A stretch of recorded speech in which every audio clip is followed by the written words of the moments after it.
Hey, good afternoon, everyone, and welcome to the Pickens County Board of County Commissioners regular session on Wednesday, September 8th. And here I'm Kelly McNicholas Curry, I'm the board chair, and we have quite a quorum in the room today. Yeah. Vice Chair Patty Clapper, Commissioner Steve Child, Commissioner Francie Jacober, and joining us from home on Zoom is Commissioner Greg Poshman. And it's nice to see you all and have a full board. And so to start us off, I will ask for any additions or deletions to the agenda. And I see County Manager John Peacock. Hi, John. Yeah, hi. Sorry, I ran into a parking issue, so joining you from my car. But there are no additions or deletions to the agenda today. Great, thank you. We do have the one for the budget. But we'll add it at the time when we motion for the resolution. Okay. Correct. Okay. So now I will turn to public comments for items that are not listed for public hearing on our agenda today. So anything that does not say public hearing, emergency, confirmatory reading, or land use.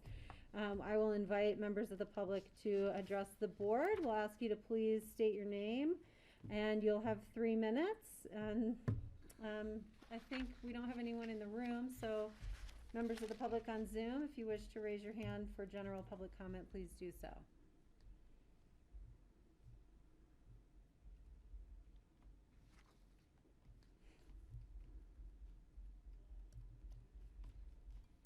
Okay, I'm not seeing anyone. We'll give it a few seconds in case folks are calling in from home.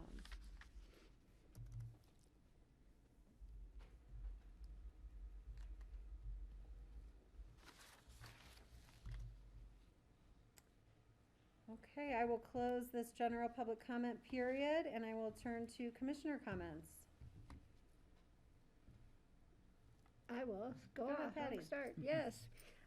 So I think it's hard for me to believe, I don't know about the rest of you, that we're already into September, moving through September rapidly. The leaves are just now beginning to change here in the Upper Valley. Winter will be upon us, I think, sooner than we think. But I want everyone to be safe out there, to enjoy the rest of the fall. And we're going to have some warm temperatures this weekend. We have food and wine events starting on Friday, Saturday, and Sunday. We have the Balloon Festival out in Snowmass. So please, if you're going to be out and about, be respectful and safe. And for those of you who do go indoors to indoor events, I know it's just recommended, but I think wearing a mask for the next couple of weeks while town continues to be busy is probably a very wise and considerate thing to do. So enjoy, be safe, and I'll turn it back to the rest of the board. Okay, thank you, Patty. Any other board member comments? Greg. I'm trying to decide. Do I bring it up now, or is it something I put into board open discussion? Just wondering, we're thinking about, we're looking at our supplemental requests today, and I know we've all seen them before. I was just thinking, reflecting on, in my conversations with various department heads at times, we hear that they want to submit for more employees or more staff, and ComDev in particular. And I was just wondering why. It seems as if there's a lot of pressure on ComDev lately, and I just have to ask, well, why aren't we seeing a request from ComDev as a budget supplemental for staff? And we'll have a chance to talk about that more later, but that's been on my mind. I just thought I'd bring it up and invite them to, maybe it's not a supplemental, but I expect we're going to see it for next year's budget. I guess just the question is why. Can I respond to that? Yes. Greg, it's my understanding that ComDev has, and I don't know if it's current, but I know they have over this past year, been bringing in a contract labor and using some of their already approved budget, I believe, so it didn't have to come to us. They were able to find some people that had either worked for the county in the past in ComDev or were familiar with the county land use code, and so they were helping them get through some of the applications that were starting to stack up. So I don't know if we're going to see that trend continuing. I can't imagine that there's anything left to be torn down or rebuilt in this community, but apparently there is. But I know that they might be looking for stuff in the building inspectors, as far as electrical inspector, plumbing inspectors, et cetera. There seems to be a backlog now in that department. So you're right. If they need help, I'm sure we'll be there to see what we can do to help them out. But that's a really good question, Greg. Thank you. If I could follow up with another, just on, something that came up last week. We had an opportunity to tour the very first Tesla solar roof installation in the Upper Valley. And while it wasn't the first solar roof to go on a house, it was the first solar tile Tesla system, and it was very, very interesting. A lot of people from the community and various groups, CORE, Holy Cross, a lot of people came to hear about it and see about it. And the owner of the house, Jerry Murdoch, said, wouldn't it be great if we could get everybody, incentivize everybody to put one of these roofs on their house? Everyone on Red Mountain, for instance, it would help with fire danger, and it could also help with our energy loads. and get people thinking about being energy aware and energy conservation. And he said it'd be really great if people were doing this, they could, perhaps be incentivized with getting to move up in the line for a permit to do it. So if you put in for something we really want, following our energy policies and our climate policies, perhaps you could actually get a bump to the front of the line in the permit process, which we know is very slow and cumbersome. And there may be a lot of reasons why we can't do that, but I thought it was a really great question, and I'd love to explore that. Maybe, as he says, game theory, suggests that if you can incentivize people to do something by, a bonus like that, give them a bump up in the line from their permit if they're doing going over and above what we're asking or toward our goals. I think it's worthy of a conversation. Thanks. Okay, thanks, Greg. Steve. This Saturday is the anniversary of the attack on the Twin Towers in New York City. I will be at a Club 20 meeting in Grand Junction, and at, I think it is 8:25, I think is when the first plane hit the first of the Twin Towers. Club 20 will be having, a memorial celebration right then.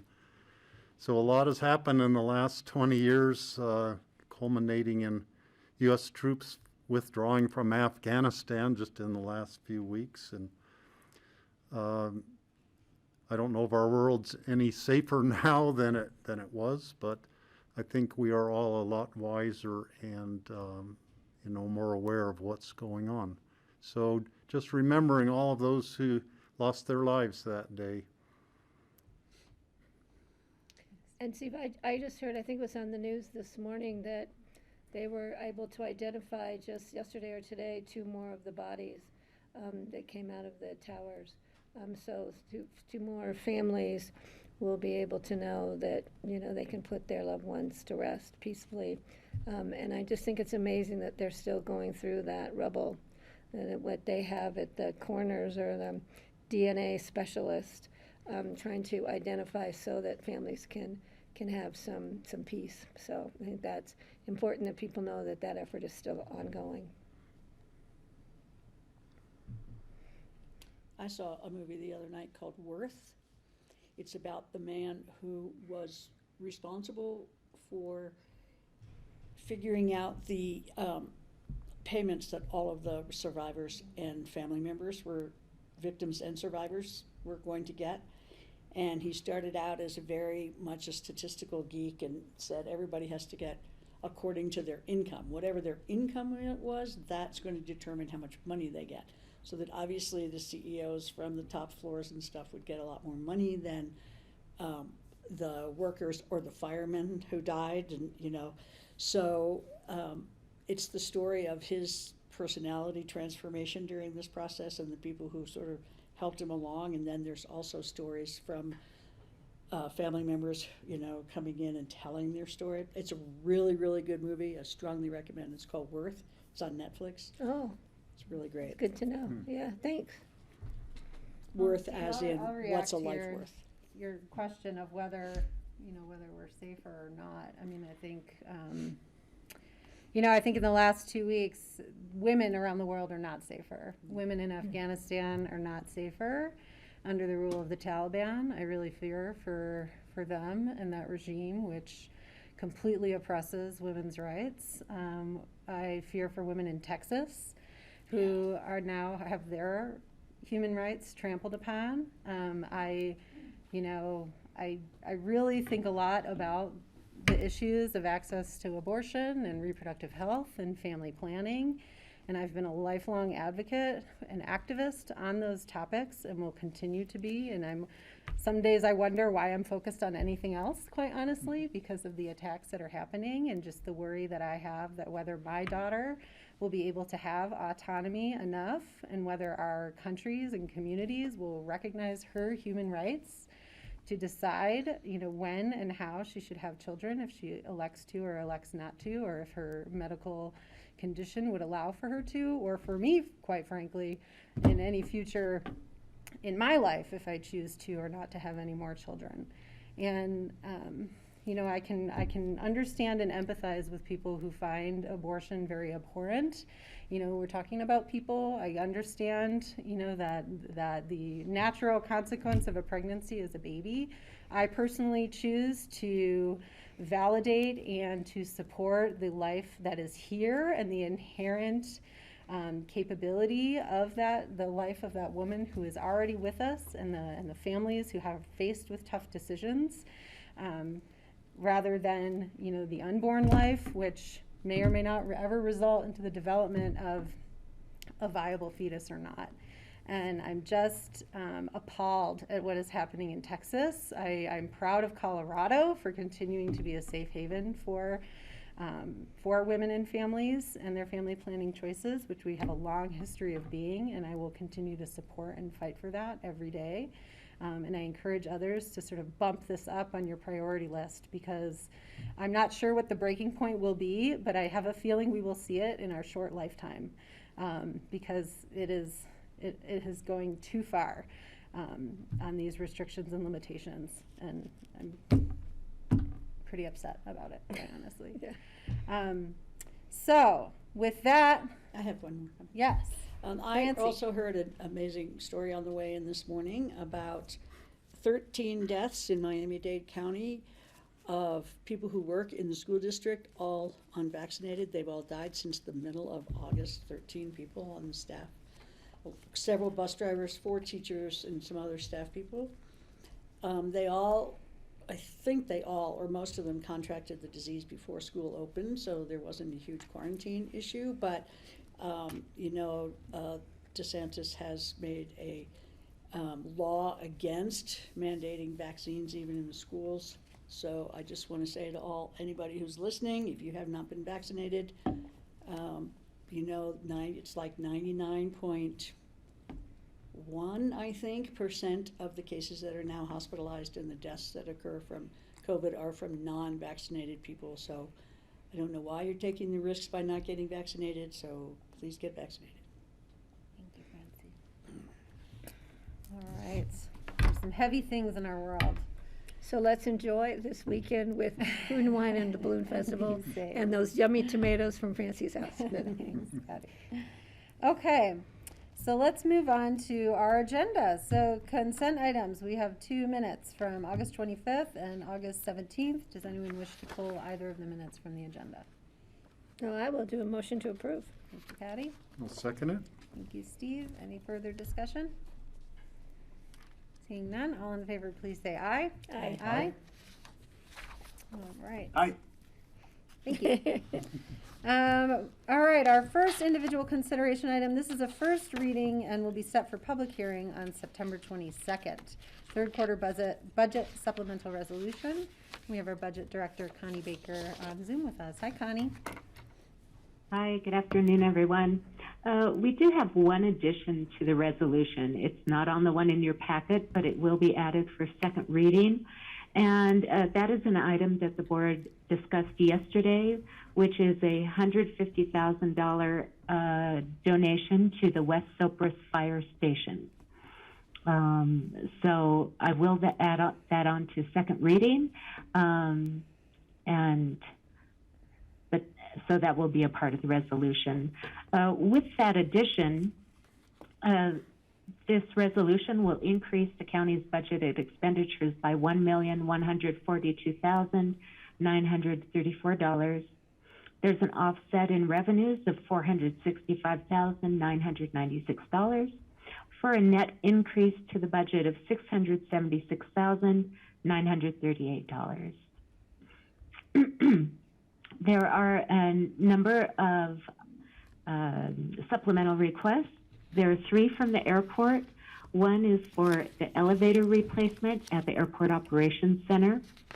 And then a change in the accounting of management fees. It's a net zero request, just increasing equal revenues and expenditures for better accounting for some of the fees.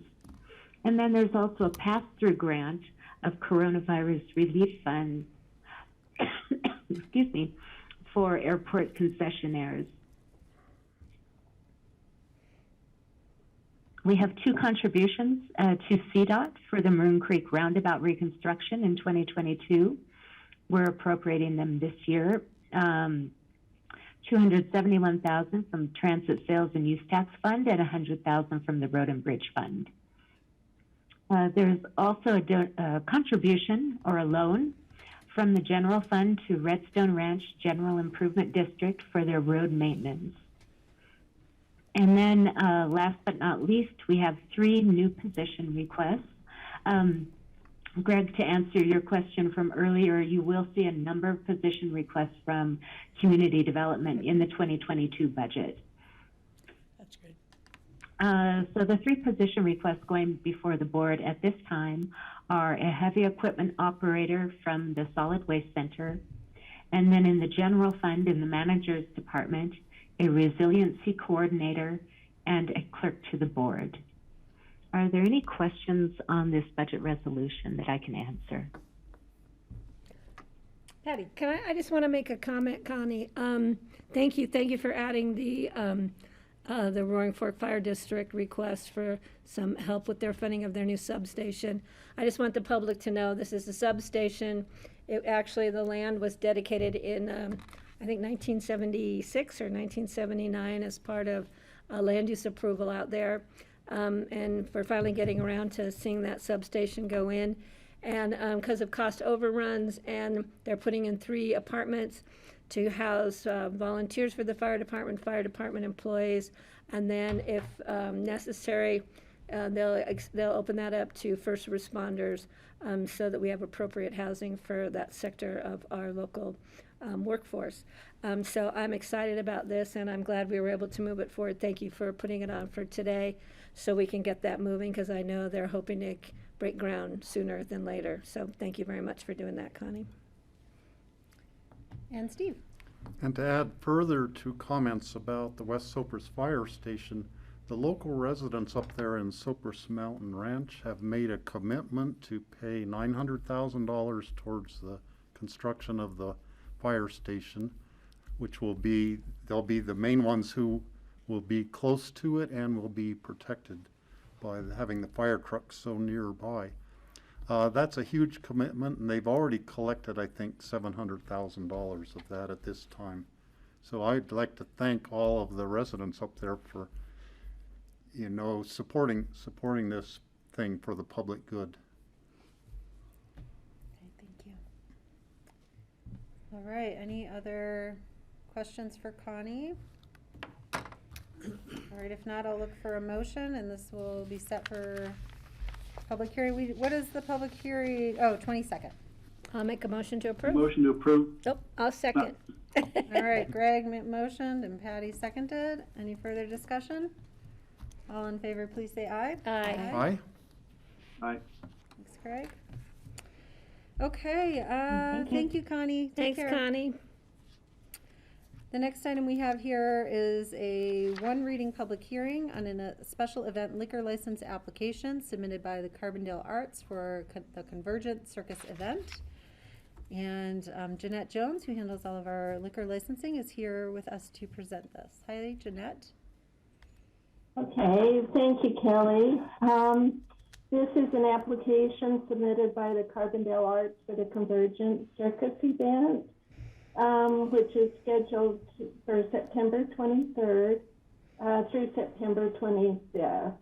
And joining us today is Amy Kimberly. I'll just give a quick overview on this and then turn it over to Amy. Again, they've submitted an application for a special event liquor license to sell alcohol at 6334 Highway 133, Carbondale, Colorado. The property is owned by Crystal Valley Properties, LLC, and attached to your memo in your packet is a letter from Rebecca and Tyler Mobius offering their property as a venue. The applicants have held other events, which include the serving of alcohol in the valley, but this is the first one in Pitkin County. The applicant has applied for a special event permit through Community Development Department. That permit has not been finalized yet, so if the board chooses to approve this special event liquor permit, I would recommend that we add a condition that they are issued a special event permit. Okay, any questions for Jeanette right now? That was my question, so, all right. Hi, Amy. Hi. Welcome. Thanks for being here to tell us about the event and the liquor consumption. Oh, you bet. I mean, it's all a new process through Pickens County for sure for us. And I'm not sure what the holdup is on the special event permit, but I better check on that. But it's a outdoor interactive arts experience. You start in the 70s when you first arrive, which is when Carbondale Arts started. We're celebrating our 50th year in the Valley. And then you go through a portal, of course, to end up at fire. We travel through the 4 elements. So there is fire, water, air, and earth. We have contortionists. We have artist installations. We have musicians, sound healings, aerial silks. It's quite over 35 performers will be participating in it along with the artists, and it's about a half-mile circle people make through the property, and then they're done. So the liquor part is a very minimal part of the experience. We don't want people hanging around in particular to just drink, but we just wanted to be able to offer them a libation for the 23rd and 24th and 25th during the times of the Convergent Circus part. Basically, we have beer, honey mead wine by from Redstone, the general store is just owned by Oriana, is helping us get that. And then we have non-alcoholic drinks like kombucha and herbal elixirs. But then on Saturday night, we are having a dance party with 2 bands. And so that will, there again, hopefully, you know, this is kind of I don't foresee a big drinking event. It's no mountain fair. It's just more a nice accoutrement to what's happening. And that too will basically be beer, honey mead wine, and maybe one mixer that could go in kombucha or the herbal elixirs. And yeah, it's mainly about getting out and experiencing it. It'll make you think, and it's quite a walk. So you're out there. It's probably not as great for ADA accessibility. Questions for Amy? Patty? Yeah, Amy, I think this sounds like a really unique and fun event, or events, 3 days of events. I do have a question. Why on Sunday, the final day, the liquor is going to be served till 11:59 p.m.? You mean on Saturday? It says first 2 days, and from on the 3rd and final day of the event, it says 11:59. Yeah, because if we go into another day, then it's another day of serving alcohol. Yeah, I understand that, but So. why are you serving it till 11:59? Why aren't you cutting it off at 10 o'clock? 11:59, midnight, just seems like a rather... Because we have a special added dance party that night with 2 bands. So that's why. It's an added value event. Okay, Steve. So wait. It's Wednesday to Saturday. Oh, it's Wednesday to Saturday. I was thinking it was Friday, Saturday, Sunday. Thank you. Okay, Yeah. got it. Thanks, Kelly. And Wednesday, we're not serving alcohol on Wednesday. That's the equinox. So. I'm good. I was thinking it was Friday, Saturday, Sunday, and Sunday you were going to be serving till midnight. But Kelly I just can't stay up that late. Okay, good girl. All right, but you can do that on Saturday night with my approval. Thank you. Steve? So Amy, on the map showing the site, there you have two circles, one with the bar number 1. And I presume that smaller circle is the area that people would be allowed to have the alcohol in that smaller circle. Is that correct? And then for Saturday night. It under 1, that just shows where the bar is. That bigger circle there is where people could have alcohol for that. And then the night when we have the dance party, we're just breaking down the number 1 bar and just moving it over to the Heart Barn there, to where the dance is. Okay, so the whole big circle, which is kind of two smaller circles connected together, then is the area that someone could be carrying the alcohol during the entire event?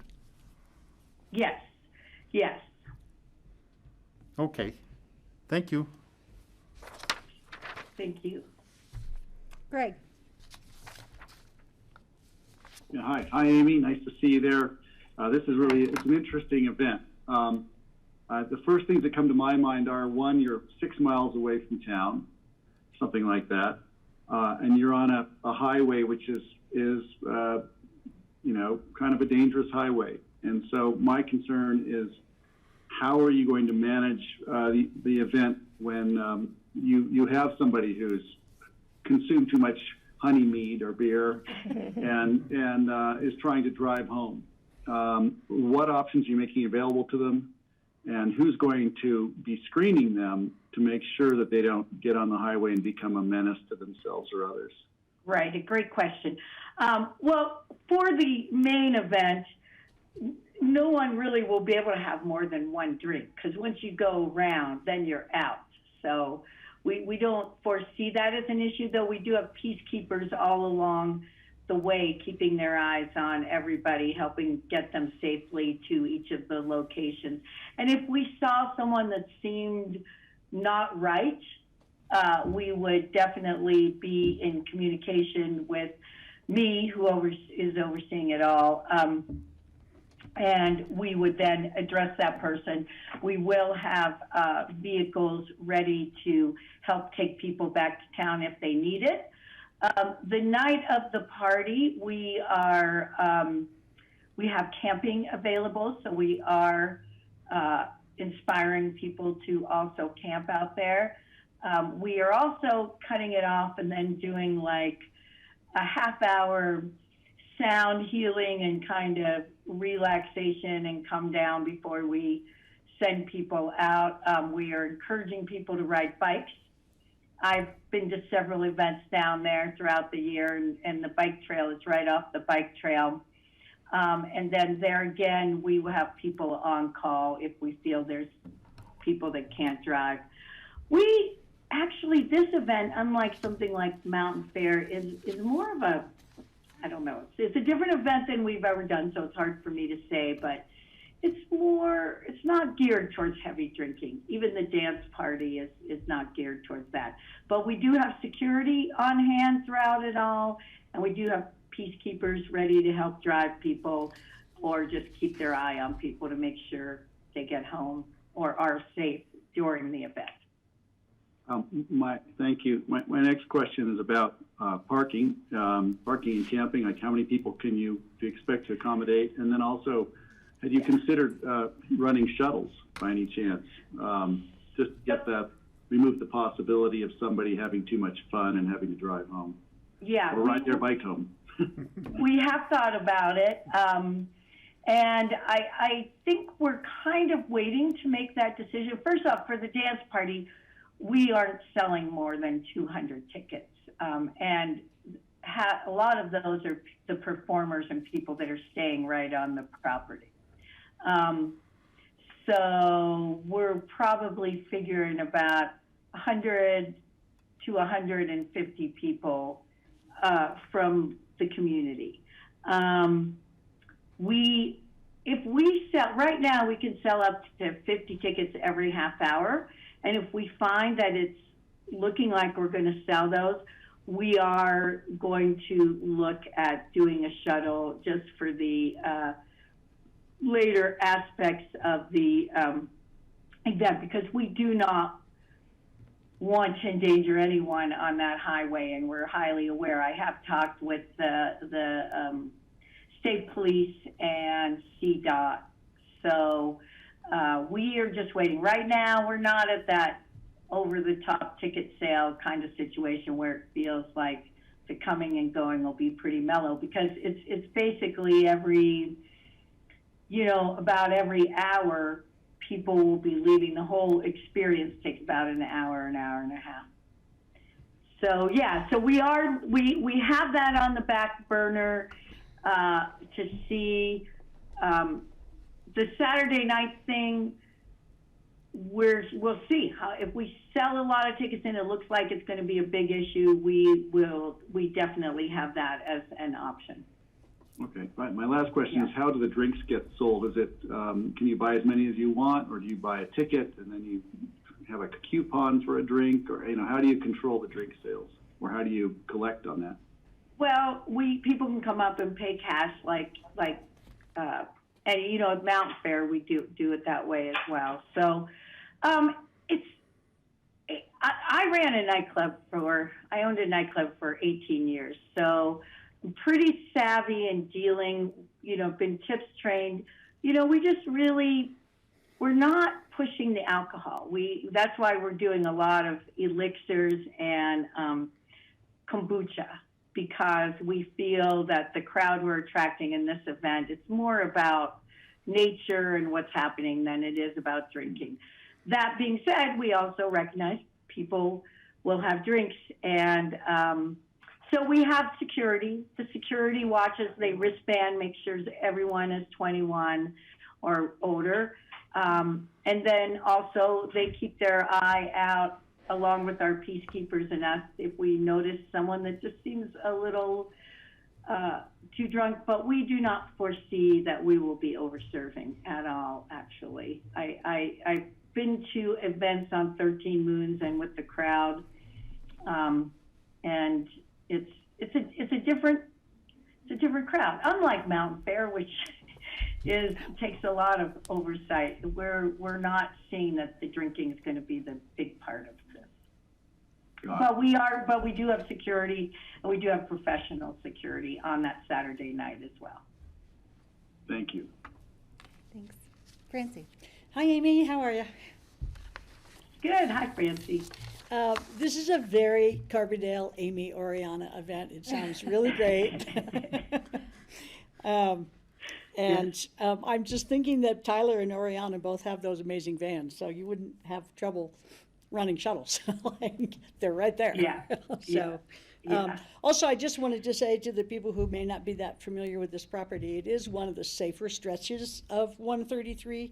It's not like it's half a mile up the road where the corners are where you can't see and everything. So I do think that ingress and egress will not be as scary as it could be in other stretches of 133. It is a fairly tame part of 133. I used to live right next door to that property, so I'm pretty familiar with it. Thanks, Francie. And since you do know Oriana, I mean, neither one of us want to see very much drinking. And we may not have hard alcohol at all. We may just keep it to some honey mead and beer. But it's not the prevalent part of this experience. No, yeah, definitely not with Oriana involved. Yeah. Okay, well, you all asked my questions. Is there any other questions at this point before I go to public hearing? Okay. Our event liquor license applications are public hearing items, so I'm going to go ahead and open the public hearing on this. Again, this is a request by Carbondale Arts for the Convergent Circus event for a special event liquor license. And if anyone who is on the line wishes to comment on this, please press *9 to raise your hand, or use the raise your hand function.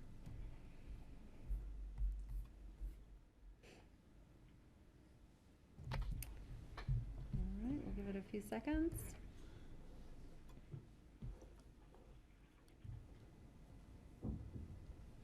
The amount of time we should all be taking to wash our hands. That's right. Still not there. You should still be All right, I'll go ahead and close the public hearing on this item and bring it back to the board for discussion or a motion, please. Francie. I'll make a motion to approve the special event liquor license submitted by Carbondale Arts. Thank you. Second it. Thank you, Steve. Any further discussion? Seeing none, all in favor, please say aye. Aye. Oh, Aye. aye. I realize we didn't condition that with the special event permit. John Ely, should we reconsider? You're muted. Sorry about that. That would be the cleanest way to go. Okay, can I have a motion to reconsider, please? I'll move to reconsider. So moved. Second. Thank you. Sorry, Amy, this is my fault here. May I request a motion for an amended special event liquor license to add the But we condition? have to vote to reconsider first. We have to vote to Okay. reconsider. Vote to reconsider. All in favor, please say aye. Aye. Aye. Aye, thank you. Let's get my clunkiness out of the way early. I'll request a motion for an amended special event liquor license to add the condition that a special event permit must be obtained from community development. So moved. Thanks, Francie. Second. Thank you, Steve. All in favor, please say aye. Aye. Aye. Aye. Okay. All right, Amy, thank you. Best of luck with your event and your Thank you. permit, your event liquor license permit has been approved so long as the special event permit comes through. All right, well, thank you so much, everybody. Come to the circus. I think I will. Thank Thank you. All right, see ya. Thanks, everyone. Okay, moving on to item number 4, which is our first of 2 emergency ordinance confirmatory readings. These are public hearings. An emergency ordinance of the BOCC authorizing acceptance of a covenant for the Cougar Canyon outparcel in compliance with 2008 rural area, I think that should say GMQS allotment and determination of development obligations related to activity envelope approval. And our County Attorney John Ely is here to present. Yeah, that's good. Thanks, Kelly. This confirmatory reading will complete the process of execution of an ordinance that was done 2 regular meetings ago when the BOCC enacted an emergency ordinance to allow for the acceptance of a covenant, the form of which is attached to the ordinance, in conjunction with the transaction of the Cougar Canyon outparcel that is currently owned by the county, but which is under contract and moving toward closing with all due haste. The confirmatory reading process is an item that is required by the Home Rule Charter. It's in recognition of the fact that the BOCC can take an emergency action that's effective immediately, when circumstances warrant it. But because the public is not previously notified of the action, and because the public doesn't have an opportunity to participate with public comment at the time of the board's initial adoption or enactment, the charter establishes this confirmatory process to allow the board to entertain public comment and for the board to reevaluate, if necessary, its earlier action. So if the board confirms this, the ordinance is effective non pro tunc to the date of original enactment. And if the board decides not to confirm it, then the ordinance is null and void.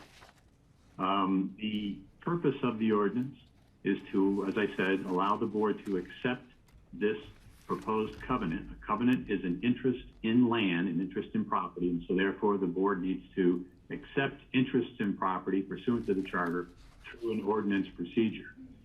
The covenant is required pursuant to the contract for purchase and sale of the property and pursuant to earlier approved development parameters that were authorized through the GMQS process, as well as by the P&Z and later by the administrator, which is the community development director, to establish an activity envelope associated with the development of the property. Typically speaking, a covenant is executed by the owner or the original applicant, but in this case, the county is the owner of the property as well as the applicant. So the county can't affect this covenant of itself. It's simply, if the county signed off on the covenant while it owned the property, it would simply merge into its title of ownership and be of no effect. And so this is going to be set up to be executed at the time of closing. When at the time that the county conveys the property to the purchaser will execute and record immediately this covenant. That'll all be affected through the title company. That's it for an explanation on those facts. If there are any questions, I'd be happy to answer. Steve. John, I'm confused on the name of the people purchasing. In the main title, it talks about Kevin and Elizabeth Keating, and yet I believe we're selling the parcel to Howard Rubenstein. And maybe that was an earlier person who was interested in buying it, the Keatings. Yes, Steve, you're right. I can't believe that is exhibited here. But then on the actual... Yeah, sure. The Keatings were it was a contract that was virtually identical, but it was a previous contract purchase for which the contract fell through, and now the purchase contract is with Howard Rubenstein. So that typo will certainly be corrected. Thank you very much for pointing that out. It doesn't show up on the actual ordinance itself, the paper with the ordinance. I don't believe so. We might be all right. It's just the title on our agenda item there. Yes, quite. Wow. Thanks, Steve. Yeah, I noticed that too, John, but there's because on our agenda itself, it doesn't put the name in it, so we don't have to worry about renoticing or anything because the name was wrong on the AIS. We're good, right? Okay, thanks, John. I will notice, John, in the ordinance, there's at the very bottom where we refer to the noticing, there's some 2015 dates that we'll just have to clean up to 2021.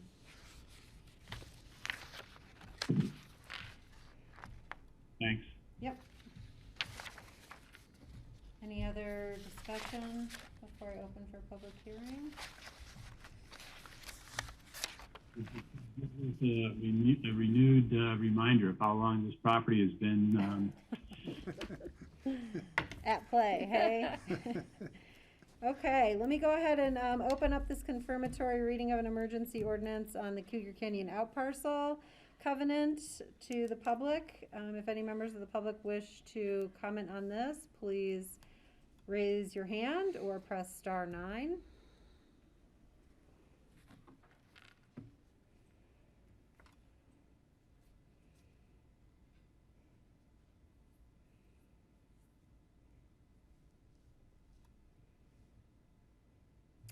Okay, I'm not seeing anyone. I'll close the public hearing on this item and bring it back to the board for a motion on the amended ordinance. So I will make a motion to approve this emergency ordinance of the board authorizing acceptance of a covenant for the Cougar Canyon outparcel in compliance with the 2008 rural area GMQS allotment and determination of development obligations related to activity envelope approval. Thank you, Steve. I'll second it. Thank you, Francie. Any further discussion? Patty? Yeah, I'm gonna move this forward, even though I am still not totally happy with the amount of money we're selling the property for. But I think we have uses for this money that are pending before us to move another housing project forward. So I'm going to be supportive of this confirmatory reading. Thank you, Patty. Greg? Yeah, thanks, John. Just I don't recall ever doing this before, so I guess it doesn't come up that often where they have to give us a covenant. I'm just wondering, would the terms of a covenant like this ever include energy efficiency measures? I know we have building codes and building, maybe it's all covered in our building codes. But I'm just wondering, could a covenant like this include conditions like a solar roof, for instance, or net zero, or certain energy efficiency standards? Is that the sort of thing we can actually put in a covenant like this, or would we need to do our building codes cover that? Well, first, Greg, we process these types of ordinances periodically. They're typically associated with ongoing requirements for development approvals. For example, if there's a wildfire mitigation requirement with the development approval, we don't want somebody to clear brush once and not remove the brush that grows back. So it's an ongoing commitment. That will be reflected in a covenant recorded against the property. Likewise, with landfall or geologic hazards present on a property, if something occurs on the property, we want the mitigation restored to their previous condition after a geologic event, for example. So we do see these ordinances from time to time. This one is definitely unusual because typically speaking, the county doesn't own a property that it imbues with a development and then sells that property and has to backfill, so to speak, against the requirements of the land use code. So we are having that requirement for a covenant met after the property is transacted, having that done at the time of closing.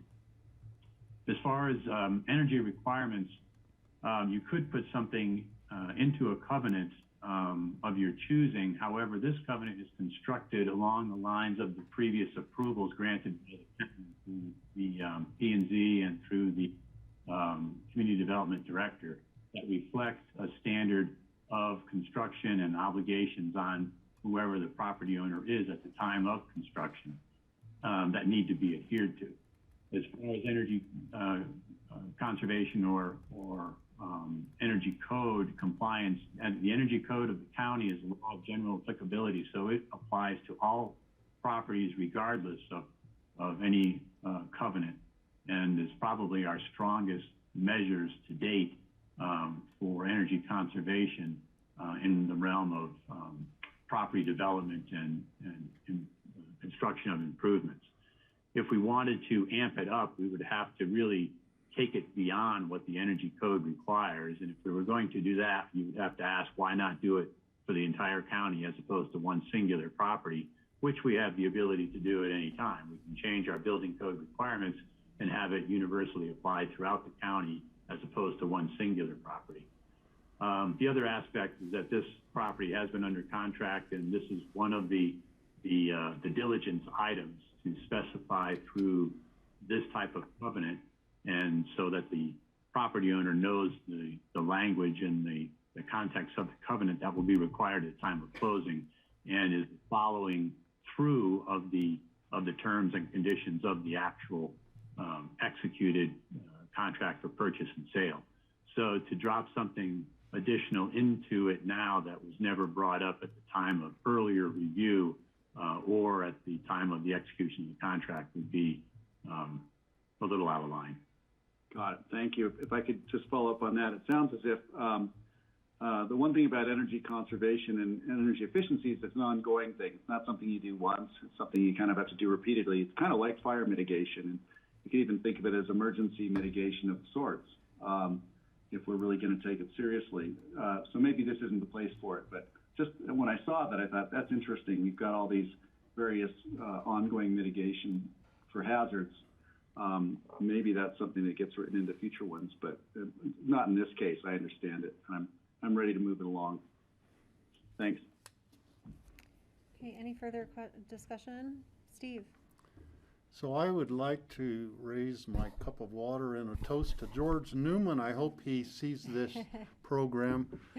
For years, we have discussed this property and had potential buyers for quite a few years, and we wanted to be able to sell the property so we could use the money for affordable housing projects elsewhere. And we finally accomplished it. Now, George has been out of office for 8 months at this point in time, and this will be, I believe, our final meeting about the Cougar Canyon property. So congratulations to all who have been involved in this. it's good to have it completed. Keep your fingers crossed. We haven't closed yet. I know, I'm like, I'm not holding my breath on this one. I've been involved in it way before George. I still want my $1 million though, guys. I agree with you on that. All right. Any further? Seeing none, we have a vote and a motion and a second for the amended ordinance, just to clean up some edits. All in favor, please say aye. Aye. Aye. Aye. Thank you. Thank you. All right, our second emergency ordinance confirmatory reading is for authorizing the board to amend the communications site use lease with the U.S. Forest Service for the Thomasville Communications Site. And, I see Drew Peterson from our communications team here. Hi, Drew. Hey, how's it going? Good. I think the last time we saw you on this, you were like at the site. Yeah, it's constantly working in the summer, never ends. Anyway, so I'll go right into it, I guess. This is for a confirmatory reading for the board to approve an amendment to the site lease for the Thomasville Communications Site. It's just required so we can rebuild the site. The Forest Service just requires an amendment to the lease, which describes the new site. And this is second reading for a project that's been completed, site's up and running, and still waiting on a little bit of equipment to show up to fully finish it. But well, yeah, that's about it, I guess. Okay, thanks, and great update on the progress. Thank you. Any questions for Drew? Patty? Drew, I just want to make sure that you noticed on one of the original documents that I signed, it was almost 16 years ago on this same site. It was October 18th of 2005. I was looking through the documents you provided to us, and I'm like, I remember working on this some years ago, and I didn't realize it was 16 years ago. So it'll be nice when we finally get all of this done up there at that site. So thank you for your diligence and your efforts to move this forward finally. Great, thanks, Patty. Steve? It's a lot nicer up there, I can say that for sure. Drew, out of curiosity, are the Roaring Fork School District school buses tied into the communication system up there in Thomasville? At this point, no, I don't believe so. So I'm not sure what kind of needs they have that would be directly served from the Thomasville site specifically, but they're not, to my knowledge, one of our current partners in the area now. I would think it might be wise to get them to talk to them and see if they'd be interested. I remember back in the day when sometimes I would drive the school bus up to Thomasville as a substitute school bus driver, and the only way to talk to the Roaring Fork school bus office in Glenwood Springs was the school bus in Thomasville could somehow talk to the school bus that was up the Crystal River somewhere, which went as far as Marble sometimes. And somehow they had a radio connection between those two buses. And sometimes that Marble bus would have to talk to a bus that was up on Cattle Creek up above Glenwood Springs and then relay the message to the office in Glenwood Springs, which was, if there had been an emergency, it could have been, put somebody in a dangerous situation. But sometimes you had to do that, go to that extent to just communicate from Thomasville to Glenwood Springs by way of radio. And if they could be tied into that communication site in Thomasville and just have, direct connection to Glenwood, that would be much safer for the school bus. And if they're one of the users on the Space 800 system, we have coverage from our RUDAC site that covers pretty extensively into the area, and we also have installed backup VHF repeaters up on the site, so we definitely have the capability. We've got data streaming up there now, and hopefully soon we'll be bringing up some broadband services as well. So it's we've got some capability now. Great, thank you, Drew. Any other questions or comments for Drew? Okay, this is a public hearing, so I'll go ahead and open up the public hearing to the emergency ordinance authorizing the board to amend the communications site use lease at Thomasville with the Forest Service. If any members of the public wish to comment, please press *9 or raise your hand.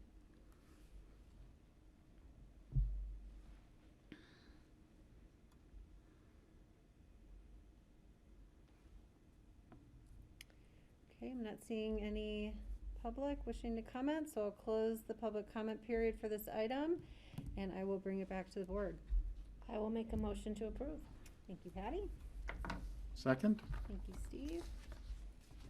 Any further discussion? Steve, or Greg, sorry. Yeah, great. Yeah, thank you. I'm just realizing it's been several months, but I remember hearing from a few residents up there who are really concerned about communications and accessibility, with broadband, and so I think that it's good to see activity happening here. I'm certainly in favor of seeing this go through, but they really just underscored the importance of having this, and so I'm glad to see it happening. Thanks. Great, and I'll publicly thank the Forest Service for their partnership in this as well. Okay, I will call the vote. All in favor, please say aye. Aye. Thanks, Drew. Thank you, Drew. Yeah, take care. Aye. Everyone, have a good rest of your day. You too. Kelly, I'll be happy to let you sign this one. What's that? The document. Yeah, okay. All right, we, before you go, Patty, so we still have, we're gonna move on to land use items. I'm We not do have going one, before Pandora listed on our agenda. Item number 6, the Charlene Gloria Revocable Trust, removal of an affordable dwelling unit deed restriction. I don't see Leslie with us. Can you make Ellen Sassano a panelist, please? Suzanne, do you have a update, or John Ely? I note that that this will be continued, so I don't know if we need any. Yeah, it's just being continued to the next meeting, and it wasn't, Okay. it's not a public hearing, Okay. so essentially it can just get moved. So I will make a You need a motion. motion to continue? From you or Patty, whoever talks faster. I talk Second. You know, Greg, I'll let you go first, and I will be happy to second your motion. All right. Let's start over. Greg, will you make a clean motion, please? I'd move that we make a motion to continue to September 22nd, 2021, the Charlene Gloria Revocable Trust removal of affordable dwelling unit deed restriction. Okay. And I will second. Okay, thank you. This is not a public hearing. I don't need to open it, so I'll look to the board for any discussion. Seeing none, all in favor, please say aye. Aye.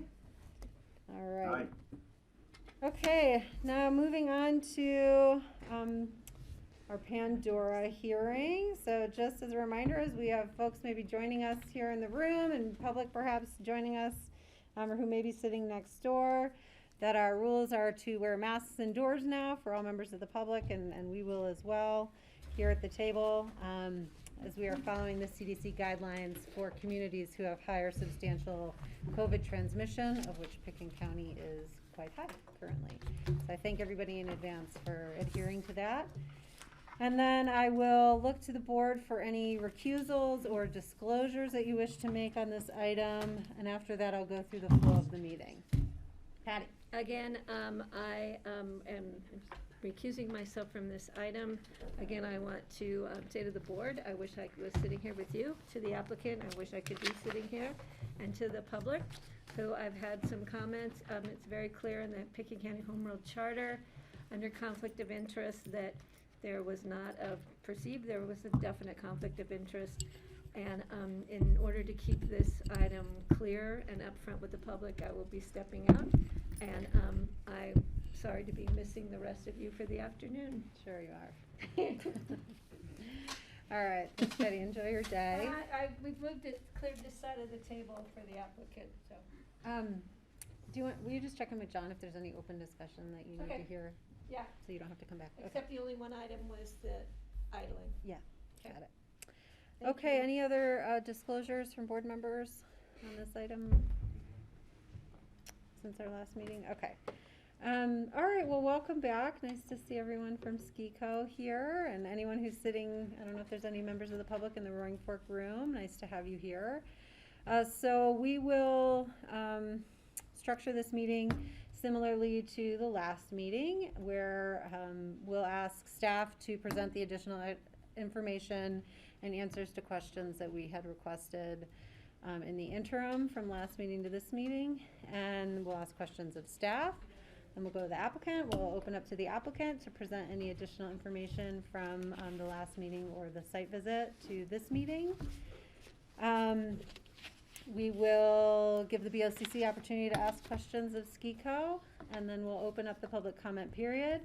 I will invite, I think there might be 1 or 2 P&Z members.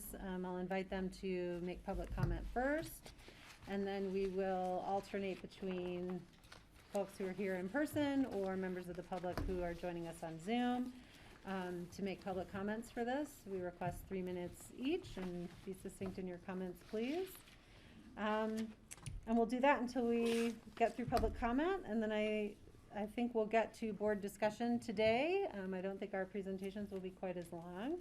So the board will have the opportunity to discuss the application. I've asked John Ely to sort of lay out the options for decision points in front of us prior to that discussion, because when I went back and reviewed the 2019 meeting, I realized we had some confusion about what we could do and couldn't do, and what based on the ordinance in front of us and the resolution. And then we'll have discussion and see if we are in a position to reach a vote today, or if we need to request further information. And I'll check in with the board to see on timing. Does anyone have any time commitments this afternoon or evening that they need to get to? And would we like to sort of target an end date? I have a 10 o'clock appointment tomorrow morning. Okay. Steve's in it for the long haul. Yes, I have a RAFTA meeting tomorrow at 9, or 8:30 actually. All right, I do think by 7 p.m. we start to get a little wacky, so perhaps we'll shoot for concluding by then today again. And so with that, I'll invite SKICO, come on up if you guys want to. We have plenty of room at the board table here for you to get set up. Can I make a comment while they're getting settled? Sure. I just wanted to thank Mac for the tour on Aspen Mountain. Agreed. Thank it was you. a really well done tour. You're a great company. They've done a good job putting you in that position. So. And I'm just going to run to the restroom while you all get set up.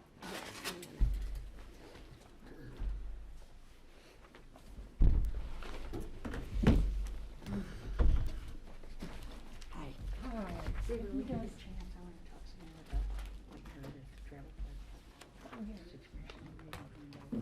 Your equivalent is over in Eagle. I think you have a new person over there. I have a brand new person. I don't know. I knew the one before. More than me. Yeah, she's telling me. The new one? Well, I talked to Matt about, not sure what, a couple of weeks ago. Yeah, he's really good. About the situation. Yeah. And such eye candy. I know. Like I'm on those CC4CA meetings. Of course, if we were saying that about the other I know, we'd be so much trouble. So much trouble. Anyway, Yeah. And he called me back yesterday, but I was in couldn't take the call. Okay. So, one of the things I would like to do is get that. Obviously, Matt is not gonna have the details, so we need to figure out who is gonna have the details. So you're talking about Cleves. Yeah, Cleves Place. Right, because the other one's fully in Pitkin County, but that other one's Yeah, and the other one. Yeah, I worked with mainly their environmental health people before on that one, because I can't remember all the details. Leslie knows more about this particular She does? up to date on it, because she's been working with Cleve. But he did call me, but when I worked with him before, we put the I think the whole septic is on Eagle County, and he upgraded it. Yeah, he upgraded it substantially, I think. And then, but he wants to be able to have, think 2 more trailers on the Pickens County side, and So, 0.2 acres on our so what I side, wanna pull up, I'm and just 0.7 where I've got maps on theirs. It's not open, quite an so- acre. The property? Yeah. Oh, okay. Yeah. Okay. Well, And- Andrew Skews, Okay. who was the Sorry, original person that's you okay. approached me about it, Okay. he's Okay, dropped that's out all I need to as do. well. Okay. So now it's all wood. Okay, and then I'll just drive Okay. around and stuff. Okay. Do you have agreement? So, Okay. Sorry.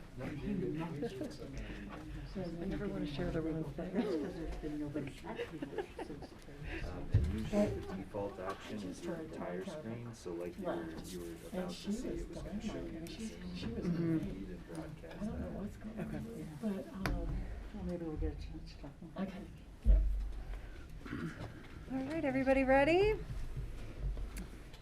Okay, Andrea, can you bring us back? I probably should have more formally taken a break, but here we are. Is staff and SKICO ready? Oop. Okay, I'll turn it over to community development staff. Thank you. Thanks, Kelly. Suzanne Wolf for Community Development. Again, in front of you with the ordinance for the rezoning and the resolution amending the Aspen Mountain Ski Area Master Plan. Those are the short versions of those titles. As Francie said, I mean, thanks. I think everybody really appreciated the site visit last week. I think that was really helpful to get out there and have the public join. And I did include those maps that were provided from SKICO as well as from staff, just kind of orienting in the packet for you to reference back to. I did pull up maps and more. I'll get to that in a second. I was just going to kind of drive around in maps and more to drop in TDR receiver sites, rural remote development sites, whatnot, when I get to kind of that information in the memo. So I'll get there in just a second. For today, I was just... Suzanne? Yes. Sorry, Suzanne, Greg here.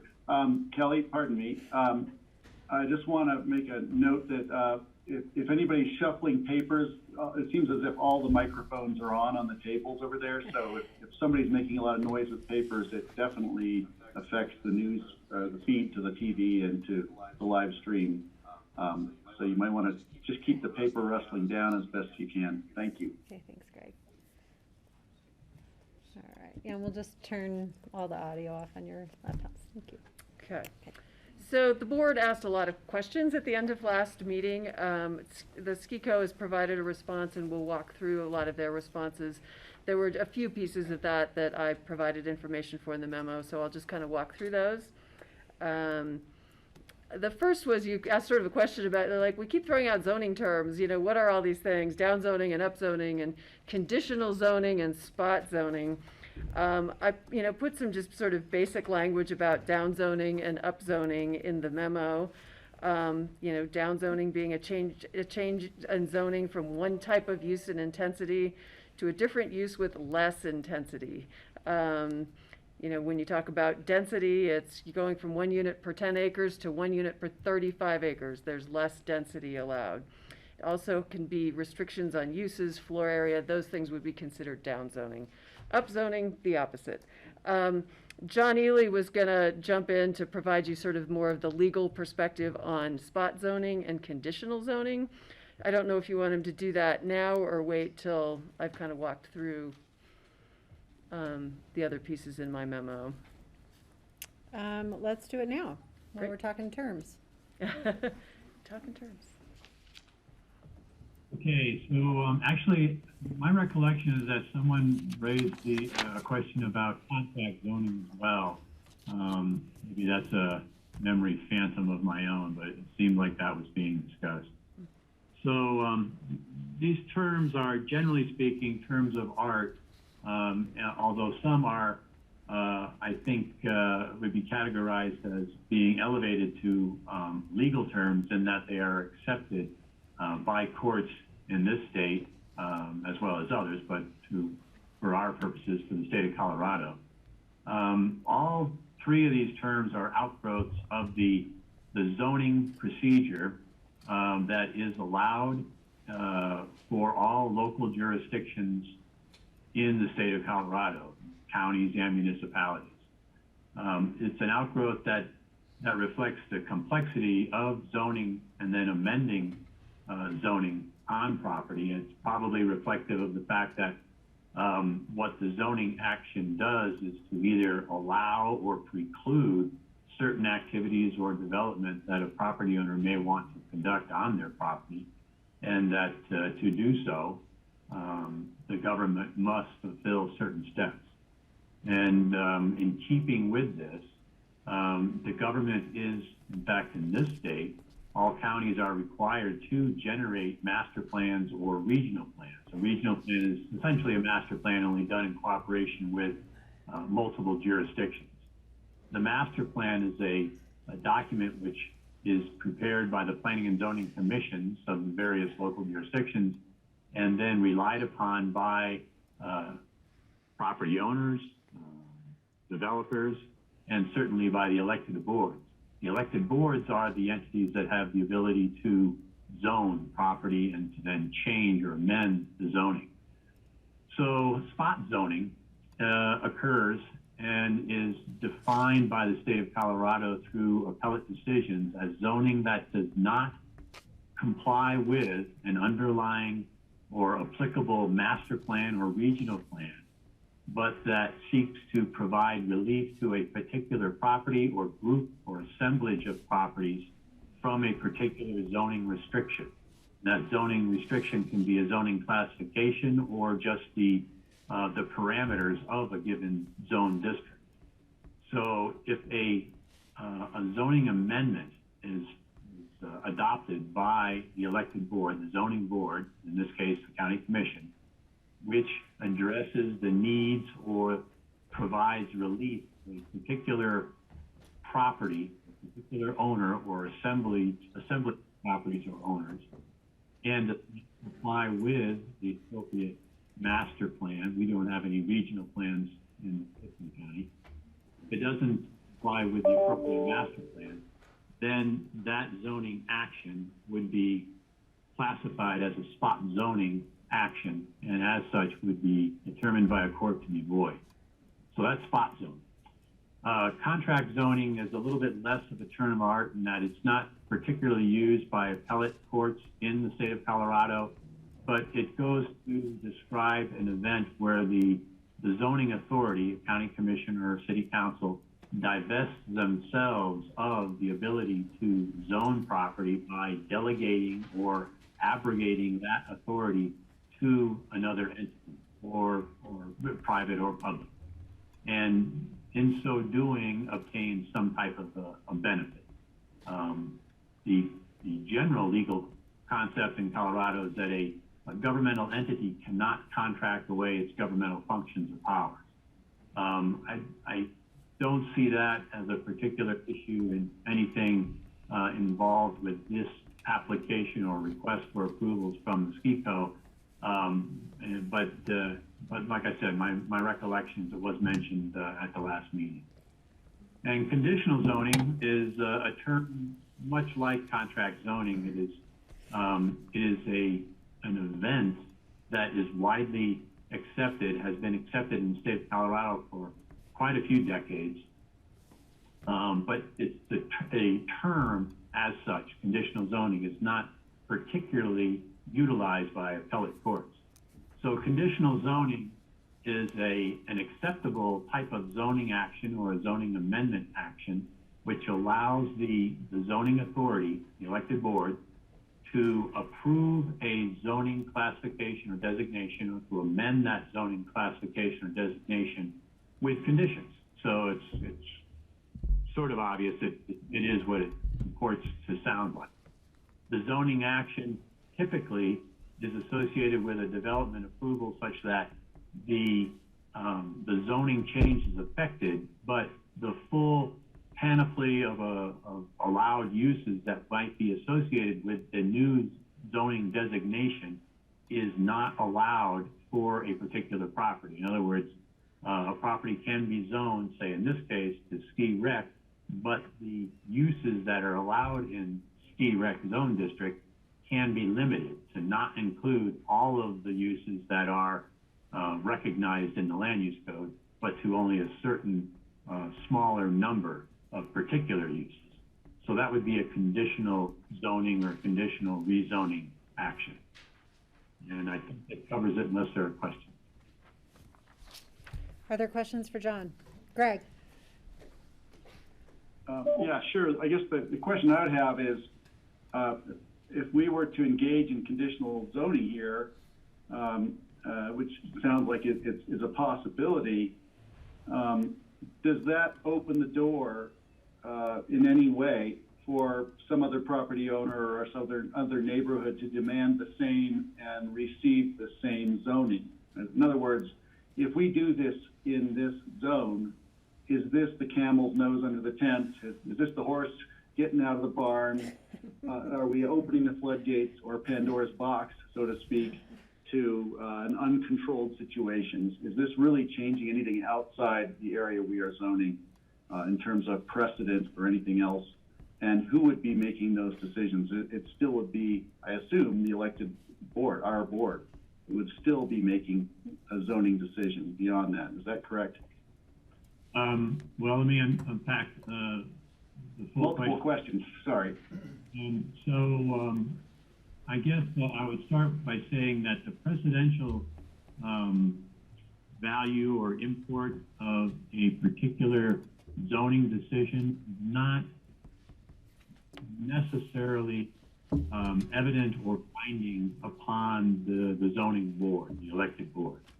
And the reason is that properties are so unique from one another. Even neighboring properties can be described and identified as being unique and different from one another, such that the precedential effect is limited. In other words, zoning one property or one side of the street, one zone district doesn't necessarily mean that the other side of the street should be the same zone district.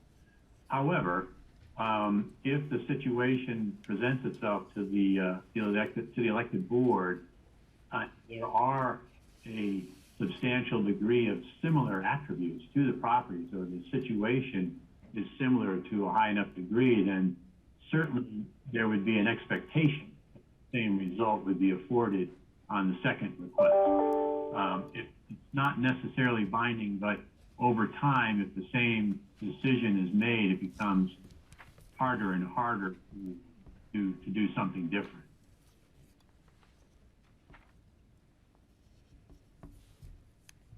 Other questions?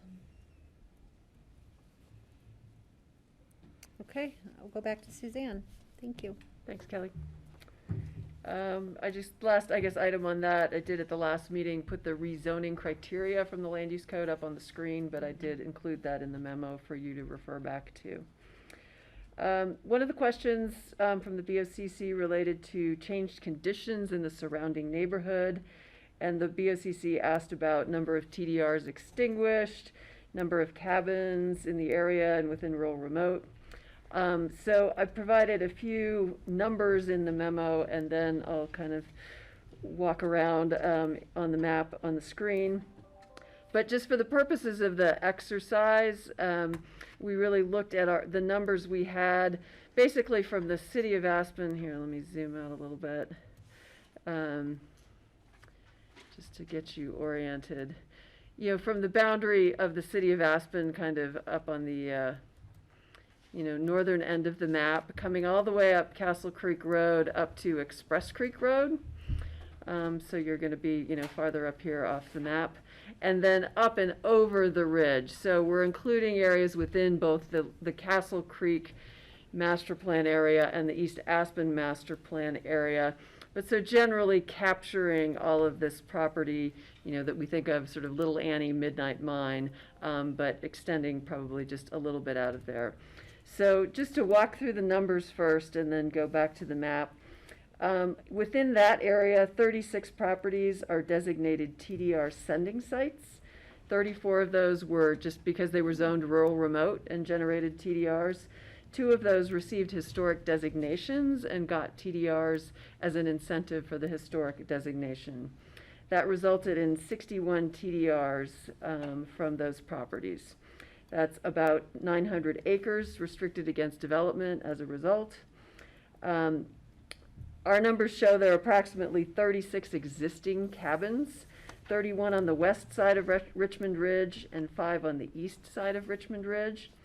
Of those, 12 are new ones that have been built or expanded since 1996. So our information doesn't necessarily, when I show the map, we'll show rural remote development sites. Those are ones that have been approved for development, not ones that necessarily existed prior to that rezoning to rural remote in 1996. And there's 7 approved or unbuilt sites that have either obtained activity envelope or site plan review approval to develop, but have not yet exercised those approvals. So again, I'll just sort of start to zoom in a little bit more and get you oriented. You know, here at the top of the mountain, let's make sure my cursor's showing. I can zoom in one more shot. So where you all were just last week at the top of the mountain, you know, Sun Deck and Gondola. Here's Richmond Hill Road, Midnight Mine Road coming in, sorry, Gondola, Sun Deck. And that was the maintenance facility. So going from there and zooming out a little bit, what I'll do first is I'm going to put in the TDR sending site layer. And unfortunately, I think the hatch on this doesn't show up very well because it's a green hatch on the, maybe if I take out the, just the map for a second so you can start to see the numbers of properties in that area as we go farther out the ridge. Again, that just doesn't show up very well. But so these are all the TDR sending sites. Development rights have been taken off of those properties in the form of TDRs. I'm going to put that back in to go to the rural remote development sites, which again is just showing you ones that have been approved since 1996. And again, 12 of those have been, you know, acted upon. And several, I'll walk through the ones that have not yet been acted upon, just the approved. And actually a couple of those don't show up, just haven't been added to the layer yet. The 2 Valley View Ajax properties over here have gone through that process to be approved as development sites. Oh, hang on. That have not been built yet, but those 2 are approved rural remote development sites. This, I think when we were out there, we talked about the Gregg property. The cabin has been built here. As we go farther out, this is what's referred to as the Summit parcel, or the AM Summit 105, is that the right name? Has approval to develop, has not yet built a cabin. This Finkel property in between has approval to develop, but has not yet. Again, this hasn't been updated. This one is the closer property that has approval. And let's see, there were just a couple of others. There are a couple in the basin, basically, that have approval to develop cabins, but have not yet. If we come down here,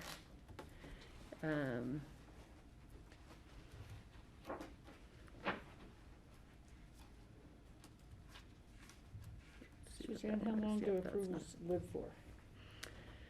So, depends.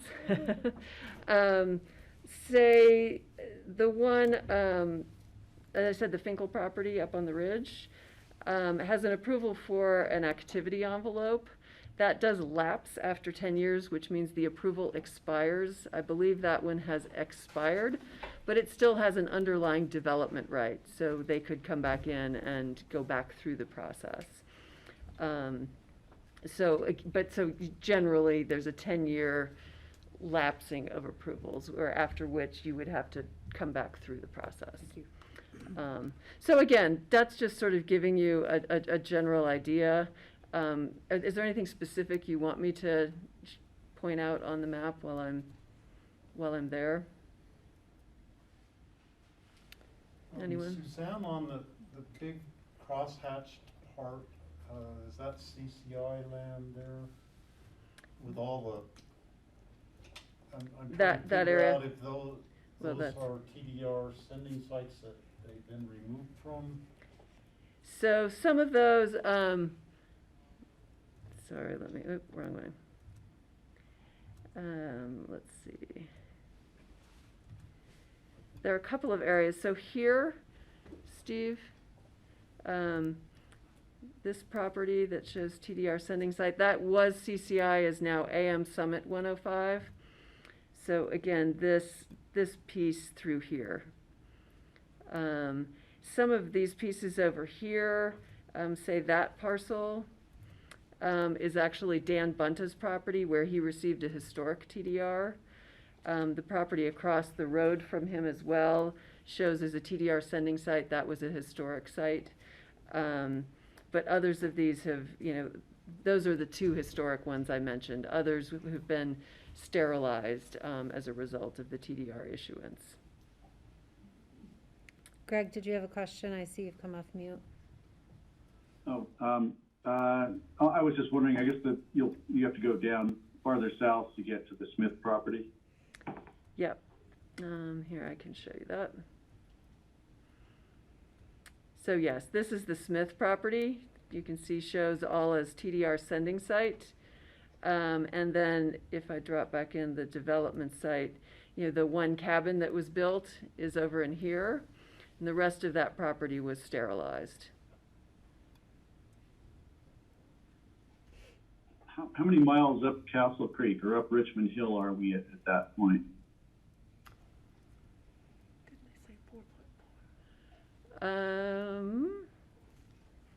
I don't know off the top of my head. I guess I could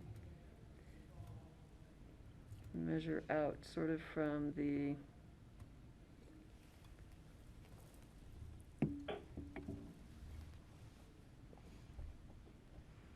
hang on, where's my tools are lost under there. Looks like over 4. I was thinking Yeah. 4.4 is what I heard. Sorry, my skills on this are, not great when I think we had said, Mac, on the site visit, you kept talking about 1.8 miles out to the Summit parcel. So right, we're probably 4 probably is a good guess. And maybe Mac's savvier than I am and can measure on the fly, okay.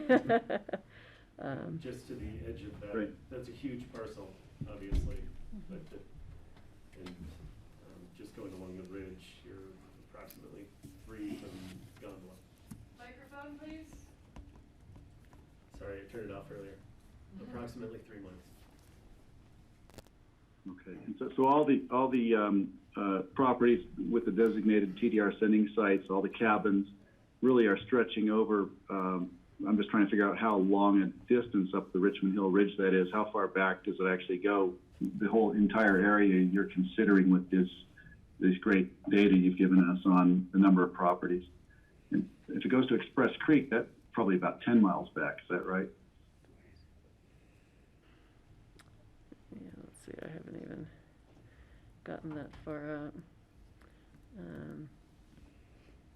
Right, so there's Express Creek. So I'm not as much of a road biker. I couldn't tell you how many miles it is up to the intersection of of Express Creek, but that's probably a good estimate. Yeah.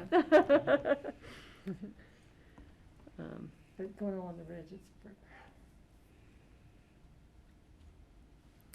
Anything else? Any other questions on that information or the map? Is there any way you could have a layer on there that shows land that has not, that still is available for being a TDR receive or sending site, or have a rolling remote cabin built on it?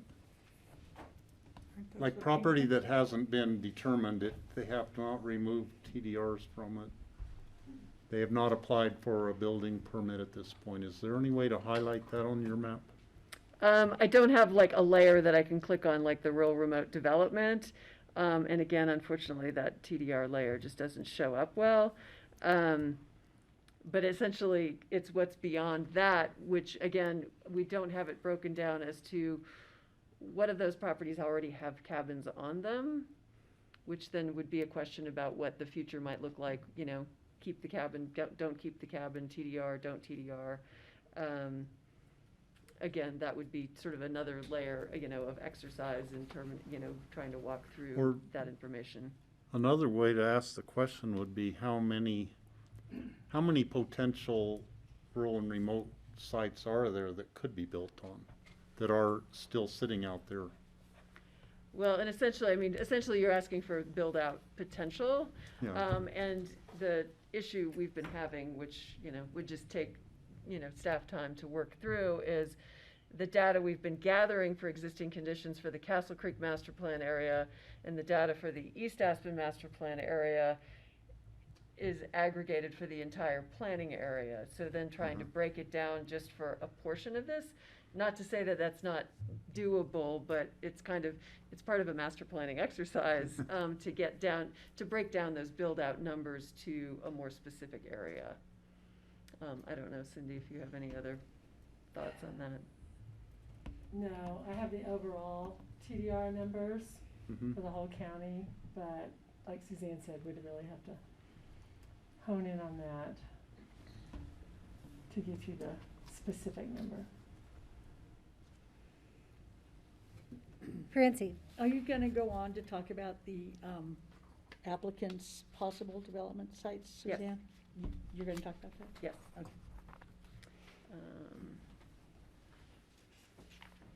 So maybe okay, so good on that for now. So that's next, Francie.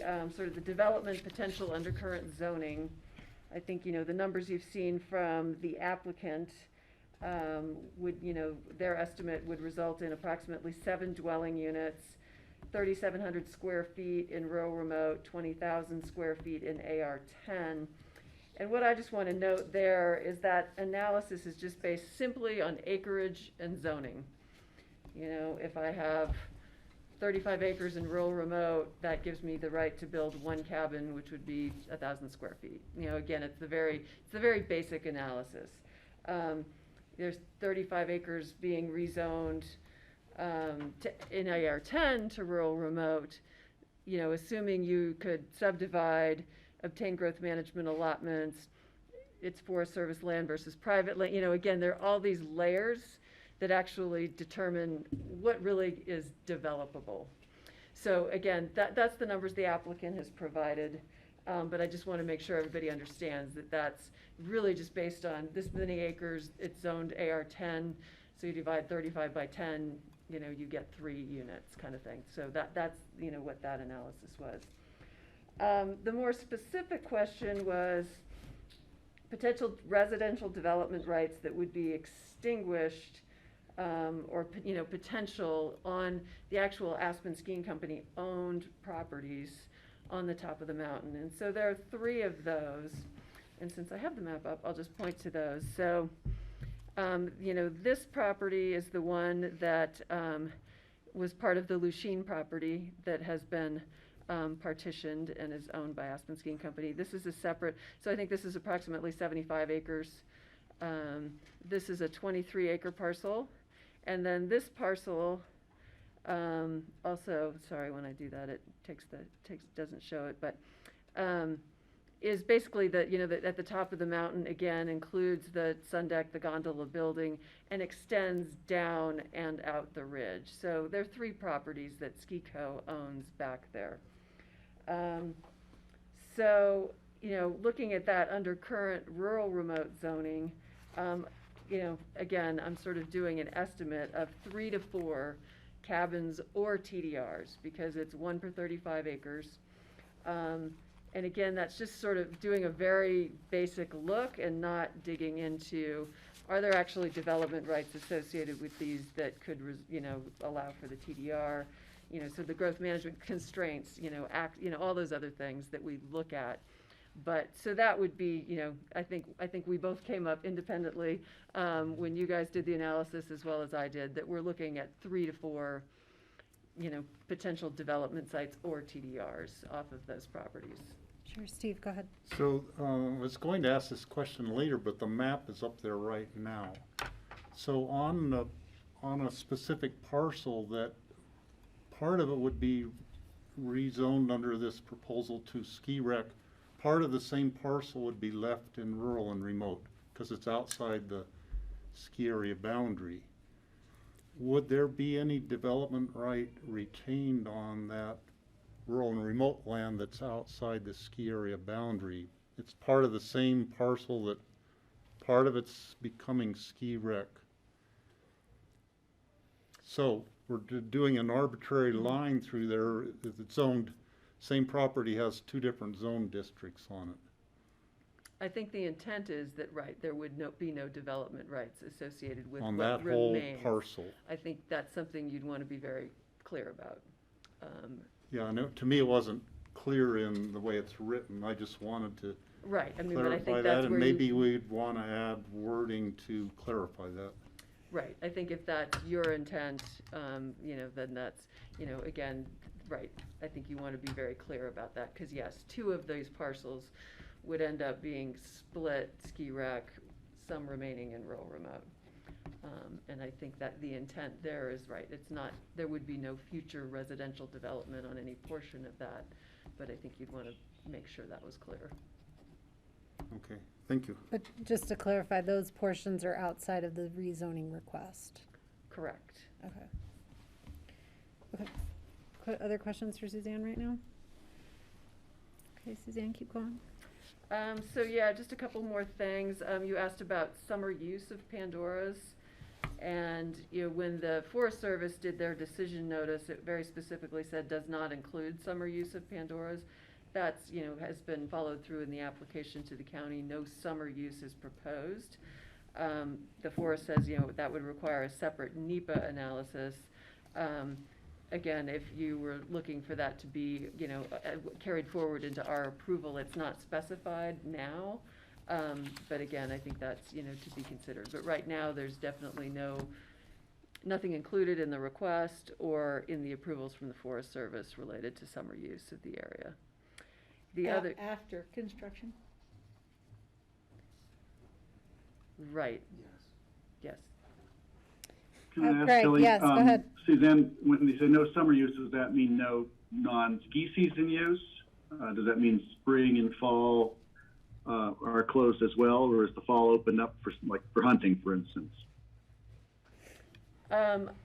I guess my understanding is we're talking about ski season use, that summer use Only. would accommodate that more broadly, but I guess, I don't know if we'd need, you know, the Forest Service to be more specific about their intent, in stating that, or if you all can speak to that as well.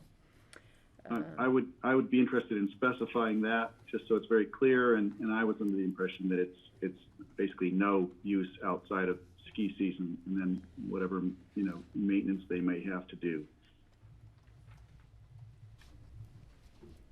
Okay, and then, the last piece of it. Would you mind if I ask one more question about that? Is that okay, Kelly? Yeah, please, go ahead. So, you know, I think that when trails are maintained, it's definitely not in the winter, and there's like slash and burn and all kinds of stuff that goes on in the summer. Is that excluded from summer use? Are we just saying no recreational summer use? I mean, I think my understanding would be the intent is that the lift is not running for public use. Obviously, right, presumably there is maintenance activities that go on, and the lift may run for, you know, maintenance type use. And also no activities that you're not bringing concerts to the Pandora side of the mountain, or, I don't know, the roller coaster, or whatever, you know, those kinds of things. There's no other, you know, facilities provided to accommodate any sort of summer use. And then the calving season that's addressed, I think it's in your part of this, was changed from July 15th to June 30th, I believe. And so does that mean no burning, no trail clearing during that time, and no construction? No construction initially, and then in the future, no maintenance during that period of time? I think that could be specified. I mean, I think, right, the intent there is to limit any activity in that area. So, I mean, the recommendation was specific to, well, no, actually it says construction as well as future use. Well, the CPW comments had said future use of this area should be prohibited except for winter recreational use. Again, I think there's got some anticipation of there's, activity that occurs for maintenance, but could the maintenance activities be restricted during those specific calving dates? Yes, that can be in consideration. And just since you're speaking about it, that was kind of the next piece. Right, CPW had asked for, no construction between May 1st to July 15th. There was discussion about that at the P&Z, and the applicant had requested May 1st through June 21st, which is consistent with the calving restrictions they have in other areas like Burnt Mountain, and use of the trails in other areas. So again, some discussion there about what the actual dates are. Unfortunately, I think we have, right, the dates have not been consistent across the mountains with Aspen, Buttermilk, and Snowmass, and I think SKICO was trying to look to make that consistent, which also makes it easier for the public to be clear about those dates. So I think the May 1st to June 21st is consistent with the restrictions in other areas. Sort of. I would just say we've made longer restrictions near Tom Blake Trail recently in Snowmass. Anyway, for discussion. And I guess, right, I don't know that I can speak to what all the different restrictions are in the different areas. I'd have to look into that. I'd like to have a discussion about that later when maybe the ski company presentation, you could talk about that, those dates and your reasoning. So again, that was sort of it on my end for the additional information. I'm happy to answer any questions. So, and at this point, I guess just to note that the resolution and ordinance in front of you have not been changed since what you saw at the last meeting. Just to make that note. Okay, any other questions for attorneys or ComDev staff? All right. Thank you for that. Those addendums, really great. All right, welcome back, SKICO. Nice to see you all. Thanks again, Mac. It was a great day up on the mountains with this ski. Yeah. All right, we're prepared to begin. Great. David Corbin, Matt Keeling, Mike Kaplan, present in the room for presentation today, as well as Tom Todd from Holland and Hart. I think remotely we should have both Heather now showing on the screen. Thank you. Heather Henry from Connect One, our planner. I think also Auden Schindler may also be on the line and available to chime in remotely if necessary. We're going to try to be short today in our presentation. I realize just hearing some of the Commissioner's comments to Suzanne that maybe I'll touch a little bit more deeply on a couple of issues than I might ordinarily have, but we'll try to move through this fairly briskly. We are seeking to really kind of identify what we believe is kind of the core issue, answer some of the concerns we heard at the last Commissioner's hearing, and then elaborate again for the record on some of the questions that were specifically posed before and which we have answered narratively, which you should have seen in your packets. If we could go on, Mac, and go ahead and roll forward. First thing, looking at the staff report, I was pleased to see in scrolling through all of the pages this time around, 43 pages of comments submitted. And heavily in favor of the proposal, which I would hope you would take note of. We're very pleased to see such deep support and express support for Pandora's, and in particular for the organization, the Friends of Pandora's. The fact that they've collected over 1,300 signatures and counting in support, I think speaks a lot to how the community views this project and the skiing on Aspen Mountain. We're also particularly grateful that last time and then subsequently again on paper, a group of east of Aspen neighbors from that caucus likewise expressed support. And we think that's very telling in terms of the depth and breadth of public interest in this and the sense of how people are or are not impacted. I have to say that that level of positive public sentiment and support is really kind of unique in my 30 years of experience doing this. And I very much hope you take that into account seriously in considering the issues before you. We think really the core question today is what's the appropriate land use for the 153 acres that we are proposing for rezoning and incorporation in the Mountain Master Plan.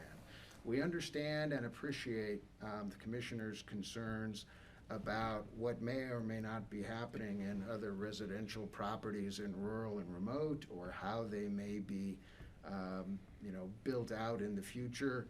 We understand that. We would just reemphasize we have an application before you regarding lands that we either own or have special use permit for. And our application is, quite frankly, focused on those 153 acres of new ski terrain, or roughly, I think it's 166 acres to be rezoned or something of that order. Those are really the acres that we're focused heavily on. They've been looked at for years and years and years. There's been at least a 30-year planning effort to try to bring Pandora's to fruition. It probably did start or was considered back around 1994, about the same time rural and remote was created. There was obviously interest and concern, and as we've learned, the intention not to preclude skiing in Pandora's, even with the adoption of rural and remote. But after rural and remote was adopted, a 97-98 mountain plan was proposed, considered. Pandora's was described in that plan, as we know, subject to further review. If you will, Richmond Ridge Management Plan was done in 98 to 2000, I believe. In 2002, the White River Forest Master Plan was done, including all of these areas. In 2003, the East of Aspen Area Plan, Independence Pass Plan was done. In 2006, the code was rewritten, considering rural and remote and ski rec uses and permissible uses. And we brought back our master plan with the Forest Service for this area in 2017, and then came forward after a favorable decision from the federal government to the county in 2018, and we're 3 years into process.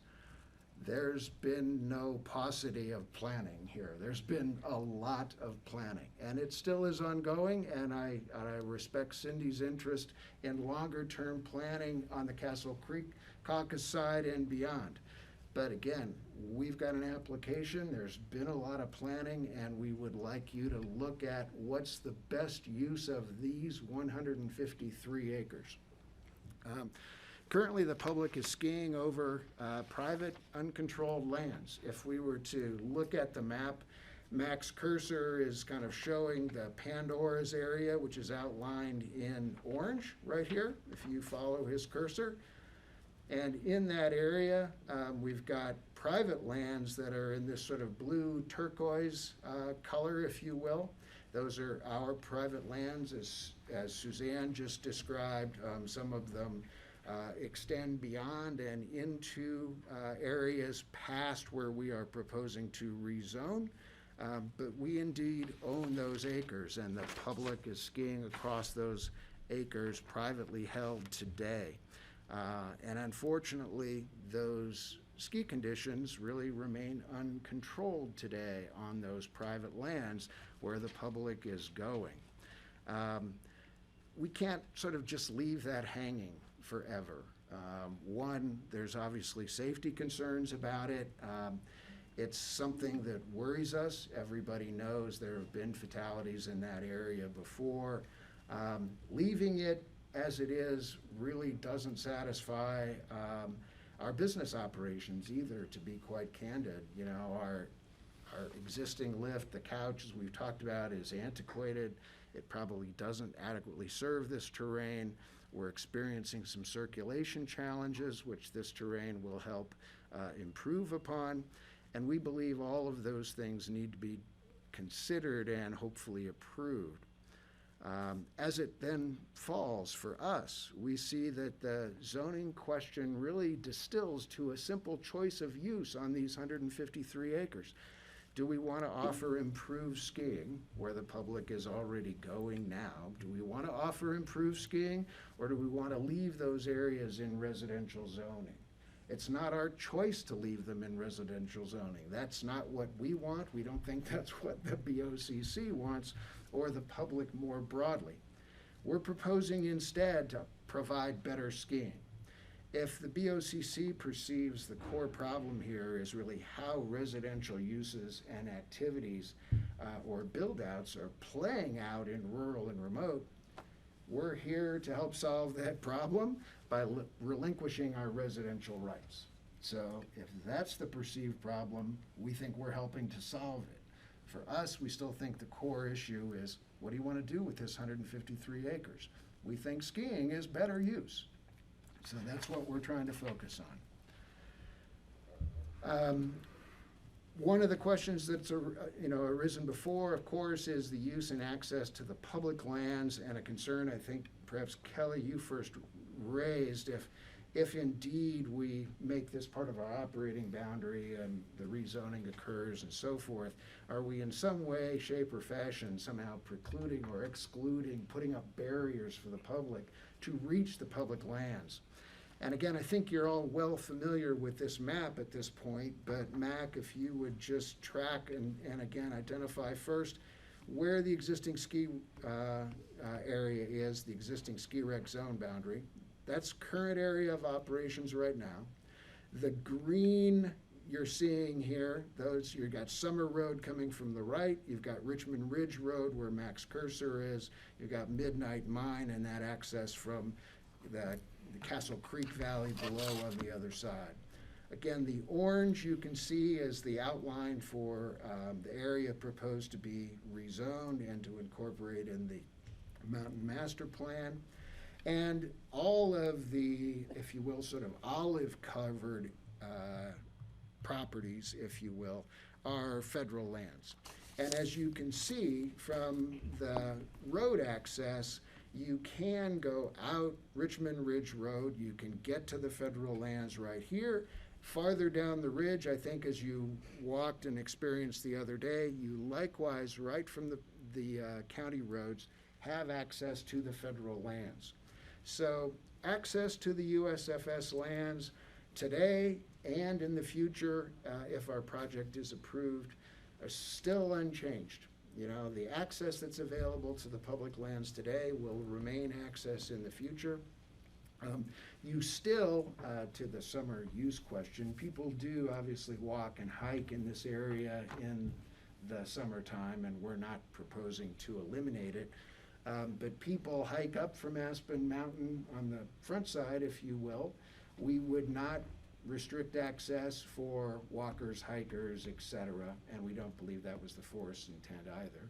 But that access would remain for the public to, if you will, walk or hike up Aspen Mountain. There's nothing in this plan that would prohibit or change that. And then, you know, one thing that does change is right now there is skiing in this area, as we've heard. People go back there today in unsupported, uncontrolled conditions. And what we would be doing and truly changing would be controlling, managing, taking care of that terrain, really for the benefit of all of our public skiers.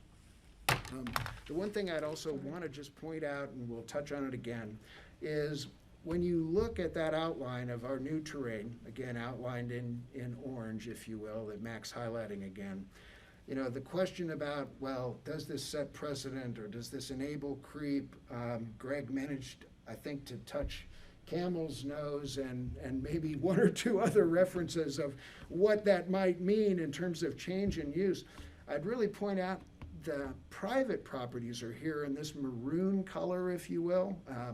And I just want to point out, and I think you've seen it now on your tour, between us and the federal lands, the bulk of the federal lands to our south, there's intervening private property owned by others, third parties, not Aspen Skiing Company.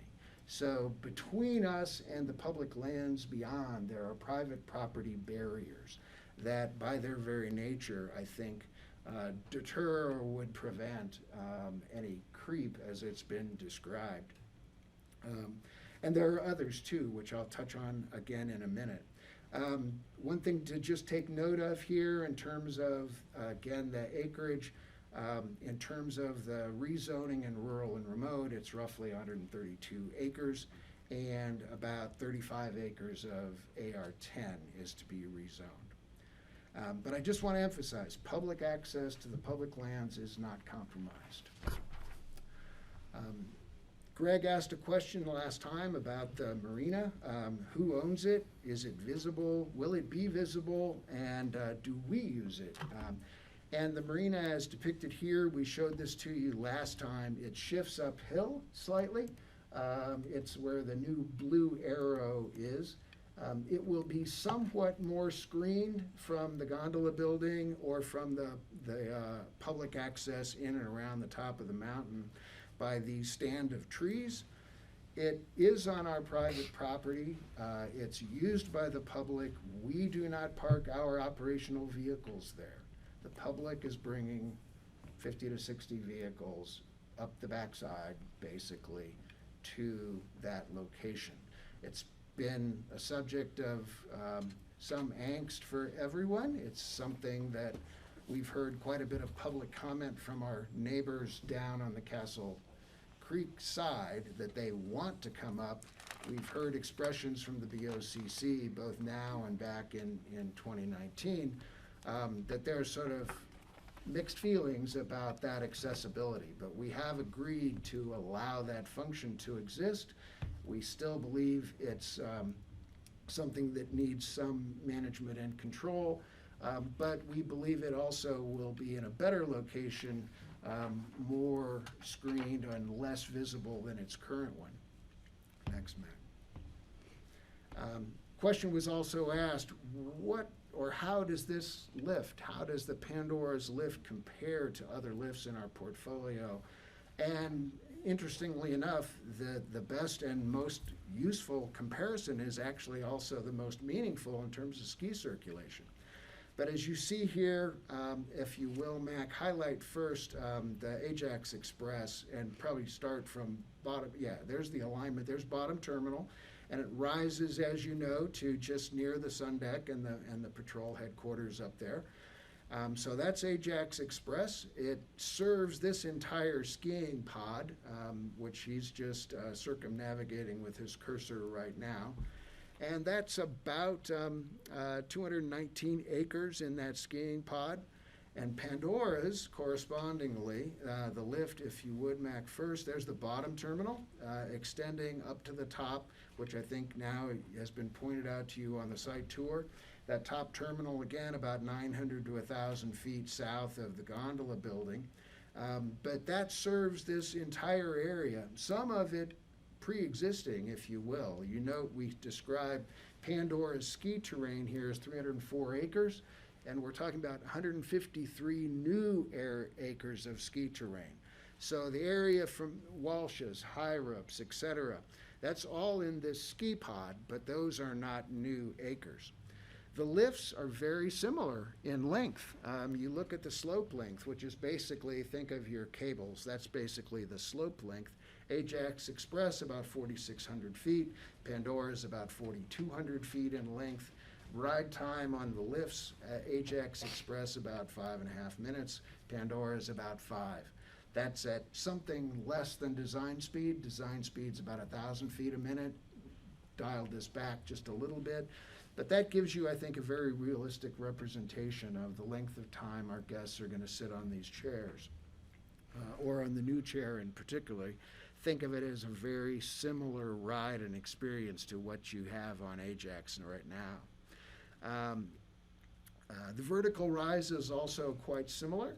It's about 1,200 feet on Pandora's and about 1,100 feet on the Ajax Express. So comparatively, those pods, if you will, are similar in size. The lift in capacity and its length and time of ride are also very similar. And as Mac noted in first drawing a cursor across, down sort of the central spine, there's about 32 acres that, in effect, you can get to either side, either the Pandora's terrain and its pod or the Ajax Express pod. Think 1 and 2 Leaf, Bellissimo, et cetera. You come down that ridge, if you will. You can go either way. So the interchangeability of skiing between these two pods, moving back and forth, should be really easy and a nice and convenient feature. Just reminding you again about what Pandora's terrain is. We won't linger on this. Again, we're talking 153 acres of new terrain. Roughly 77 acres of that is in trails and 76 acres of that is in glades. We've covered this before. The benefits to this terrain, again, are northeast aspect, very high elevation, excellent snow, a new experience, a new qualitative experience or an improved qualitative experience, we believe, for our guests, and something that not beginners, but intermediates and experts both can enjoy. And again, I'd remind you, as we discussed last time, a lot of intermediates could come down and where they might ski towards the Couch today, you'd be able, if you're coming down Copper, North Star, even Lazy Boy, reverse back into this terrain, not unlike what happens at Temerity, and then people would be able to lap up. And again, as we just spoke, could also go over onto the Ajax Express side. The question was also posed, can we speed up the Couch? And Greg, we cannot. It would require a new lift. Mechanically, you just can't do it. It's at this point an old fixed grip, and simply you couldn't just fix it or upgrade it. You'd have to just simply replace it. And we believe Pandora's really does that and does it better in terms of the location, the terrain that it's served, the experience that will be done. Pandora's really is teed up to be a Couch replacement ultimately. The other challenge with the Couch and just leaving that condition and that alignment the way it is doesn't solve the existing problem, if you will, of hiking out of that terrain. If you ski Walsh's today, you've got to hike out of it. And all the terrain that would exist below Ludd's Lane, that road out, would be lost if all we did is replace the Couch. So Pandora's, from our ski planning point of view, is a far preferable solution, a better experience for the skier with better and added terrain. That terrain, we think, is really important as we look back again at these two ski pods. The question was posed, how might this terrain be used? How would this terrain and the lift capacity, say, improve the experience on a powder day? It would clearly reduce congestion. We're adding acreage, as we said, 153 acres of terrain, so that by itself makes a difference. The lift, its capacity, its speed, the ability to repeat ski in this area. Between now these two connected and complementary ski pods would significantly improve the ski experience. And if the concern is how does that improve the experience on powder days, heavy use days, you'd immediately be able to get up the mountain, ski the additional terrain, repeat ski in the upper third of the mountain, if you will, moving back and forth between these two pods and not have to return to the bottom. So in that sense, you alleviate that return pressure on bottom lift. You also alleviate some of the pressure on the Ajax Express. So for us, it's more acreage, it's higher quality, it's connected, it disperses skiers, and it's less congested. all we think really valuable to the guest experience. And I'm just following kind of the order that the questions were posed. So again, the slides here and these comments really sort of just track with the narrative that you've gotten. The question was likewise asked last time, what about additional assurances? Can you give us other assurances that development would indeed be removed? And at this point, there are really 3 levels of assurance. In the Aspen Mountain Master Plan, for example, and in fact under the code for all mountain master plans, uses that are not approved, by that not narrated, described, depicted in a master plan that this board approves, uses that are not approved by this board are not permitted. So in the first instance, anything that's not in our approved master plan, we can't do. So just across the board, there's already one level of assurance that, well, you can't just slip in another use. No, you can't. Just by the very nature of approval of the Mountain Master Plan. We've also previously, when we were here before in 2019, and which still holds in the proposed zoning ordinance that's in front of you, we've agreed to limit on a conditional zoning basis to just those items that are ski related, the terrain, the lift, and so forth. So we've agreed to that right in the rezoning ordinance. And lastly, we're prepared, and we'll describe today to you, a potential restrictive covenant that might, in our minds, hopefully resolve any concern or anxiety you have about, is there some other way to make that more secure for years on an indefinite basis even. So we'll describe that to you shortly. Greg had also asked the question, is there something we can give back to the local here? Is there something in the way of pass products or blackout days or whatever? And we really can't do that in a land use process. Those subjects really, pass products, what they are, who has access in what form to a federal permitted ski area, we really can't deal with, as they're not subjects of a local land use review and are really Forest Service issues that we cannot resolve unilaterally.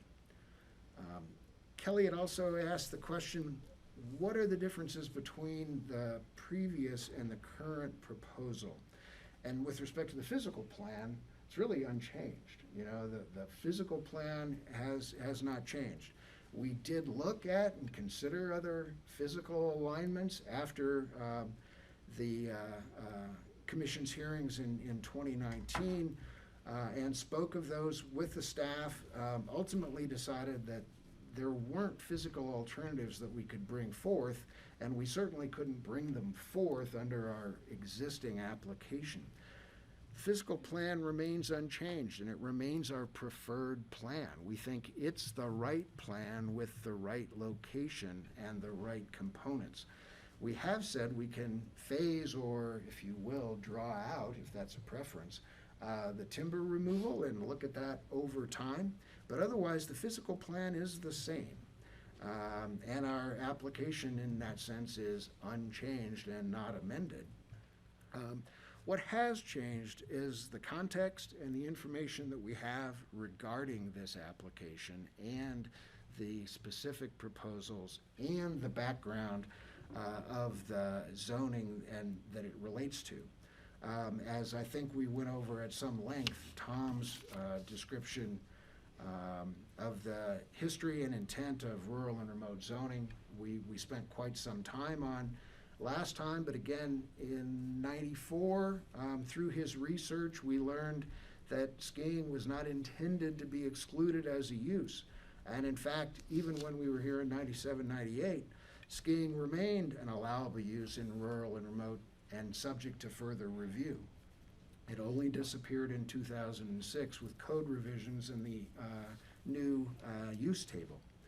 So that's changed. Our understanding of that history, that content, if you will, the background and the intent of rural and remote, we have a deeper understanding of what was permissible or contemplated to be permitted in rural and remote during its adoption and since then. We also have really resolved the ambiguities relating to whether or not a provision in the east of Aspen Independence Pass master plan that appeared to restrict or, if you will, limit rezoning, we think has been resolved, because the intent of the 2003 East of Aspen plan at the time still would have permitted skiing under those rural and remote categories as we described.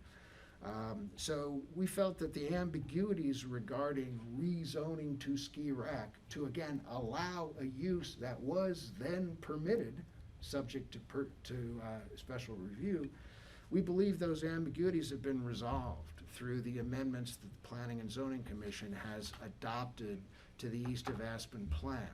So in the sense of, is there conformance with the comp plan, I think we believe, and P&Z, I believe, now thinks, yes, there is conformance. Those ambiguities have been eliminated or resolved. We also put quite a bit of evidence into the record in our supplemental materials. I spoke to it last week, or 2 weeks ago, I guess, that there has been a change of use and condition back there. The activities, as we described, the use have increased, over 2 times easily in terms of skier use in this terrain.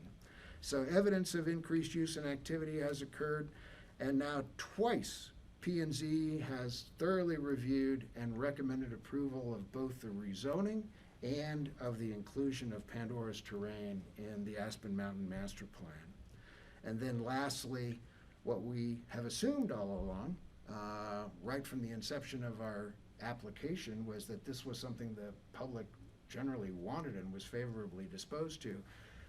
We've seen with the recent petition, again, over 1,300 signatures, that public indeed very much seems to want this. And we think in some fashion demonstrating that, showing that support is indeed new from when we were here in 2019. Again, we touched on this before. I'll just reiterate it again very quickly. We've seen this terrain. I don't think there's anything that is particularly unusual about it. I would just again highlight with respect to the boundaries that exist here. We know where our existing ski rec boundary is. You can see in orange the area highlighted for the terrain expansion. Federal lands in olive are very clearly demarcated. And again, between us and those federal lands and to our south and west, there's quite a bit of, if you will, private property that is not ours and not any property that we own beyond those in the blue that extend over our proposed rezoning line. So And David, again, sorry, I've been following your cadence and I didn't see Greg has had his hand up, so his I'm sorry. question may be like way in the past. Sorry, Greg. Thank you, thanks. And yeah, Dave, I'm following all of it. First of all, I just want to let everybody know that I was unable to attend the tour, but I did listen to the audio track and follow in the maps as best I could and got a lot out of that. So thank you for conducting that tour. The question I had was back just on the trails themselves. You're going to take 3 years to work on your glading and your actual trail shape. I just wonder, how do these trail widths compare to the other ones? On the map, it looks like they're very similar to the widths of the ski trails on the other pod on Aspen Mountain, but just wanted to get some background on that. Are we looking at really narrow eastern style ski trails, or are we looking at your typical Aspen ski trail? No, I definitely describe them as really sort of typical trails, if you will, in terms of our design intent. So they are not as narrow as you might find in many East Coast ski trails.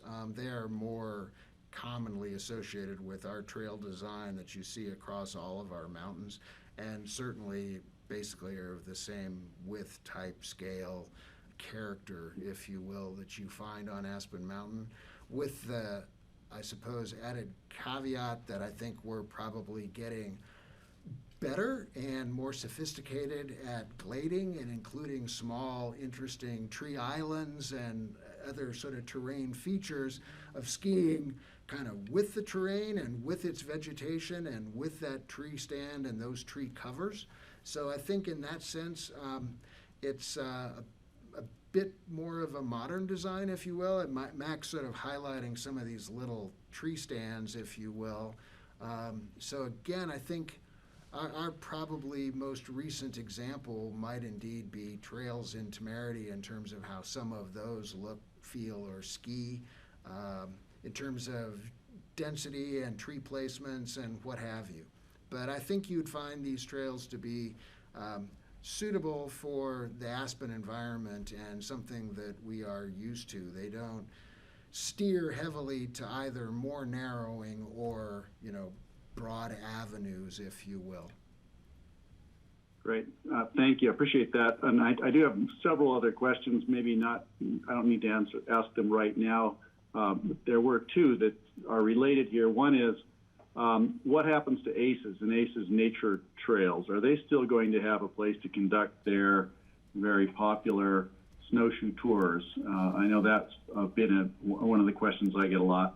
And then another one, I did notice the CPW letter asking for, partnership and mitigation for, really, I think, I think it was tree removal or, habitat maintenance and restoration. Are you planning to do anything along with those requests from CPW? I'm not sure if I heard that earlier. In the first place, yes, ACES program will be maintained, and that opportunity for ACES tours will be preserved. We've really lined out, if you will, kind of both winter and summer access routes where they could continue to go up the ridge from their staging area at the Sun Deck. So those programs will be retained.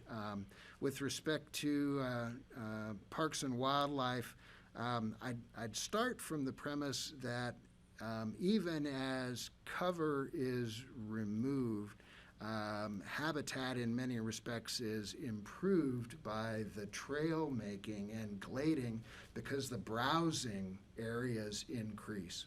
And if you were to dive deeply into the NEPA documents that are in the record, those comments are found in the EA, particularly with respect to elk as kind of an indicator species in this area.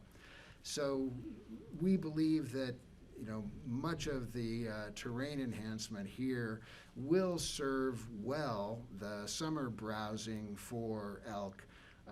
We frankly do not overlap with the elk winter range or the elk calving range or the transition range, and we've shown mapping of that previously. But we certainly believe in some measure, particularly on summer use, which is when elk, as a species are up at this elevation on this northeast aspect, we certainly believe that the terrain will not be deteriorated for their summer uses, and it doesn't really negatively impact calving or sustainability of the herd. All right, you good, Greg? Other questions at this time, or should we let David finish? No, I'd rather they finished up. Okay. All right. Okay, well, we were just touching again on the map and terrain itself. Yeah, Greg, I'm sorry you didn't have the opportunity to tour. Hopefully this map makes clear sort of where we are and how far we go. Mac, I might just ask you to highlight and point to where really, again, top terminal would be. Turn your microphone on, please. Yeah, right in this vicinity would be the top of the lift terminal. And then if you could go out and sort of identify and even speak to the tour in terms of where you stopped on the tour, maybe that would help orient people on the map. No problem. Is your microphone on?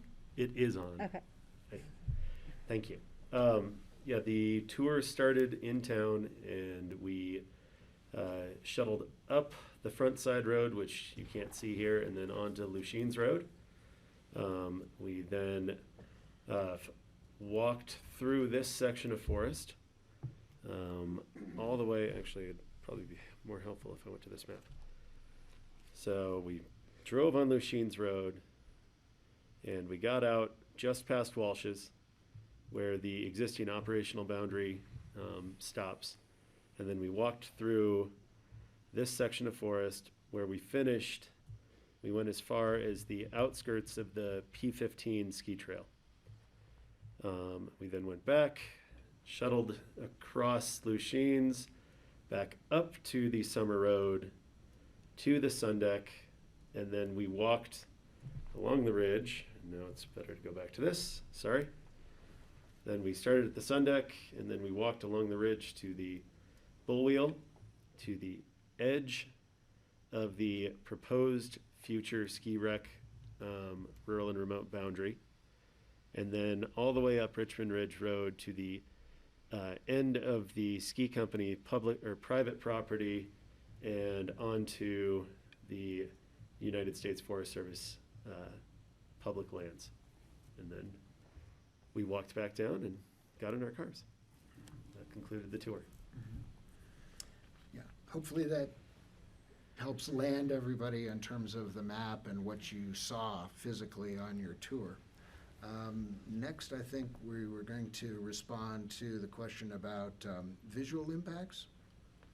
And Heather was going to pipe in at this point and describe the studies that were undertaken here and what they depict. Thanks, everybody. Thanks for your time. Thanks, David.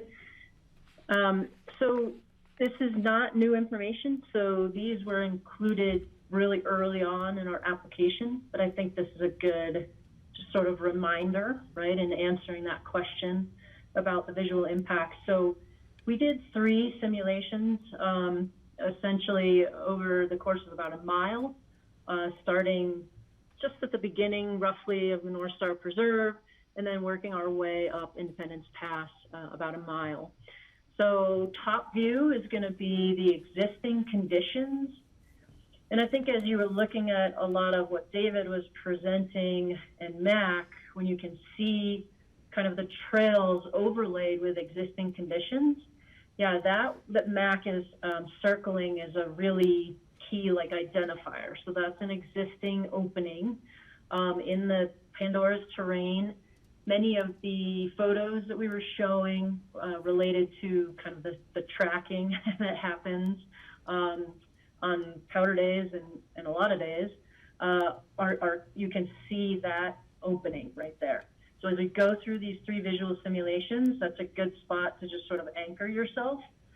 So from here, as he's circling that, and then if you go down below, really that opening, you know, you can see maybe it's a little broader. There might be some more openings in the trees, etc. And then to the left is where you see newer trails coming in. And if that kind of rests the very tip of his cursor, about on, that point, the lift, the bottom terminal of the lift is really behind that sort of false horizon. So you really don't even see the lift terminal itself. If we go to the next one, we're about a half mile up the road. And again, on the top view, you can kind of anchor yourself with that existing opening. Down below, you have this ridge line that's quite a ways in the foreground, or I guess North Star's in the foreground, so that's kind of the mid-ground. And then you can just barely see the trails just past that that go right up to kind of the top of where some of the Pandora's trails begin, essentially along that ridge. And then the next one is about another half mile up the road. Yep, again, he's kind of circling that existing opening in the trees.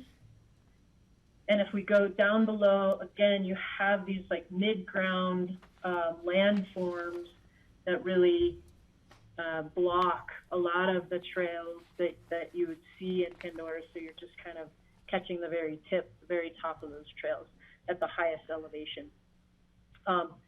these simulations were presented at the East of Aspen caucus that several of our team members attended, I think 4 weeks ago.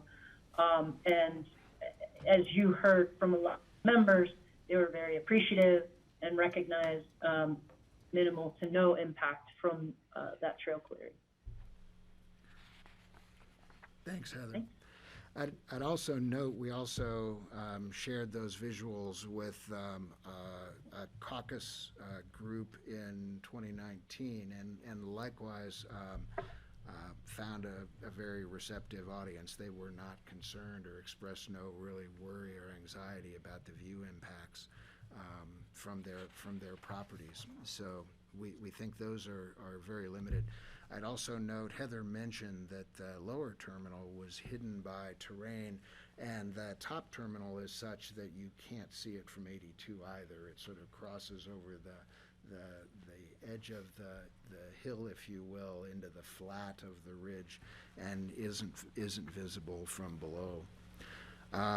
With respect to summertime uses and some of the questions that arose before, as Suzanne points out, we've proposed no summer development or improvements for summer activities.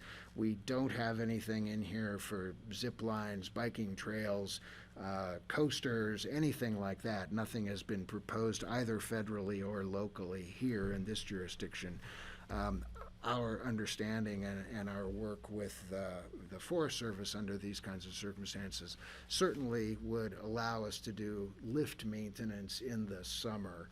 Those kinds of maintenance activities are permitted.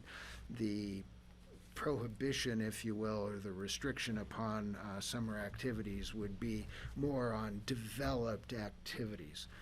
I think everyone does recognize that the public does walk through or hike through today, and I don't think it's anybody's intention to eliminate that. But with respect to us, we've got no developed summer operations that are proposed or contemplated.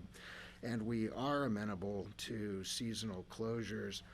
As Suzanne notes, yes, we do prefer and believe May 1st to June 21st. Prohibition of any activity in these areas is right closure. That's really how we've dealt with the Forest Service, largely to help prevent any possible impacts on calving. If we keep people entirely out of these areas for this period of May 1 to June 21, Forest Service believes that protects, nearby elk herds in terms of their calving season. So that's the closure date we've actually used at Snowmass at the one end of Government Trail as it goes to Buttermilk on the other. That's where these closures and kind of the elk management tool has been adopted, was on that mountain for that trail, because there's quite a bit of elk calving that occurs between Buttermilk and Snowmass. So we've tried to consistently use the same dates, if you will, so we don't have a trail open on one end but closed on the other, and people are somehow then breaching these dates from one end or another. So with the Forest Service, we've tried to get those closures and the management of those closures aligned so the elk calving period is protected, and at the same time the closures across the trails that the public sometimes wants to use or sort of poach into, the closures are consistently managed. So that's why we would again propose similar date here of that May 1st to June 21st. We'd stay completely out of it. There isn't maintenance activity that happens there. For example, at Snowmass, we don't go into those areas. We would do the same here. So hopefully that is something that the county will track with. It, I think, certainly helps if all the jurisdictions are using the same closure dates in these circumstances related to the ski mountains. With respect to criteria for review of new ski areas versus existing, again, a new ski area, if it were brand new, and I don't think there's been a new one in Colorado since Beaver Creek, which is probably 40 years ago. A new area would certainly be a very exhaustive review, very substantial if you were to start over with a new ski area. Our point is Pandora is not a new area. It's within our existing special use permit. We haven't enlarged the acreage of our special use permit. What we are doing is really, if you will, infilling our operations into the limits of that special use permit. So for our purposes, this is considered an existing ski area, and we're working within that special use permit, but expanding our operational acreage. The White River Forest Plan that was adopted in 2002 contemplates no new ski areas at all in the White River, and no additional ski areas beyond our border or expansions beyond our border. So if you look at the 2002 White River Forest Plan, there's a map associated with it. There's a zone district, again, management area 8.25, that is for ski-based resorts, existing and potential. There is nothing shown past our boundary to the south. So from the Forest Service perspective, there is no potential ski area beyond our boundary to the south. So you go back to that orange line that MAC has now traced 3 or 4 times. For federal purposes, that's it. That's where it stops. The question was also posed, would we extend, or might we extend our boundary to powder tours? Well, again, there's private property between this new terrain, between Pandora's terrain and the other federal lands. If you remember that little maroon slice, the Gregg parcel, for example, or Schoaf's parcel, those are private properties we don't own, we certainly don't control, that are between us and the other federal lands. So there is no contiguity between our special use permit and the federal lands where Powder Tours operates. There's private land that we don't own between those two permits. The permits themselves are very, very different. They are apples and oranges in Forest Service world. The Powder Tours permit is more like an outfitter or guiding permit. They go and guide recreation on the federal lands. They just do that. They go onto the federal lands, they guide recreation. On a special use permit, it's more like a 40-year lease. We've got a land lease on our special use permit where we can, with their approval, make and build improvements and do things like construct lifts, design and cut trail, put up restaurants, etc. Very different permits. So they don't cross, they don't really cross-function. We operate a ski area under a special use permit, and yes, we operate powder tours, but very different beasts. With respect to conditional and spot zoning, obviously John expressed a variety of opinions on all of those zoning issues. We would just, I suppose, seek to emphasize a couple of things. Even though downzoning isn't really a term of art or legally defined function in the code, we still believe that this is, in effect, a downzoning in popular parlance if we are relinquishing development rights that are residential development rights there, or if we're relinquishing our opportunity to pull TDRs out of the site, whatever. It is, in effect, a downzoning. It's a reduction in the density, which we think supports county goals as we understand them.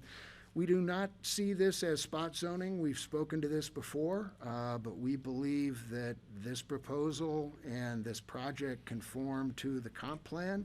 P&Z has reinforced that now by, again, for the second time, approving the proposed rezoning and passing it along to BOCC for consideration. We also believe that it's really critical distinction in terms of spot zoning that the area that is being sought to rezone literally abuts. It is immediately adjacent to ski rec zoning. It's not as though it's been dropped out of the sky. It is just like the zone district next to it where we operate. Likewise, the ownership is not singular, as Heather pointed out at our last hearing. The ownership is ASC and the federal government, if you will, which is all of us.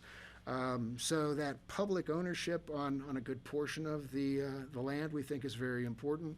And it brings, or we believe the project brings, a community and a public benefit, not benefit solely for someone who might be pursuing spot zoning.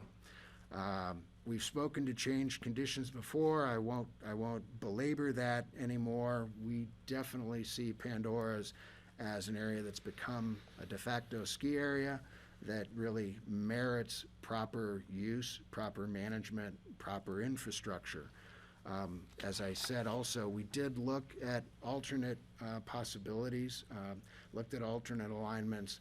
Don't believe they can work legally in terms of just shifting a lift alignment but still having trails and skiing and managed activities, because that would remain in rural and remote, and after 2006 those weren't necessarily permitted uses in the strict senses of rural and remote.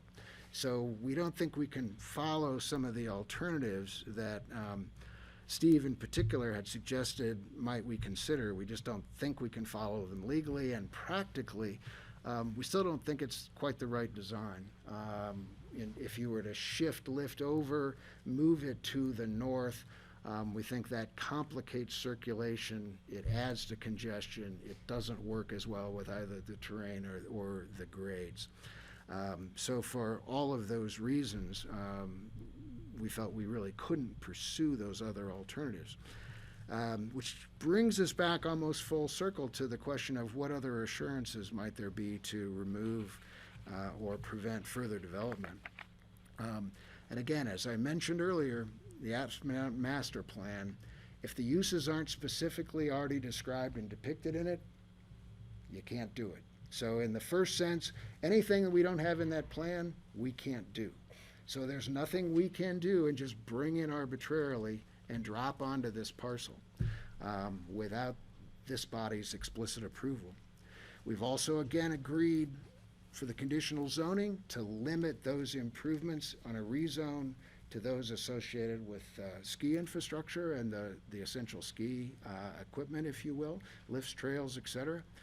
And we're proposing to, if you will, provide additional assurance to that effect with a restrictive covenant, which Tom is going to explain and describe. Can we have a break? Sure. It's been 2.5 hours. Sure. So that'd Yeah. be really nice. Okay. All right, if that's okay, I think this is a good Okay, could discussion I just point. also request your permission, Kelly? I Mhm. brought a draft of a restrictive covenant. I sent it electronically to John Ely. Okay. Maybe during the break, using social distancing, I can put it on each of your Sure. chairs. Great, that'd be helpful, thank Great. you.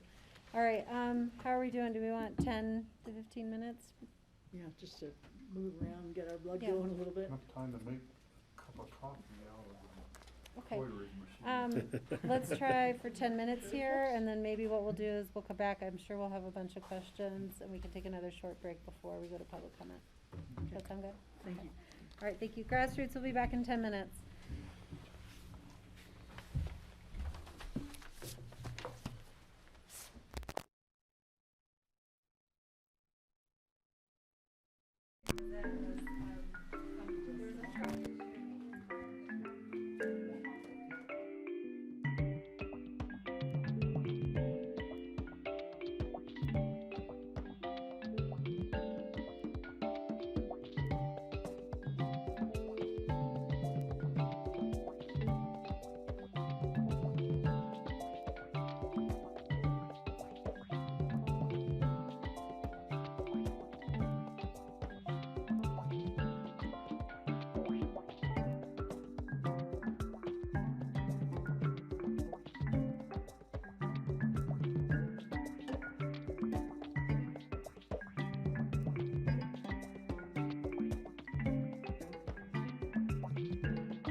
welcome back everyone to the Pickens County Board of County Commissioners regular session on Wednesday, September 8th. We are resuming our discussion of the Aspen Ski Company's rezoning request for the Pandora's area.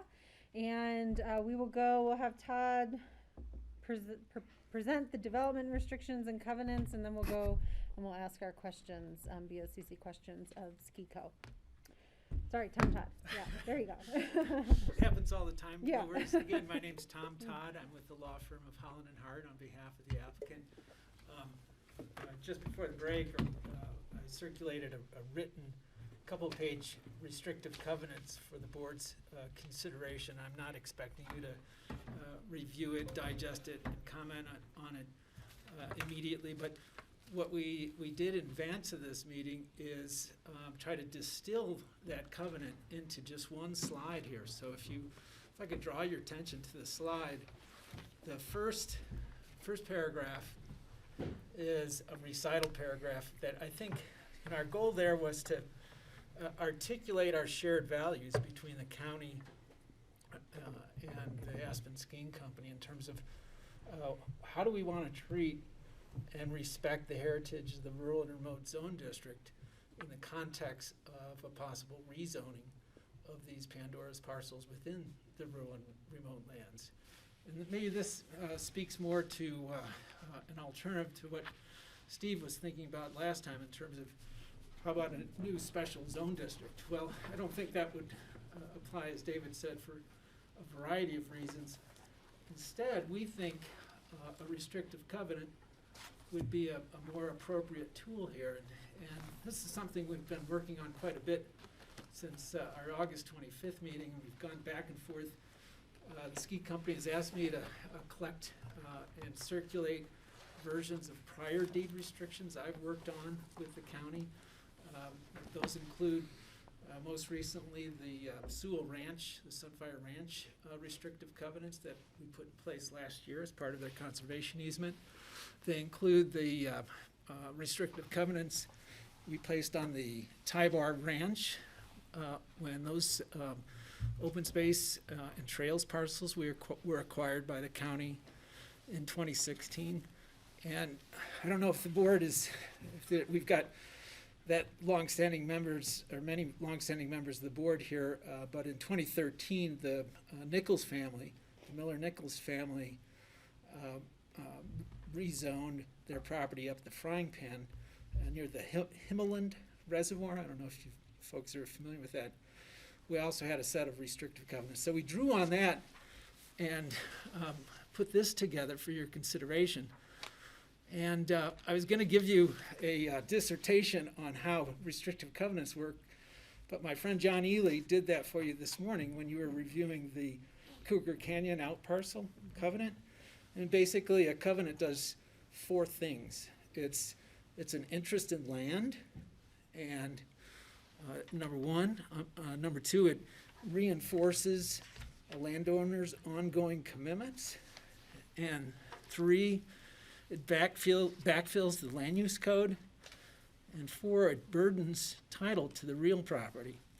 So when I said that it backfills the land use code, it reinforces the master plan that we would have in place here so that any future county commissioners or landowners could not mess with what you're agreeing to in the form of a restrictive covenant. So it'll be filed in the real property records and enforceable for the county or by the county permanently. So in the second lower portion of this slide, we've itemized the development restrictions that we propose to include in the covenant to expressly prohibit restaurant and bar operations, residential development, overnight lodging activities, all these things we've been talking about for the past few years.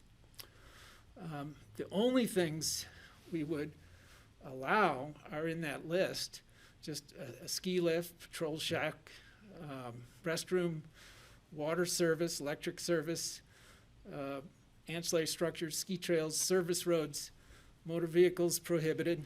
The only thing we want to protect for, or assume that will happen in the future is that there will be new ski technology. Who knows what that might be?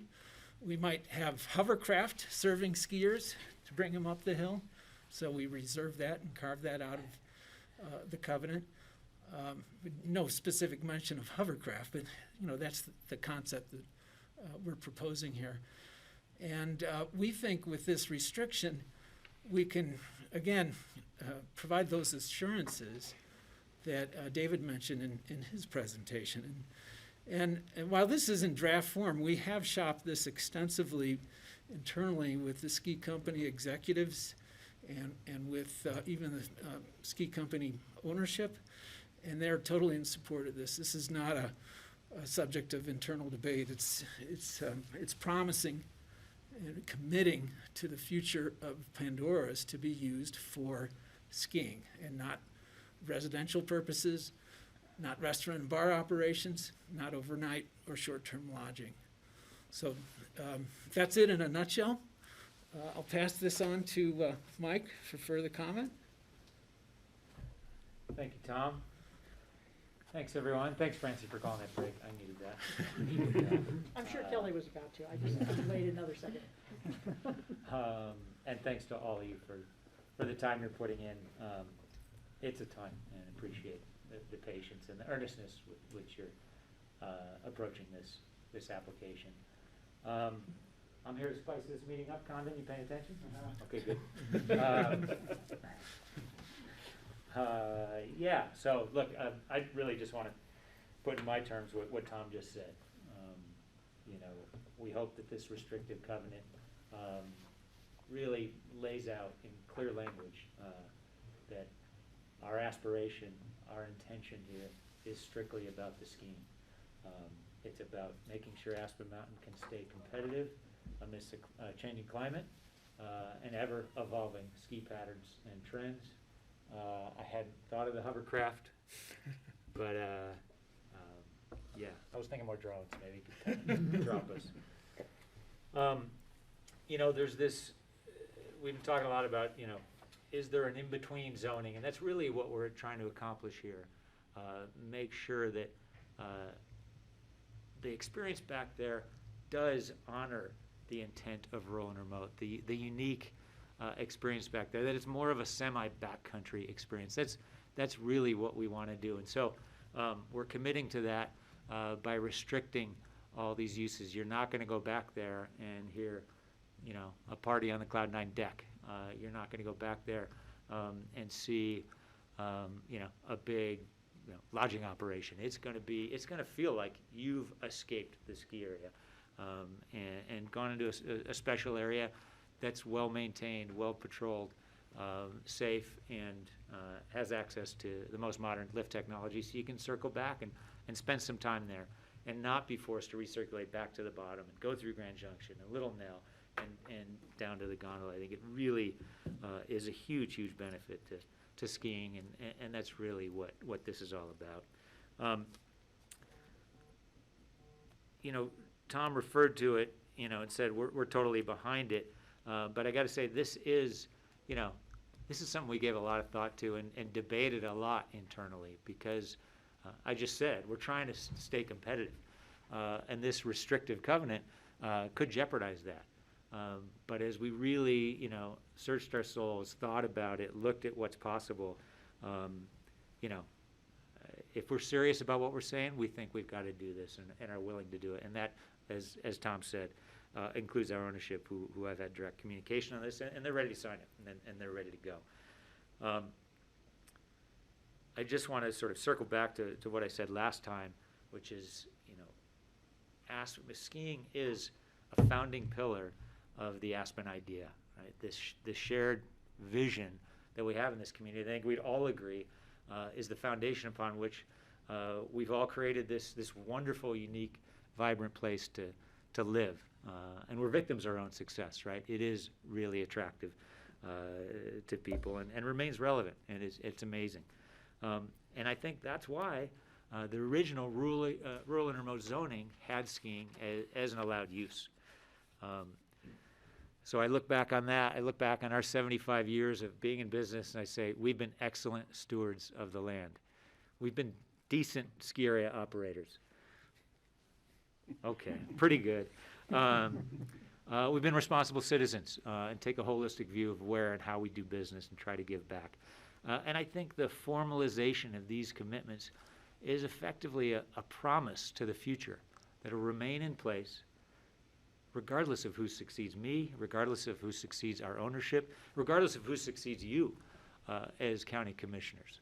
So, you know, look, I think there's an exciting opportunity to keep development at bay for the community, to expand skiing options for the community, and to make sure the Aspen idea is alive and well. So that's why I'm hoping you will vote yes for skiing in Pandora's. And with that, I'll hand it to Heather to bring us home and open this up back to you guys. Thanks, everybody. Okay, I mean, for your consideration, we've put some language up here, what we would love to see in terms of an action today. I think throughout the course of this, we've really provided the irrefutable evidence that we've met the criteria for rezoning, in our opinion, overwhelming public support, and assurances to maintain skiing in the rural nature of these lands in perpetuity, frankly. So today, as Mike said, this is say yes to skiing, no to residential, yes to skiing. We'd love to see this approved on first reading today, set for second reading, with the condition to include the rural and remote ski rec restrictive covenant. So that would be something we would work on with community development and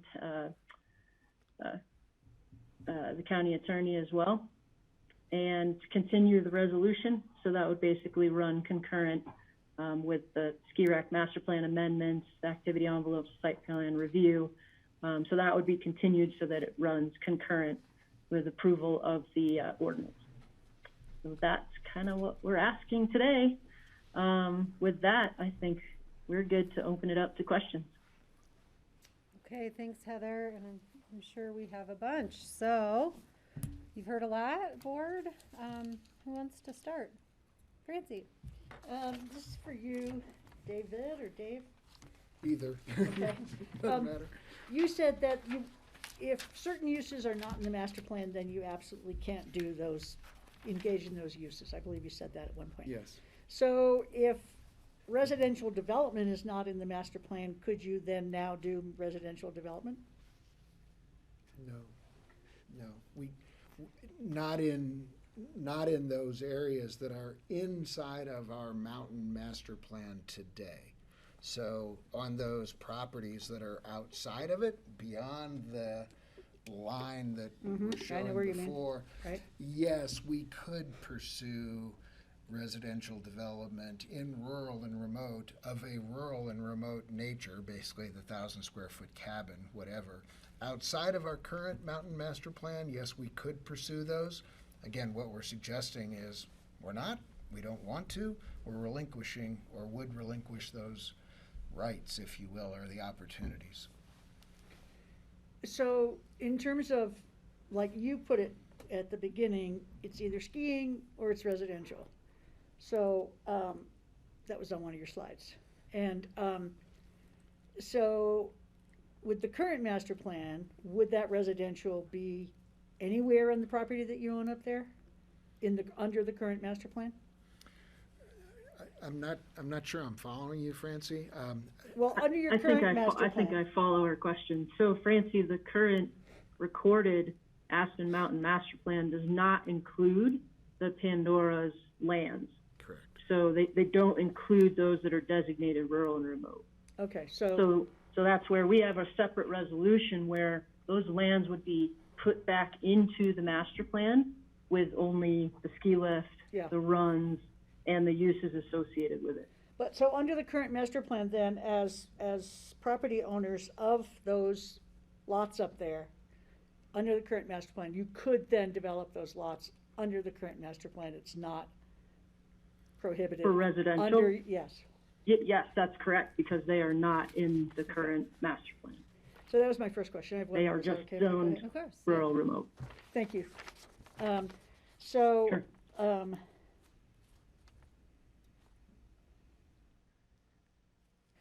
Yes, so So also, David, you mentioned that there was a precedent before 2006 that skiing was an acceptable use under rural and remote.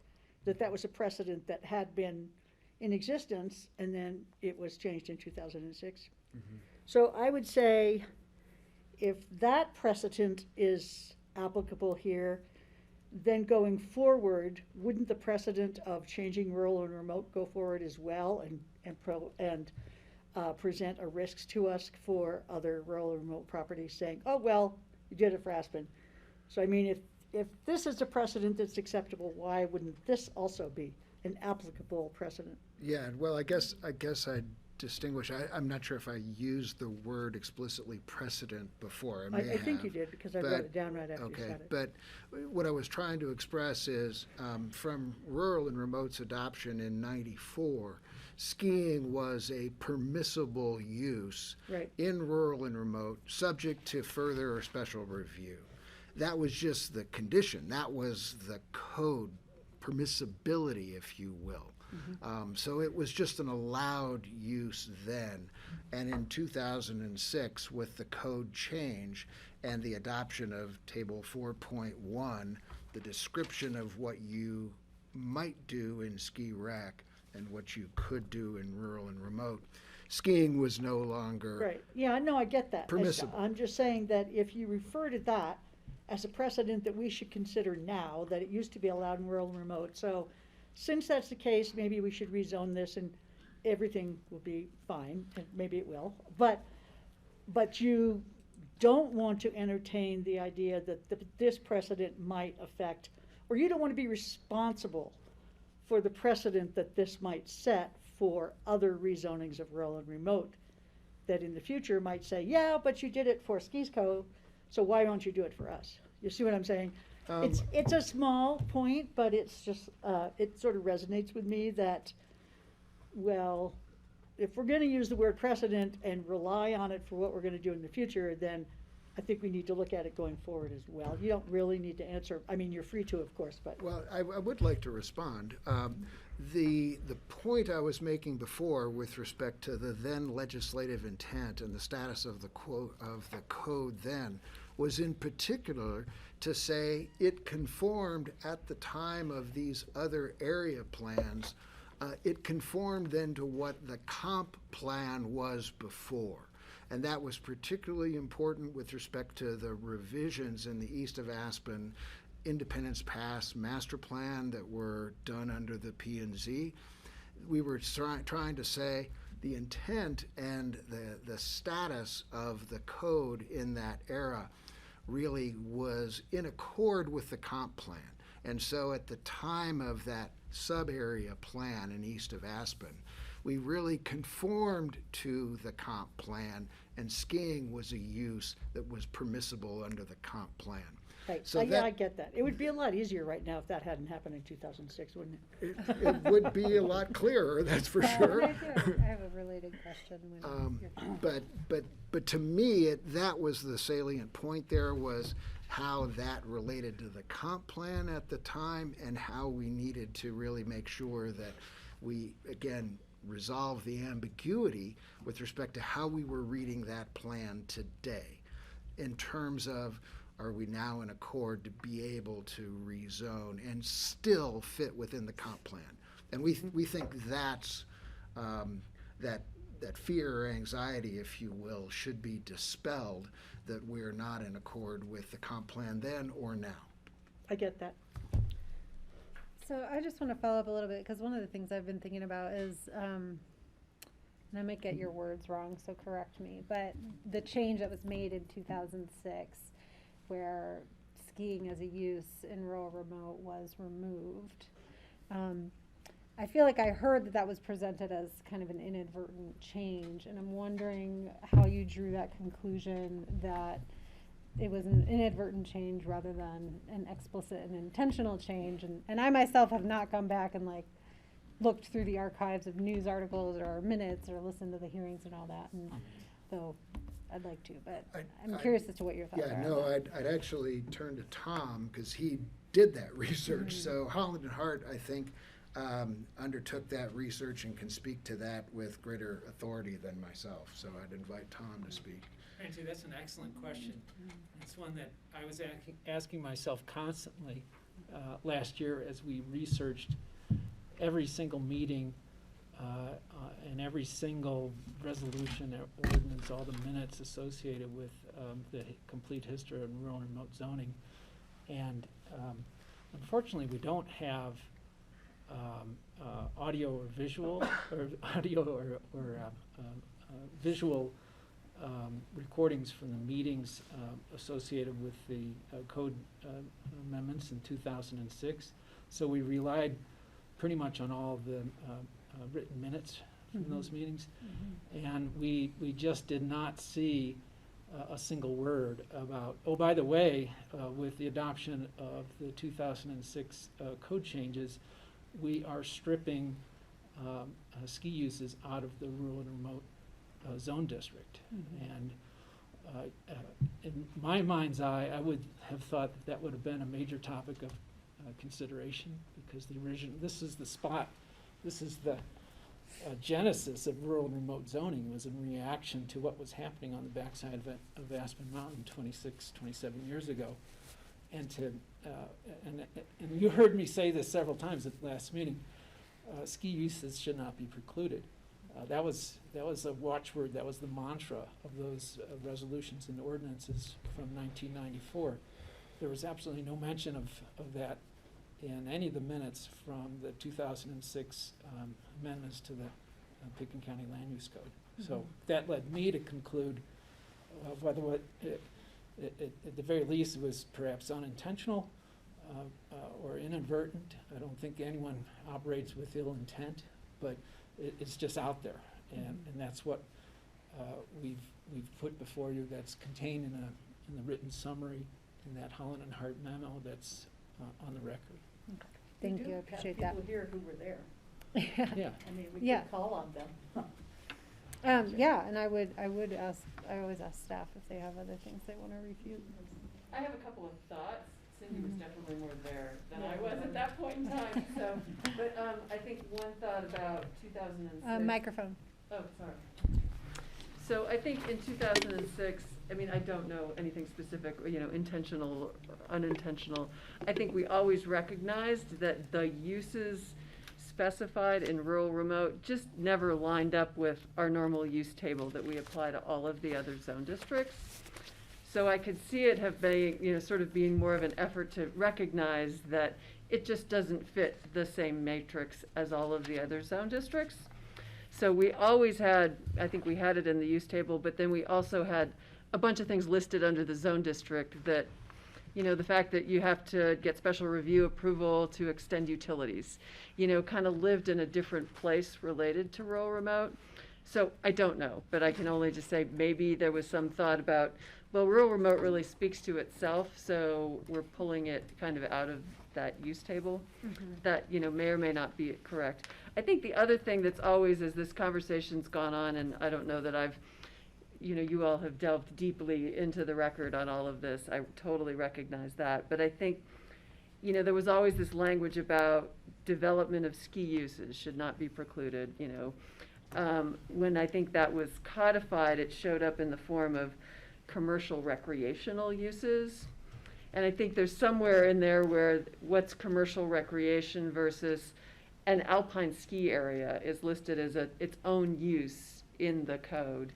Commercial recreational use other, is its own use category as well that captures other things. So again, there's a powder tours type ski use versus an alpine ski area that anticipates, lifts and all of those things. So I think, again, I don't know sort of how it evolved over time and what was envisioned, but I think there was a recognition that there were ski uses occurring back there already in the form of powder tours as well as public use.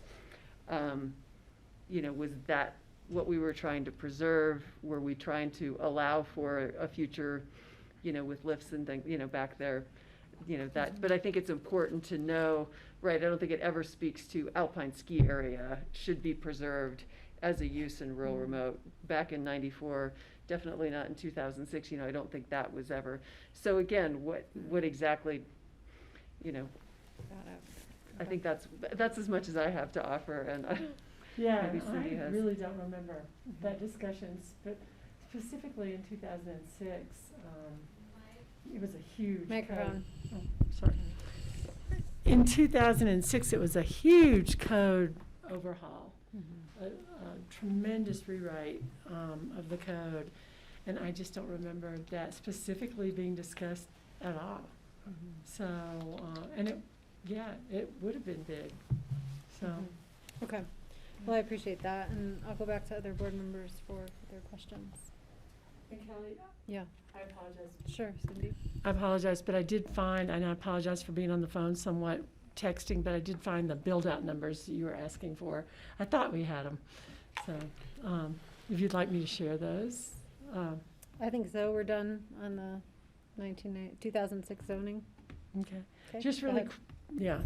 really quickly, Ellen helped me with this on texting, but when we were rewriting for the East of Aspen Master Plan, as well as the Castle Creek Master Plan, and these numbers aren't going to be specifically the area that Suzanne showed you on the map, where she gave you her statistics on what's there today. So if you think about all the rural and remote zoning in Castle Creek today, there's a potential build-out of 57 on that side, with a likely build-out of 34. And the way we do likely build-out is based on what we assume people will do to go through growth management to get those rights and all of that. And then on the east of Aspen side and the ridge, there's a potential build-out for 43 units, but a likely build-out of 11. So if you add the total build-out potential of all of that rural and remote in Castle Creek and on the Richmond Hill Ridge in that planning area, it's 100, easy, and then the likely 45. But So Cindy, is that new units or total units? total units. Total units, including the ones that are already there? Total build-out. Okay. And is that including ones that don't have property that could actually be built on? I mean, that's ones that actually could These are the sustain a ones that cabin. are likely to be built on. Yeah, okay. Subtracting all of the conserved or sending sites Yeah. that have already lifted the TDRs. All right, any questions for Cindy on that? Any others? Okay. Other questions for SKICO from board members? Steve? So I have several more minor questions. Skiers going down into the Valley View Ajax property. If you look at the Harris Bowl or the Harris Wall, whatever you call that, there's just a property line. There's not a there's not a fence or something, I presume. Would you put up a fence there, or do people actually end up skiing down in there? And I think they could come from the Powder Tour area and end up in there also, conceivably. So what happens when skiers do end up going down below your property line and out of the ski area? Our intention was to operationally rope that area, sort of, if you will, to the south of Harris's Wall and coming around and towards the Shoaf property. So we would demarcate the boundary of the ski area with ordinary rope, as we always do. So that's the intended control, and the visual cue that you'd be outside or leaving the ski area would be by rope through that whole area. And then I think Mac kind of talked about, I think it would just be a long, narrow traverse. You wouldn't necessarily build a road, but to get from Harris Wall clear back over to the Pandora Lift would be quite a long traverse to get over there. And that would be just up above a rope then. Yeah, Steve, to that point, Harris's wall is shown here, and the rope David was describing would be along the red line that you see, and from this corner all the way down to where you would intersect the P15 trail, you would have an 8% grade, which is what we discussed would be the typical traverse grade for a skier or a snowboarder. And so that would be basically user created just above the rope in this section through the opening, and then we would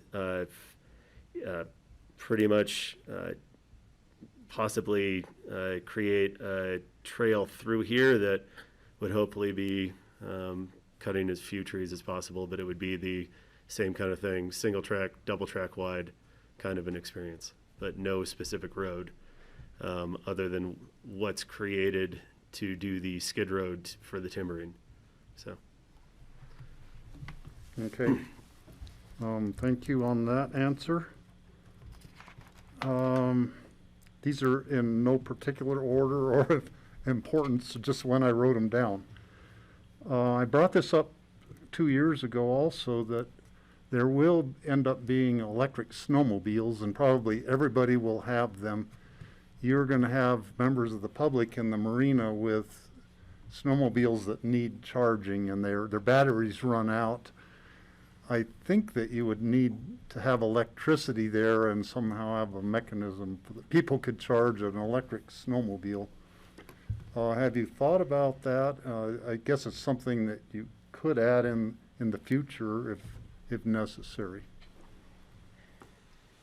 Would you speak to it in terms of electrical? I get this one. Well, just feasibility. No, I understand, David. It's right up there with the hovercraft, but maybe it's only a year or two down the road, I think. Yeah, that one, I think with the proposed rezoning with conditions, with restrictive covenant, thoughts like that that would benefit the environment are things that could still be contemplated in the future, if that's a desire of the community, the plan, etc.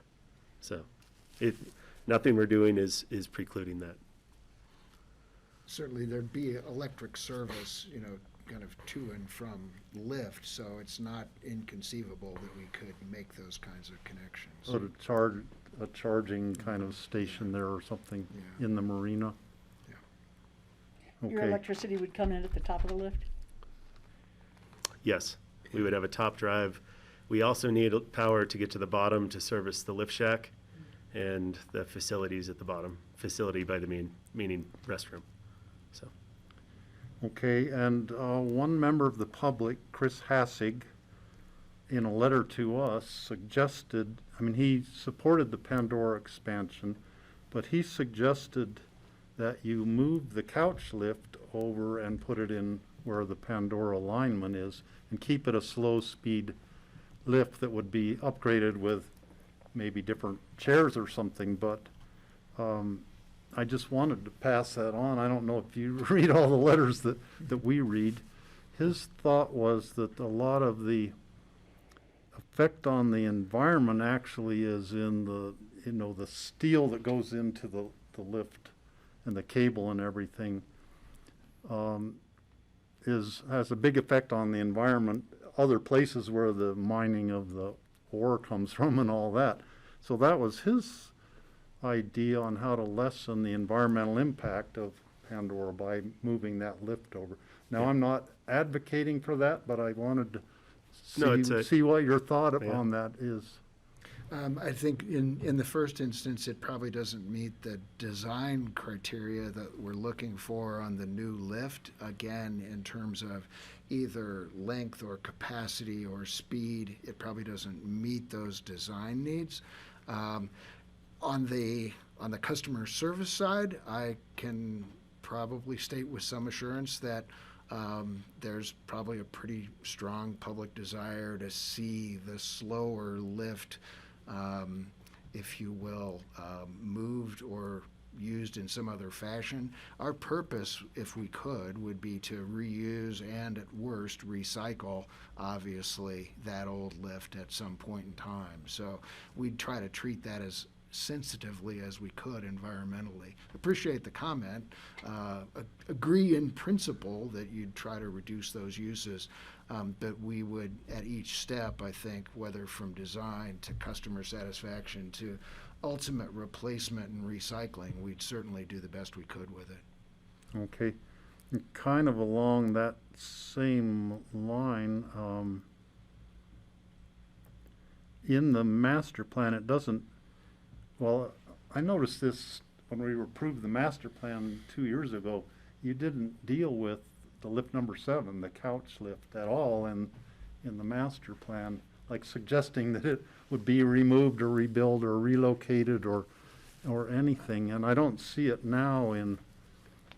I think what we represented at the time was we wanted to first build this new lift, see the new circulation pattern, see how it works before deciding, and then make the determination: should we remove the couch in its entirety? Should we leave it in place? Would we need it for redundancy if another lift was down, et cetera? So that, I think, was what we articulated in our prior hearings in 2019, and that would still be our plan now. Okay. Okay, that makes sense to me. Let's see, just to comment on the closure for the elk calving season, I always had it stuck in my head that June 4th is the peak of the elk calving season, which kind of is in the middle of that period of time, the May 1st through June 21st. So I think there might conceivably be some elk calves being born after June 21st, but almost all of them would be born already at that time. So just, I'm not asking you to respond to that, but just a point of information. I do have a correction to make. Mac mentioned to me that with respect to snowmass, our dates are closure through the 20th, reopen on the 21st. So I was a day off. Okay. Then another just comment. Victor Gurdon sent a letter to the commissioners talking about the Pandora lift alignment and the whole reasoning behind saying that alignment you're proposing does a better job of dispersing the skiers on the top of the mountain.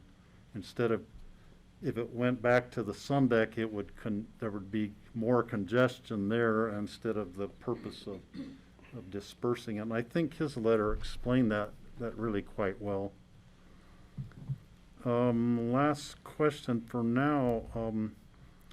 When was Pandora first included in the Forest Service ski area permit boundary to the ski company? I don't know the earliest date of inclusion. I know it dates back to at least that 97, 98 plan, and I think the decade before, but I'm not certain of that. I don't know if Mike knows. No, I can't say for sure. Yeah. Like I said, it's been always in my memory that it's been contemplated and part of our SUP, to your point, since I arrived here in '93. Right. But we could research that and prove that. I was looking at the history of Pandora. When did the ski company first start contemplating developing that terrain, and then that's when the question popped up: when did the Forest Service include it in your boundary, even though it wasn't in your operational boundary? But yeah, I don't know off the top of my head, Steve. If you could find that answer out, I'd appreciate it. So that's all I have for now, Kelly. Okay. And I do have a follow-up question. You can never have too many maps, but can you show me where the special use permit boundary that you have with the Forest Service for the ski area goes? I'm not worried about the powder tours. I feel like Matt covered that well on our site visit, but for the operational area.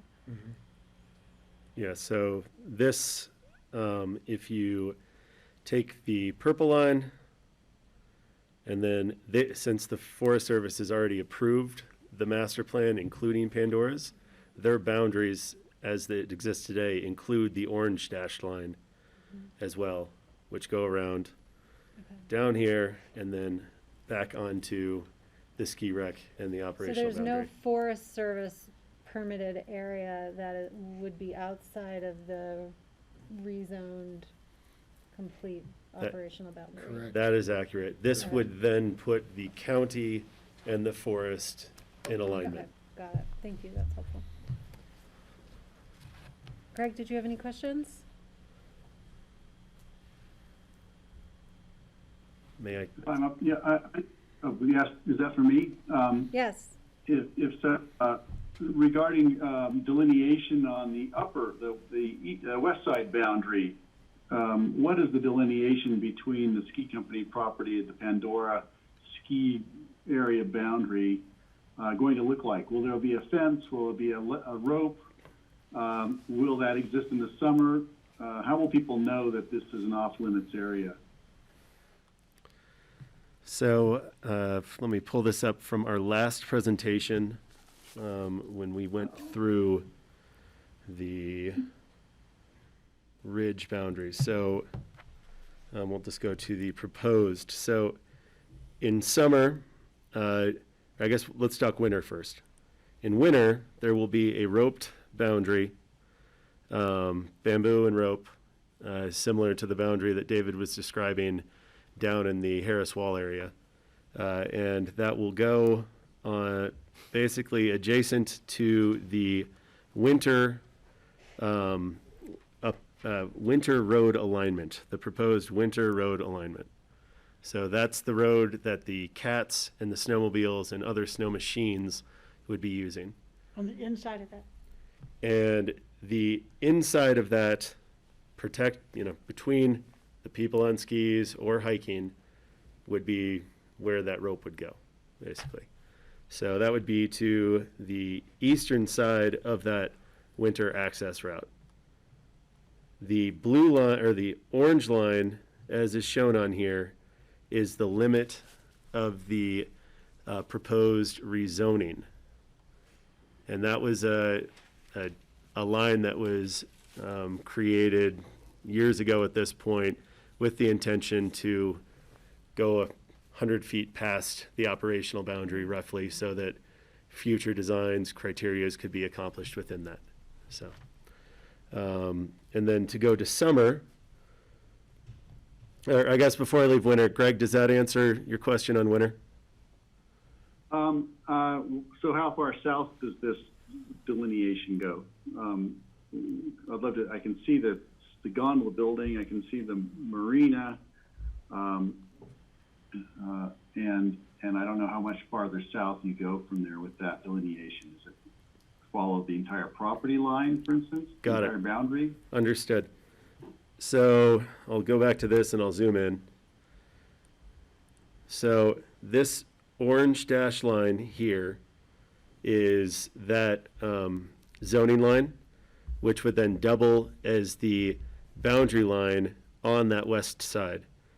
The winter road would come through here, around here, and then back, and as such. So it doesn't go up the ridge for eternity, it goes up the ridge for 300 or 400 feet, and then hits the proposed zoning boundary change.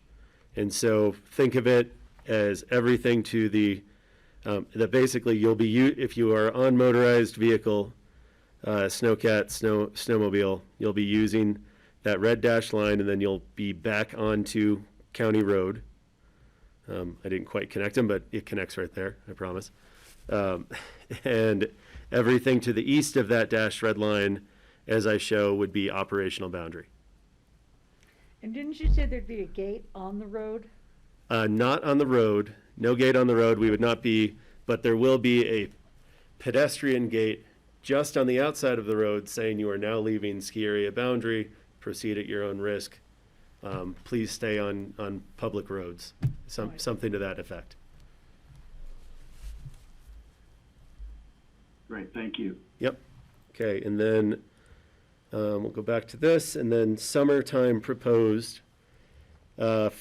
This was where we were discussing the regrading efforts to allow for better circulation, skier circulation, to get from the proposed lift in the winter to the sun deck. So because the road as it exists today turns into a 10, 15 foot crevice, whatever you want to call it. So the proposed realignment of the county road basically is about 40 feet downhill on the Midnight Mine Road to the south. So here's the existing junction point of Midnight Mine Road, Summer Road, and Richmond Hill Road. And instead we'd go 40 feet downhill to the south on the Midnight Mine Road and have that proposed intersection actually, instead of having a three-way intersection, we would have it take a right-hand turn, and then there'd just be that three-way intersection a little further up the ridge. But got it. Continuous Will that be access. roped? I'm sorry, Greg. I'm sorry, just, is there a delineation, so people know, for instance, that this section is closed? You know, we were putting a condition on, or you have, ski company has, that they will close it in summer, or the rest of the season, it's not winter ski season. Will there be a rope fence or something else that delineates that? Just so somebody's up there, I don't know if it would be a hiker or whomever, summertime, are they going to know where the boundary of the area is, and will that actually matter? In the summertime, no, there won't be any ropes or anything like that. This will have a grading change to it, so it'll be obvious. People won't accidentally drive over the new hump, if you will. They will take a right-hand turn. It'll, speed limits stay the same. County right-of-way will grant new right-of-way for the new location of the road, et cetera. And Greg, again, let me just reemphasize that in terms of the summer restrictions, if you will, on the Pandora's terrain, the intent and how we're reading and understanding that from both Forest Service and we presume the county is, one, in these cases where you've got county roads with vehicular access available to the public, those would all remain. We're not closing them by any means and would expect people to have access on and through the county rights of way. So in terms of summer, we're not closing that off, nor would we permit the other, if you will, non-invasive or light uses of people hiking, walking, moving through this area from our facilities at top of Sundeck, for example, up the ridge. That permeability of people on foot would remain, and we would permit that use. We're not trying to rope that off. People would be able to traverse the ridge, on foot as pedestrians through that area. Great, David. What if they decided just to drop down onto the new ski trails in Pandora? Or is that something you're anticipating? Again, our or thought. Off of a road, they see a road, a service road. Will that be obvious to them where they're going, or will they know if they're on the county road or not? I think the county road will remain pretty obvious in terms of its summer condition. If they wanted to wander down into the Pandora's terrain, again, our intention, and I believe the Forest Service is aligned with it on this, would be to permit on-foot access for hikers, walkers, et cetera. Not motorized access down into our terrain, not any developed activities, improvements like coasters, et cetera, but pedestrians on foot, yes, we would allow and respect that use that's long been taking place there. Right, okay. Did you have a follow-up, Francie, and then Steve? Yeah. Go ahead then. I'm going to ask a different question. So the other night in my dream, I pictured a bridge instead of blading that whole hill and filling in the gully where the Midnight Mine Road goes, that you put a bridge across there just like there are over Wood Road and places in Snowmass Village. Oh, like the skier for the bridge. skiers to go down to by the gondola building and then they walk up. And I couldn't figure out what happened on the other side, and I just realized what happens if a bridge were built there and the summer road still went underneath the bridge and followed the current alignment for the summer road.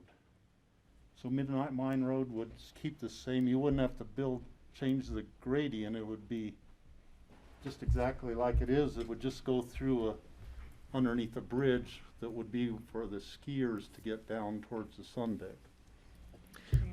In the winter time, you would block that off, and somehow you would have the winter road would still take up where you're talking at some. I don't know how that works in terms of the gradient of the winter road, but I think it could be steeper than the summer road for a snowmobile. Yeah. Go up a little steeper.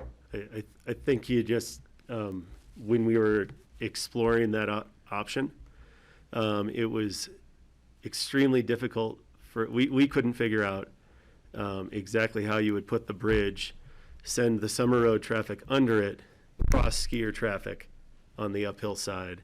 And because if you're bringing skiers over here, you're taking snowmobilers under, you then have an intersection of snowmobilers and skiers in the public. The snowmobiles would have to, the tunnel under the bridge would have to be blocked off in the winter, and the snowmobiles would have to go up your proposed winter road direction somehow. Yeah, many years ago, before there was even an application, we did look at that, Steve, and at the time felt we couldn't reconcile all those winter and summer grade conditions. And the solution that Mac is showing here is really one that he shared in conversation with G.R. Fielding to see if that was acceptable for the county on how essentially the county's right-of-ways work. So that's how we sort of ended here, was we couldn't make that work in winter So you did and think summer. about the bridge idea. We did think tried about to it, make yeah, it work. we did. Yeah. Okay, So your okay. dream was on target. Okay, no, I feel good about that, and you put the thought into it. Yeah. Way more than I did in my dream the other night. A lot of dreaming about this application. And commissioners work 24 hours a Yeah, day. you do. Right? Both talked about dreams. Yes. Okay, Francie.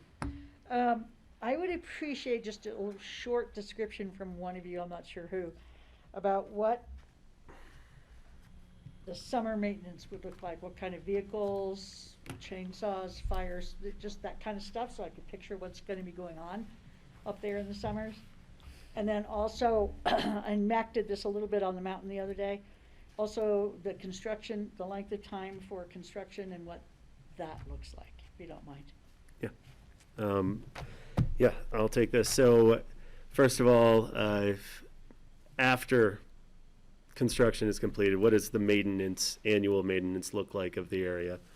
And it's a combination of, with the lift itself, we'll have people going up towers, they'll be working on shivs, they'll be working on basically grip inspections, and then... What inspections? Grip. Grip. The Grip. grip to affix the chair to the rope. I see. And then there'll also be inspections at the top terminal that involve the motor. There may be oil changes, there may be gearbox rebuilds, etc. And that's accessible from the roads? From That's Sunday, accessible maybe, from the yeah. roads, exactly. And then at the bottom terminal, that's less intense, frankly. As far as the lift is concerned, there's still some minor inspections in the bottom terminal itself, but primarily you're talking about with the motor and the drive all up at the top of the hill. That's where the majority of the work will be happening. If they're working on grips, 5 or 6 chairs at a time will be removed from the top terminal, placed next to on the work rail and or on the ground, and they'll work Throughout from the it. whole length of the lift? 5 at a time? Just at the very top. Just at the top. Oh. Just at the top, and or just at the bottom, because we'll also have a maintenance rail at the bottom. So at one of the terminals is where they'll be doing the work for that. Otherwise, all the shiv inspections and splice inspections will happen wherever that physically is. Then you get to the trails, and you get then the trails will be after the grading and the timbering has been concluded for the construction. Trees are identified by patrols, by the ski patrol, as far as danger in the middle of the winter. Every year they'll make note of it, and then in the summer they'll go through and basically be maintaining and managing the forest. We'll be managing the stormwater runoff within the forest. We'll be managing any culverts that could be installed or that are already existing on Lachines Road. Any utility breaks or maintenance that's required for the line that goes down to the bottom terminal and or to the top terminal. There'll be a pump out of the base terminal restroom. There'll be any road and or ditch work that has to happen on the Lazy Boy Road and or Lachines Road as well. But it's basically stormwater maintenance, it's hazard trees with respect to the general public, the skiing public, and or the lift. Those are kind of the... With heavy equipment or with pickups? Those are pickups, generally. Yeah, whenever possible, basically. I could just add, I mean, most of the lift work is actually done from the lift itself. So in the summer, they put up a work chair, and the teams travel up and down the line on this work chair, and they work on the shivs. The shivs are the wheels on the towers. They grease those. If there's a problem with them, they'll take them down, bring them back up on the work chair and rebuild them or whatever. But it's really a light touch on the ground, and most of the activity happens on top. And that's where you deal with stuff, is at the top terminal. So. Yeah. And burning? Burn piles, we currently work with the county and with the Forest Service with regards to when burns can happen and where they take place. I'm wondering why you don't chip that more and just let it lie on the ground. Yeah, we could do that. We've done that in the past. We do that over in Snowmass. But we also, all those piles that you saw, there's since been communication with some of the general public that there's wood to come and grab for their own personal firewood stashes. So those piles get greatly reduced before the actual burns take place. Oh, really? That's interesting. Yeah. So. Okay, and then construction? And during construction, we are currently proposing a 3-year construction project.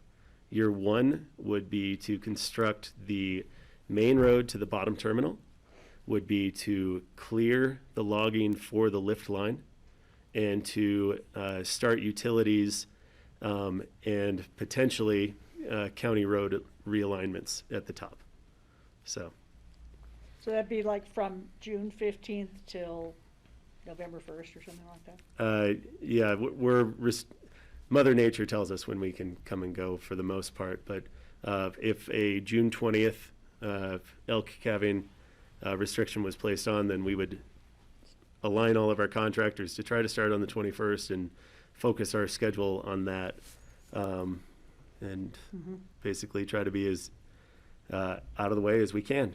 And then everything would just go dormant until the next June. Then everything would go dormant until, that'd be year 1 scope. So some timbering, all on private lands is mostly what we're proposing. The lift alignment, the work road, and then we also have a secondary work road for the timbering, which is using an old mining road alignment that we found in the forest. So we'll be reestablishing that so that the timber truck can use that access for the haul out of the lower mountain and the lift alignment timber. Then year 2 would be the lift construction. The towers, putting in the towers. Putting in the towers, doing the entire lift. Bottom terminal, top terminal, all the towers, bringing the rope, etc. We would be proposing to do additional timbering that year for other ski trails, and the primary focus on the yearly plan is that we would mostly do the runs that were to the northern half or the existing ski area side of the project. We would also start with removing the already fallen dead and the standing dead trees from the gladed components of the project as well. And that would be a combination of the mulching and the removal. And then year 3, the ski patrol facility would be contemplated in year 2 as well, in conjunction with the lift at the top, because then the intention would be to open to the general public after year 2 construction, and then ski that for a winter, and then year 3 would be to basically identify trees in the gladed areas that would be helpful to be removed for skiing, and then remove those in year 3. So a 3-year timbering plan with basically your infrastructure to do the work in year 1, the lift and the associated structures, the buildings necessary to operate the area in year 2, and then some additional timbering in year 3 would be the game plan. Thank you. Yeah. Okay, I have a question that I need some clarity on related to the covenant, and I wonder if you could pull up the parcel map, please. Because what's still unclear to me is the 3 parcels that get bifurcated in this zoning request. If the covenant is covering the entire parcel or only the segments within the zoning boundary. Good question. If I could respond to that, Kelly. The covenant as currently drafted covers the rural and remote segments within the Pandora's area, because that's been our focus. The rural and remote segments of those parcels outside of Pandora's are improved with existing ski area facilities, like the, Mac, maybe you could itemize those structures up on top that are in the. So what are you talking about inside of here, Tom? I'm sorry. Like in basically the sun deck? Yeah, just outside of the rezone. Outside of the rezoning? Yeah. It's the county road. It's the, to my knowledge, there are not any structures. Yeah. Okay. Yeah, But your covenant would allow you to retain development potential on those 3 bifurcated parcels. We wouldn't, right now, the legal description just covers what's located within the Pandora's area, correct? And would that also cover like any future land swap with the Forest Service?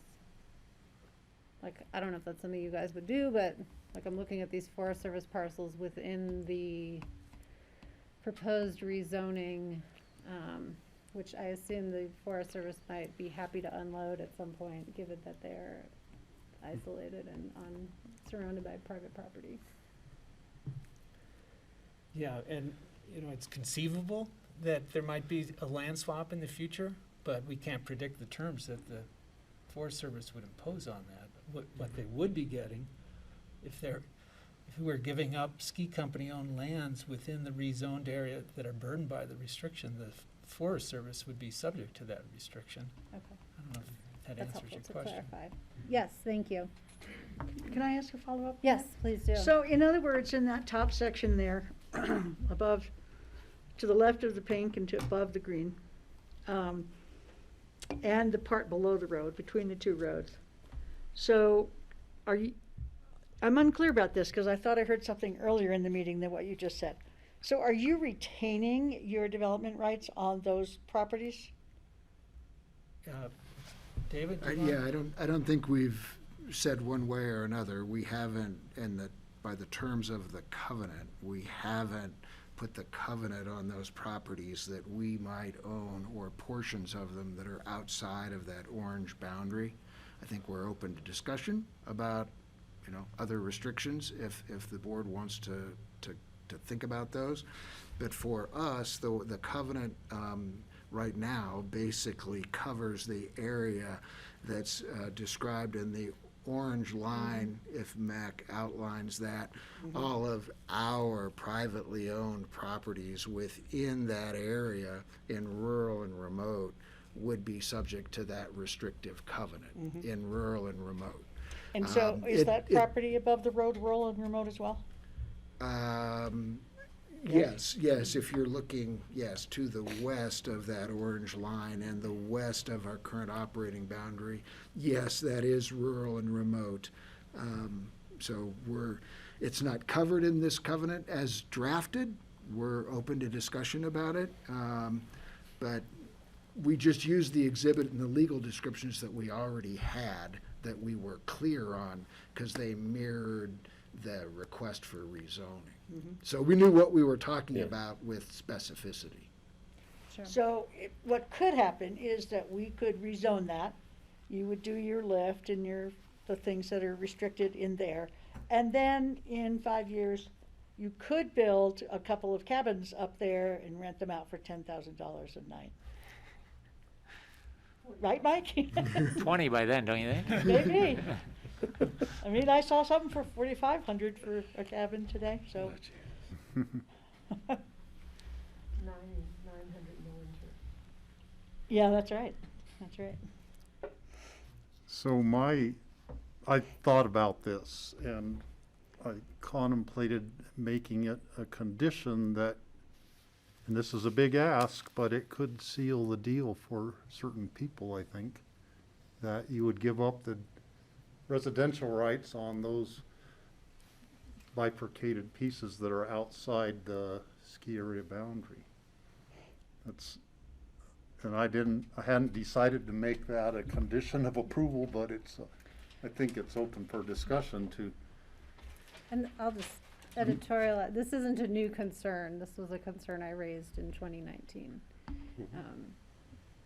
as well. So you guys can think that over. I don't know if we need to put you on the spot at this moment. We'll have more discussion. Yeah, we need to think that over, but as David said, we're open to thinking it over. So let's get our questions asked here, and then we're going to have about an hour and a half of public comment, I think. So before we even come back for our discussion. So Greg. Yeah, great, thank you. Just on that topic, there, the word conservation easement has come up, and I wasn't quite sure where would that land, and maybe that's what we're talking about here on that property. And I would ask for that. I would have no hesitation to ask that a conservation easement be put on those lands. The whole point of this is to neutralize development on the top of the ridge. That's been, in the vicinity of the top of the ridge. That has been certainly my interest and the interest that I feel as if I'm representing here. So I wouldn't hesitate to ask for that as a condition of approval, and I don't think that's beyond. I don't think that's outside the range of questions or conditions I could ask for. I did have a couple other things regarding the marina. Steve might be excited about electric snowmobiles, but I certainly don't want to create an attractive nuisance, and so I would discourage expanding the marina and creating an amenity there regarding serving electric vehicles. Although I support electrification, I'm just not sure I want to see that we're actually accommodating and advertising and welcoming snowmobiles back there. I thought the point was to try to reduce the amount of private snowmobile traffic in there. I know that's an interest a lot of people share. And specifically, there was a letter sent to us by Tracy Murtaugh, who I don't know, who said that I think it's a she, was under the impression that the Forest Service travel management plan for this whole area on Richmond Hill in 2011 was trying to eliminate private snowmobile use for skiing up in there, and she suggests in her letter that if we don't approve this application for the rezoning, we're actually approving more private use by privateers up in there for the skiing. And I don't know where that falls. I sent the letter to our staff, and I think my fellow commissioners have received it also, so that should be part of the public record. But that's a question I'd like to ask, and it's if the Forest Service has approved the plan and they had a management plan that controlled snowmobiling back then, I wouldn't want to see us trying to promote snowmobiling. So that was the last thing. Maybe you could comment on that, if it makes any sense at all. Just a letter we received, and I'm trying to understand it. Yeah. Steve, we certainly are of mixed minds ourselves on the attractiveness or the nuisance value of the marina. It's obviously been a subject of, kind of divisive public comment, pro and con, for quite some time. If, Mac, you want to roll back to the site plan for that. We certainly have not sought to increase it. We don't want to increase it. I would say we sort of suffer it operationally. And as we've commented, that use or the demand by members of the public coming up the county roads and wanting to park has grown. We don't want to see it grow, but we have, if you will, conceded to the fact it happens and that many of the people in the community want it to happen. When we were before you in 2019, we suggested we would allow it to remain, but we could foresee controls on it. But we don't want to see it expanded either. The way the Forest Service looks at it is really almost as an operational management challenge, not so much a permissive land use, but how can those snow machines be managed and controlled?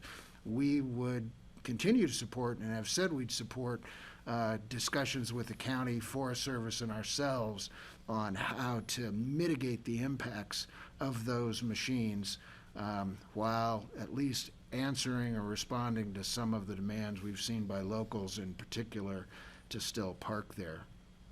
So we're happy to talk to you about operations and constraints or management tools to try to reduce impacts. We have not grown the use, but we have provided for it in the plan. Okay, thank you. I appreciate the clarification on that. I don't know if anybody had other ideas about conservation easements. I saw it somewhere. I can't recall exactly where I saw it brought up. Maybe someone else could chime in on that. I think when you talk about co-stewarding and partnering on this is exactly how I see it. I think we're all trying to do the best we can with a public asset, and I appreciate that, and that's how I'm approaching this. I think the rest of my questions, I'm just going to wait a little bit until we can go a little further. I'll cede my time here. Okay. Are there other questions before we go to public comment? Yes, Cindy. Is it appropriate for me to ask some questions, just that we might ask you to bring back information or work with us on easements or whatever? You need a mic on, Cindy. Oh. Thank you. These are some questions that just want to put out there to have clarification on, but also in the covenants, it really speaks more to the, from what I can quickly see, it speaks more to the structures and not to the uses. When Mike spoke, I think it was intended that you also address special events, that kind of thing that really weren't part of that covenant. So that's something to think about. Then clarification as far as traffic, maintenance, workers coming and going on the front, that sort of thing for long term. Is it on the front? Is it on the back? That sort of thing, clarification in terms of where people access for the long-term maintenance. Construction interruption, if you will, of the Midnight Mine Road. How is that to be handled in terms of public access up onto the ridge from Midnight Mine Road? And then I think it came up on the site visit, and I'm not sure, Mac, if you were able to find out or you told us there, I can't remember, about the amount of leased area from the SKICO has in that whole area for operations, because I think that's been the conflict, a big conflict on the top of the mountain between, Forest Service responsibility in a leased area on Forest Service land on the east side, if it's part of Powder Tours, is the public poaching that powder tour snow? And then on the Castle Creek side, more the question of how much land is leased now by the ski company and could be with a lease cut off to the public if I think if the lease allowed you to do so, because there's more private land on that side. So I think those are some questions in terms of just the lay of the land, in terms of the lease area on the Castle Creek side and on the east side. So those are things that I would just put out there as considerations for us all to look at as we move forward. Mac, yes. Cindy, just so I understand the question correctly, the question is how much land is leased from the United States Forest Service within the Powder Tours boundary? Is that the question? Well, I think that's the only leased area that I know of, but if you have other leased areas that aren't used for powder tours, that would be of interest. Yeah, so from the question from the field, and I got the answers after we sent the packet in for presentation today, I did research on what licenses and easements we had over different parcels, and so I can give you a list of those parcels, and I'll glad to share with everybody else. But it's basically the CCI parcels, the Bolda, I want to say, was the parcel that we that in Suzanne's presentation she showed, and then it's the AM Summit 105. So those are the private parcels that where a license has been given to do the powder tour skiing. The rest of the land is the United States Forest Service, and that's through a permitter's license is what it is. So it's not a special use boundary. It's a guider's outfit permit, basically. So. And do you know how many acres that is? Because that's mostly on the east side, right? No, it covers both sides of the ridge, even though the west side is a little has more private parcels on it. The east side is more public lands. I could give you that number here in just a second, frankly. So thanks. Okay. Final questions, and let me check in. Does anyone need a short bathroom break before we open up public comment? That will take a while. You doing okay? Okay. So we can come back, Mac. You can take time if you have that research, and we'll get that when we open up for discussion. I would like to go ahead and open up for public comment, and could someone run out into the hall and ask Charlotte to bring in sort of the first 4 folks who are here in person, and then what we'll do is we'll queue up folks here that are online. If you could, if you're interested in giving public comment and you've joined us online or by phone, please raise your hand or press *9, and we will call you in the order that you've raised your hand. And then we will alternate between a handful of folks online and then a handful of folks in person. And so, let's see, anyone else online? I see Marcella. We'll get you started. If other folks, again, if you're online and you want to comment, raise your hand or press *9, please. So I will go ahead. I think that phone number jumped up. Marcella, if you want to, I'm sorry, I don't know who is first. Oh, sorry. We'll start with Marcella, and then we'll go to phone number ending in 4601. So please make sure we can hear you, and you have 3 minutes.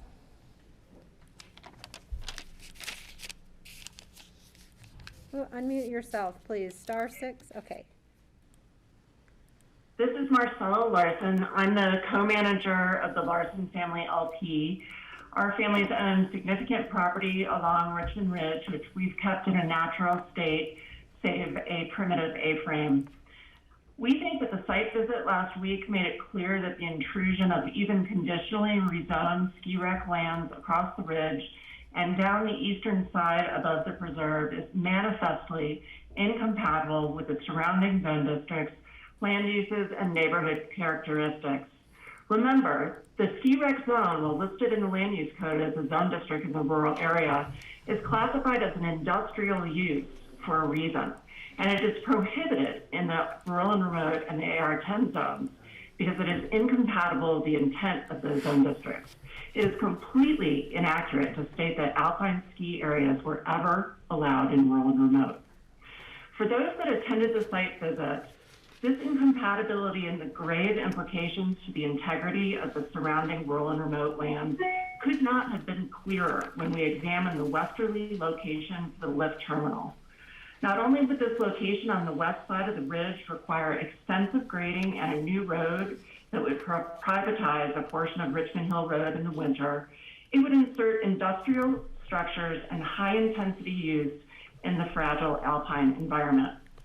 The precedent of such action cannot be ignored and illustrates, we think, the complete failure of STICO to satisfy the code's rezoning requirements. Please just follow your staff's advice. They are AICP certified, and their only interest in the outcome is sound planning and orderly development. Your professional staff is quite understandably concerned about the creep of development that will occur if this upzoning is approved. And please don't cave into the false dichotomy of residential development versus skiing. No ski-co land can be developed under the AF10 zone due to its minuscule size and subdivision and other code regulations that require the most restrictive zone to be applied to the parcel, which here is the rural and remote zone. Similarly, only 3 units could be developed on the rural and remote lands, which would only create 1.5 acres of land disturbance with limited tree removal versus the 160 acres of land disturbance STICO proposes, along with logging of 4,240 tons of trees. And if you heard from STICO, you'd also be developing the new ski area, and then you would also possibly see rural and remote cabin development outside of the ski boundary. So your staff's entirely correct. Planning should precede development, and changes in land use and not follow it. I thank you for your comments, opportunity to comment today, and I hope you will deny the rezoning. Thank you. Okay, thank you. Okay, again, folks on the joining on Zoom or on the phone, *9 to raise your hand or use the raise hand function if you wish to make public comment. I'll go next to phone number 4601. Please unmute yourself. You may need to hit *6 to unmute. Can you hear me? Yes, I can. Go ahead. Hi again. My name is Eva Larson-Chilson. Thank you for hearing my comments again on this issue. In the short time that I have today, I really want to focus in on the long-term consequences should the Pandora's project be approved. I was one of the few members of the public that went on the site visit last week. We had the opportunity to be shown the terrain and the area and the trees in the area. I would like to note a comment that was made about the trees, that Mother Nature was already doing the job of taking down trees, so STICO was only helping with Mother Nature's cause. I was particularly taken aback by this comment. As many people I'm sure do not know, or perhaps do not care, for the general public, the county takes cutting down a single tree very seriously. If there are any signs of life on that tree, like the vast majority of the trees that STICO plans to log, one cannot cut down a tree, and if they do, it must be replaced. The Forest Service should not be used as a justification for the project being non-detrimental to nature. The Forest Service has a history of approving any and all ski company projects without much concern for nature at all. Also, at the last meeting, USFS specifically said its review was for ski runs, not forest management or forest health. Further, what was not done is that we did not bring an unbiased arborist, an expert in quantifying climate impacts related to logging and ski area development, separate from the Forest Service. We are in a very severe climate crisis right now. Perhaps the older generations want to go forward with this project, ignoring the implications that this will have 50 years from now. But if this project is approved, irreversible damage will be done, and it will send a positive message for proposals like this that are sure to arise in the future. This isn't an ultimatum between skiing and residential development. That is a baseless threat. This is an issue between preservation and industrialization.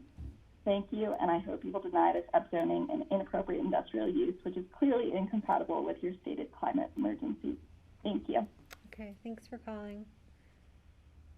Okay, maybe I over-exaggerated our public comment because I don't see a lot of hands going up online. So we will turn to the room, and I think I'll just invite folks in the order you walked in.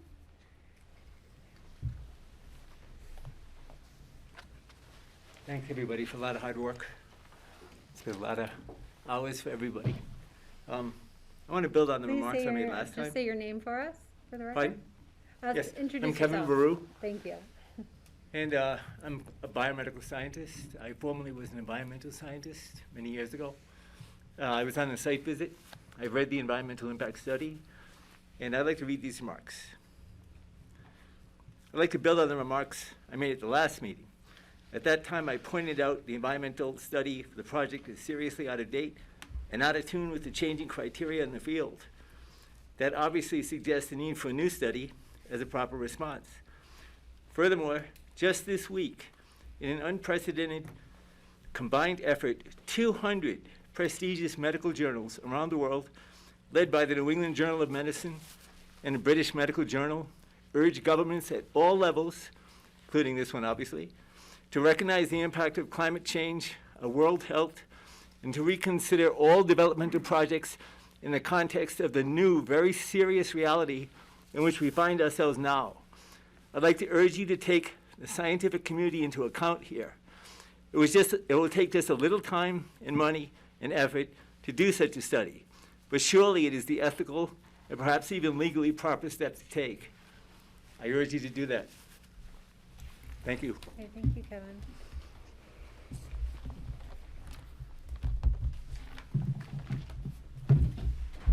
Hi, good afternoon. Hello. My name is Ken Canfield. I'm a full-time Aspen resident on the east side and a Pitkin County voter. I enthusiastically support the Pandora expansion and want to talk about that issue from a skier's perspective. I started skiing on Aspen Mountain before the gondola was built and have been a pass holder for several decades. I've also skied out of bounds in the Pandora expansion area, so I'm familiar with that. From a skier's perspective, this decision ought to be a no-brainer. The expansion will dramatically improve skiing on Aspen Mountain. You won't have to walk out when you ski Walsh's or higher ups or Christie's, and as I get older, that's more important to me. You're extending 3 of the best runs on the mountain and opening up some world-class terrain that will just be phenomenal to ski. You're spreading out the skier load. With the icon passes, the mountain's getting more and more crowded, particularly on weekends. With more room, obviously, that allows more skiers. And I don't know that anybody's made the point that this new northeast-facing terrain is going to help from a climate change standpoint. It's high, the snow's going to be good, and at the beginning of a season, at the end of the season, when you can't ski all the way down, it's going to create a lot more terrain for us to ski. The skiing community that I am a part of has been excited about Pandora expansion for decades. I mean, I can't tell you how many conversations I've had on the gondola with my friends and strangers about it. We always thought the stumbling block was going to be convincing the ski company to spend the money on a new lift. I never envisioned that this issue would get tied up with the notion of residential construction on Richmond Ridge. I understand that concern. I think that the commission is right, and it's appropriate that you be concerned about that. The rural character ought to be maintained.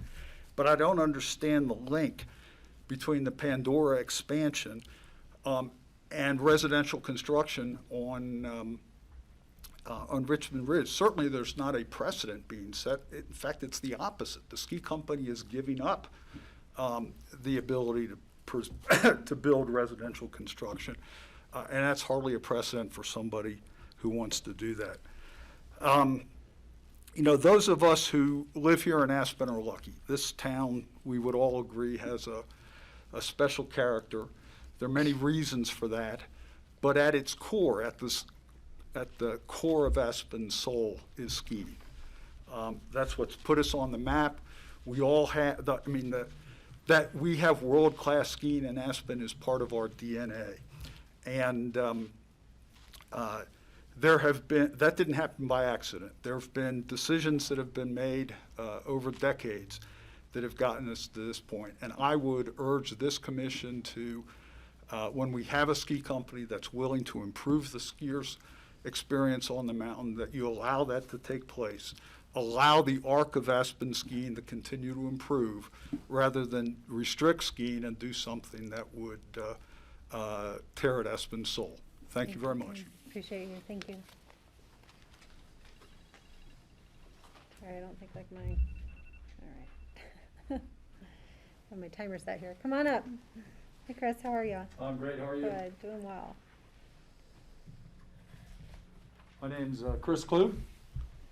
First of all, I just want to say thanks to everybody in this room and online and throughout this whole process for giving so much of your time to get this right. I admire everyone's service to our community, and a lot of time I know you guys have all invested. Hopefully you can hear me okay with the mask. I've got a unique perspective to share as chairman of Chris Klug Foundation that's benefited greatly from our partnership with SkiCo and their support of our Summit for Life event.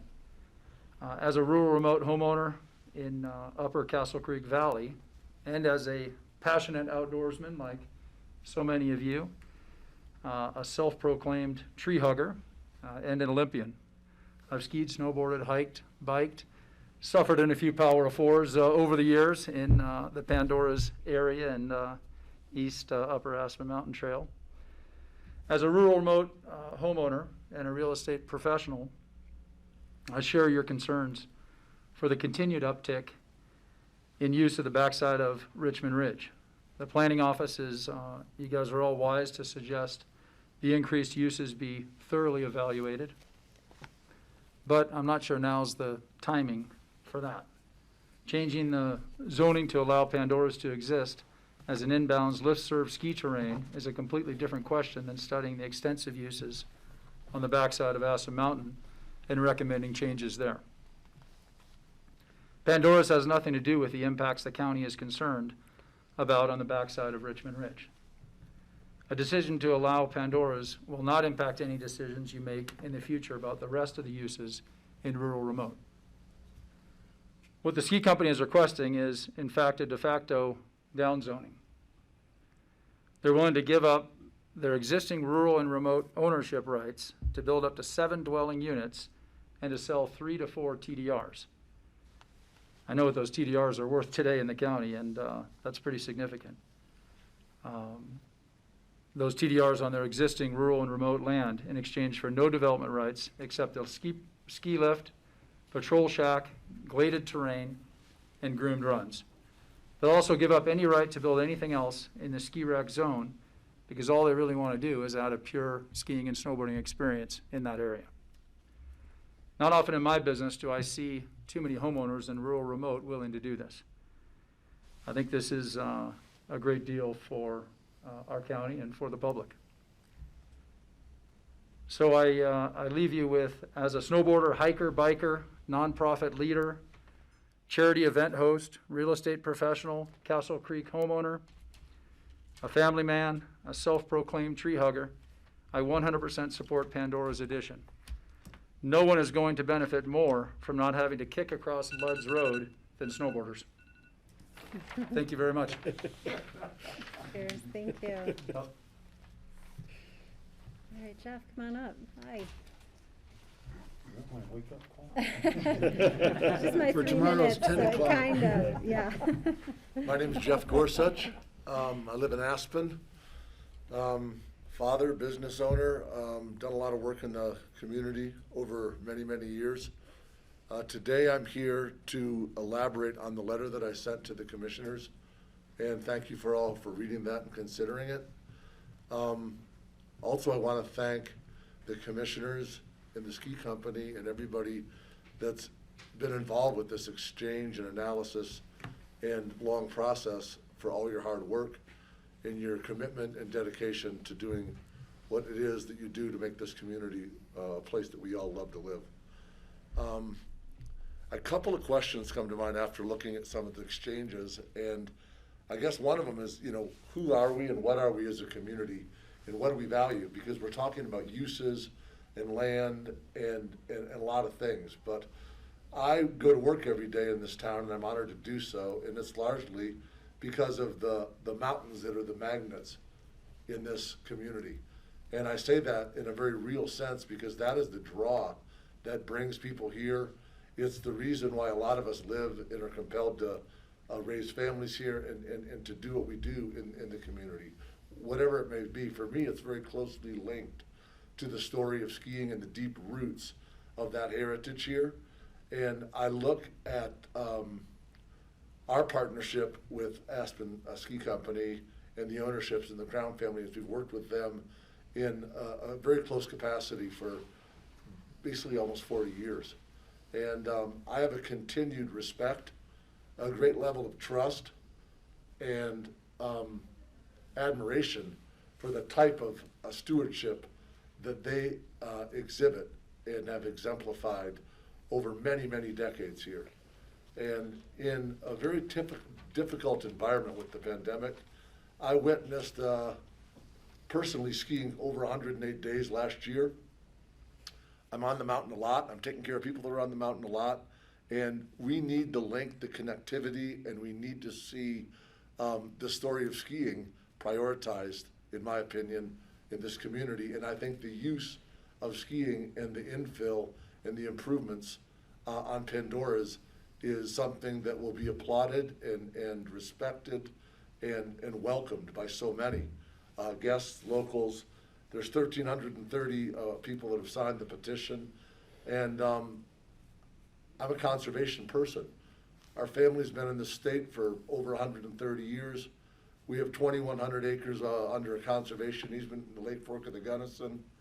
We're of the land, we're from this place, and I have a deep respect for the elected officials on this commission. I have a great honor to do business and to be in this community as a business owner and parent, and I have a great respect and trust for our ownership and our leadership at the ski company around this table and otherwise. So thank you in supporting and voting for Aspen, the ski town, and our community, and moving forward and leaning into a great world-class resort that we are. Thank you. Great, thank you, Jeff. All right, I'm going to go back to folks on Zoom, and my Joe Craybacker, I'm going to call on you. My apologies. I said I would let P&Z members go first, and then I forgot. So thanks for joining us. Go ahead and unmute yourself. Can you hear me? Yes, I can. Okay, thank you. This is Joe Craybacher, and I am a member of the P&Z. I'm not here really to comment as a member of the P&Z. Here's a comment as a member of the public. Although I was on the P&Z all the times that it went through the P&Z, this has been, I think both times were unanimous, which is pretty unusual for the P&Z to unanimously approve anything. I think we have a fairly broad diversity of opinion on the P&Z. Of course, a couple of the members on the P&Z, similar to Patty, had to recuse themselves from the decision. But I guess my view on this is I'm wholly in support of this. I think, number one, we are a ski town. That's what we're about.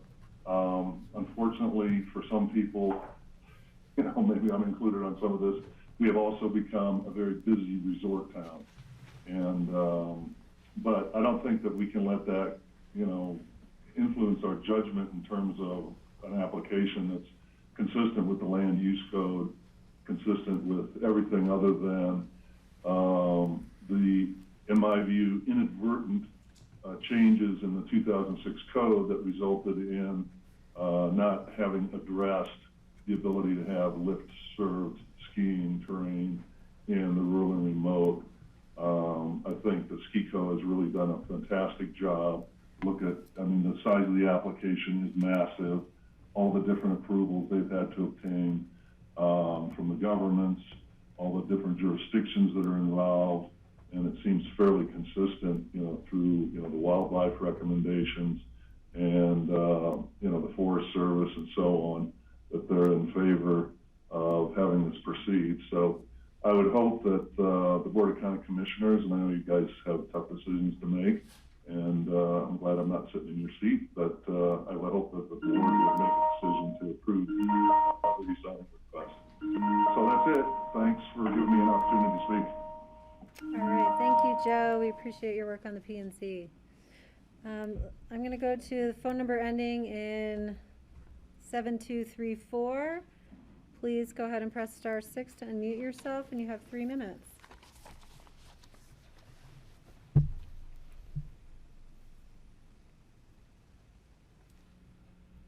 We can't hear you. You'll need to unmute. Phone number 7234. Press *6.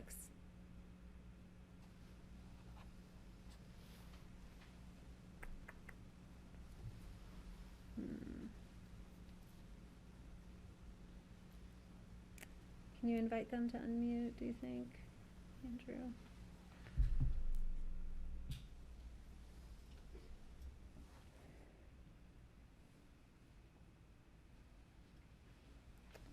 All right, let's move on. I'll go to Deborah Breen, and whoever's on 7234 will come back to you. Deborah, go ahead and unmute yourself.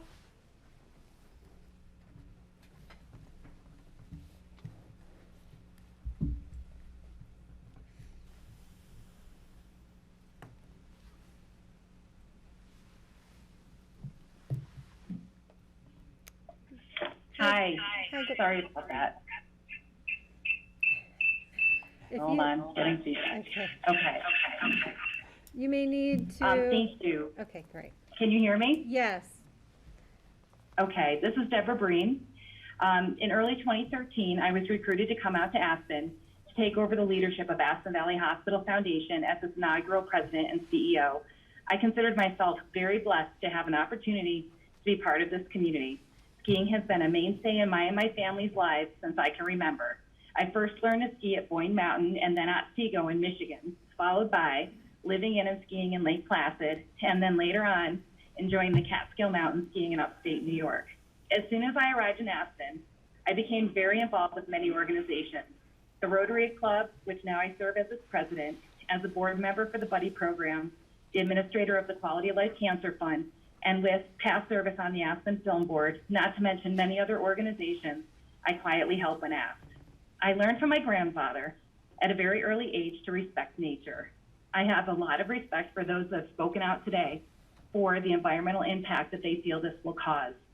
My grandfather was the head of the Department of Environmental Conservation in the Adirondack Mountains when I was growing up. I remember him telling me about the conflict between nature and development. He was charged with the impact studies when the 1980 Olympics came to Lake Placid. In the end, the economic vitality of the community far outweighed the environmental impact, and he knew when to lead with his heart and when to lead with his head. Those early lessons for me have been ingrained in who I am and what I stand for. I can honestly say that Aspen Skiing Company is one of the most environmentally responsible companies I have ever come across, and the only skiing company I know of that captures waste methane. They care about the environment, the community, and all the people in it. They truly look to make this an even better place to work, live, and play. I would say that most businesses and all the organizations that I have been involved with in this area count on the ski industry in some way, shape, or form.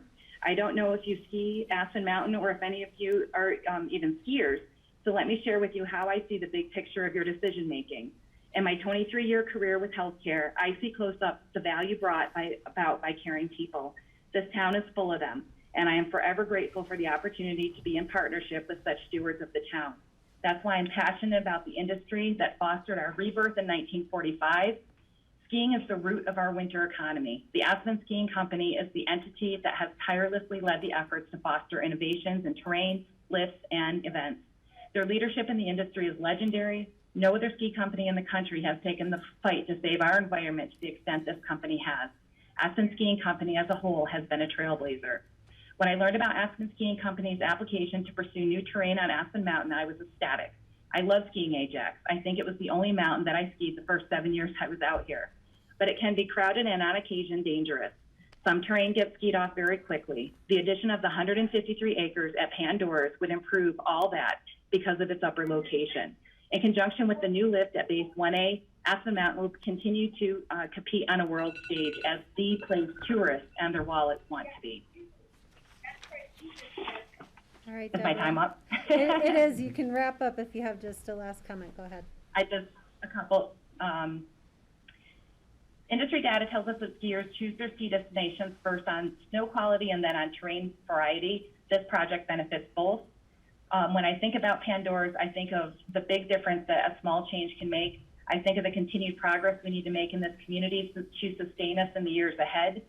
And as you balance the many parts of this decision, I encourage you to think broadly and look at the big picture. I ask that you consider the role you are entrusted with as elected officials and that you are making the decision that is of greatest benefit to the greatest number of community members as a whole. Thank you. Thank you, Deborah. Okay, we'll try and go again to phone number 7234. Please press *6 to unmute yourself. Or use the unmute function on your phone.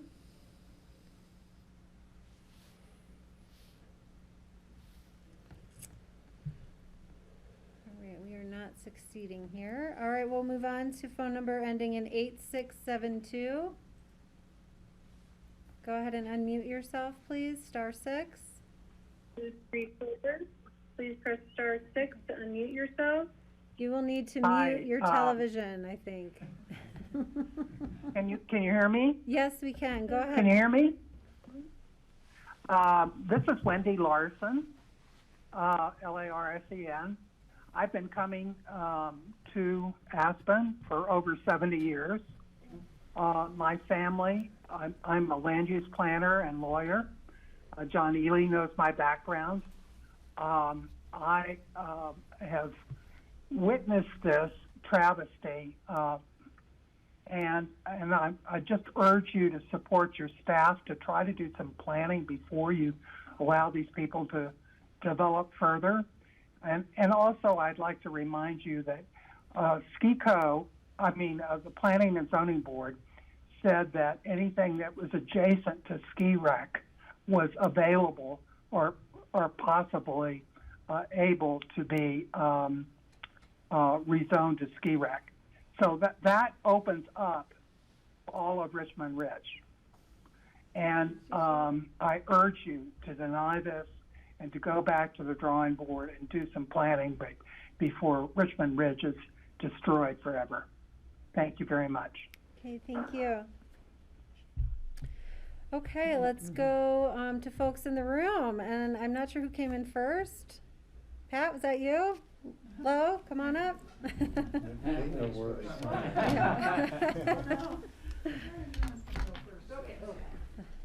Nice to see you. Hello, nice to see you. I'm going to read this because I don't know how to do it any other way. My name is Pat Bingham, and for the first time in a long time, I am able to address you as a private citizen and not as an employee of Pitkin County. You have no idea how much I've wanted to say over the years. I moved to Aspen with my family in 1963. That was before there was a snowmass ski area, when the fastest way up Aspen Mountain was on the cold and lonely Lift 1A, and when the Winter School Parade was the highlight of winter. A lot has changed since then. Big houses, big jets, no more. But what hasn't changed is that Aspen has remained first and foremost a ski town. And while it's been hard at times to live through all the changes, I believe the best changes that have been the ones that have occurred on all four of our magnificent ski areas. I never imagined in my wildest dreams that I would be able to ski Highland Bowl top to bottom in the virtual embrace of the most competent ski patrol on the planet. The extension of steeplechase into Deep Temerity may have been a factor in my needing bilateral knee replacements, but every turn has been worth it.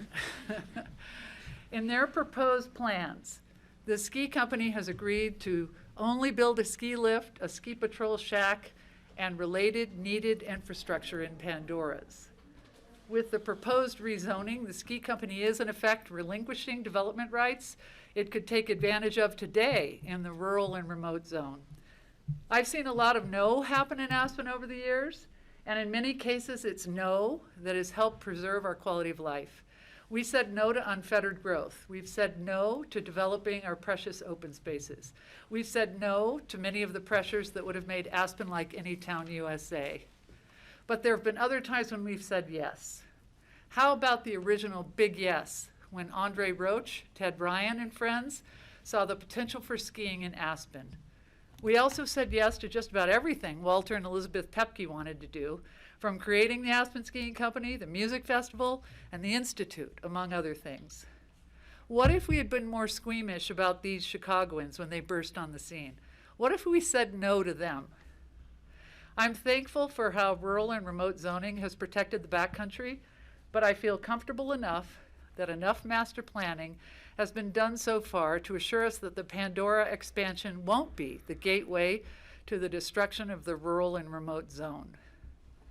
I believe the Pandora expansion is a case of welcoming the camel all the way into the tent. There's a time and place to say yes for a positive change that complements the original vision of Aspen, the ski town. And this is the time to do that. Thank you. Great, thanks, Pat. Nice to see you. All right, Lo, come on up.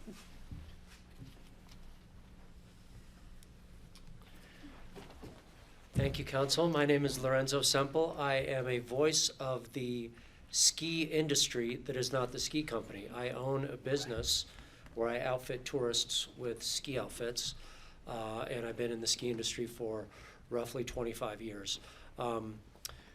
Hearing people talk today and listening to the entire meeting from the beginning today, it feels to me like a lot of the original gripes that were brought up by people opposing the Pandora's expansion have been addressed by the Ski Co. Today, and there's a part of me that feels like an approval of this will give our town almost a mental health buoyancy. It's something that everyone in the town, in the ski community, can really rally behind. And it feels like after the past 2 years, that's something we could all really use, is something to rally behind and be on the same side of. I know there's opposition to this, but like I said, it feels like the majority of the people that I've talked to have been in support of this. Let's just say that the council, or excuse me, that the commissioners took their hands off the reins of this and said we're taking it to a county vote. I really feel like this would pass in a county vote. I really do. Thank you for all your hard work, and I know this has been a lot of hard work, and I just want to let you guys know that I really hope that you'll vote in favor of this. Thank you. Great, thank you, Rob. Okay. Hi, Hi. my name is Bill Sterling, Nice to see you. Commissioners, Planners, Ski Company. I'm not here to tell my life story, and I won't repeat but a couple of things that I said at the last meeting. When you all approve this proposal, it sterilizes the Pandora's acreage from any further development. And Greg Poshman's made an interesting proposal, which I hope that you all will be thinking about as we go forward regarding the acreage that's adjacent. And the county, you all are always in control of any future proposed zoning changes that are brought forward by private parties. You're always in control of those. So there's no possible creeping that's even associated with this. Modern Aspen, since 1946, has been a ski resort town. And it continues to be so. And this expansion will give us more terrain for early and late skiing, as I mentioned last time, which is critical to the life and health of skiing in the face of climate change. And I mean, it doesn't mean that we stop dealing with the carbon footprint in our valley. That has to go on full tilt boogie. At the last meeting, on behalf of the Friends of Pandora's petition, I submitted to Kelly a petition with about 1,140 names. I have an updated petition for you today, and it has 1,455. We've heard various numbers, but this is the official number as of about a couple of hours ago. So I'd like to submit this Thank you. Go ahead, give it to you Suzanne. all. Yeah, thank you. And I must say that in my experience, such community support for any issue past or present is highly unusual. And I tell you, like the ferment that came out of the holiday weekend concerts in Snowmass, the thrill, the joy of people being together again around music, that's what will happen when you approve Pandora's. Thank you very much. Okay, thank you. All right, come on up. Sarah, would you like to come up?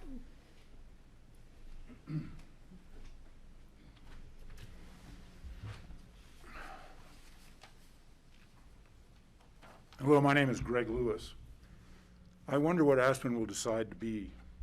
I wonder not only for me and my children and grandchildren who were born and raised here, but for everyone who comes to Aspen in the future. I first skied on Aspen Mountain in 1955. I was 7. Today I'm 74. For 57 years I've called Aspen home. I taught in the Aspen Ski School, was a patrolman on Aspen Mountain, and I was a member of the Teamsters local that went on strike against the Aspen Skiing Company in 1972. For 30 years, I traveled worldwide as a commentator for NBC and CBS Sports. I had the good fortune of reporting from most of the great ski resorts in the world. All of this has shaped my perspective. We are at a pivotal moment in the story of Aspen as we answer the greater question before us. What is Aspen? First, we are a mountain town. Mountains have always determined Aspen's fate. For the Utes, the miners, the ranchers, the innovators, the visionaries, skiers and snowboarders, and all who have derived their livelihood here and vacationed here.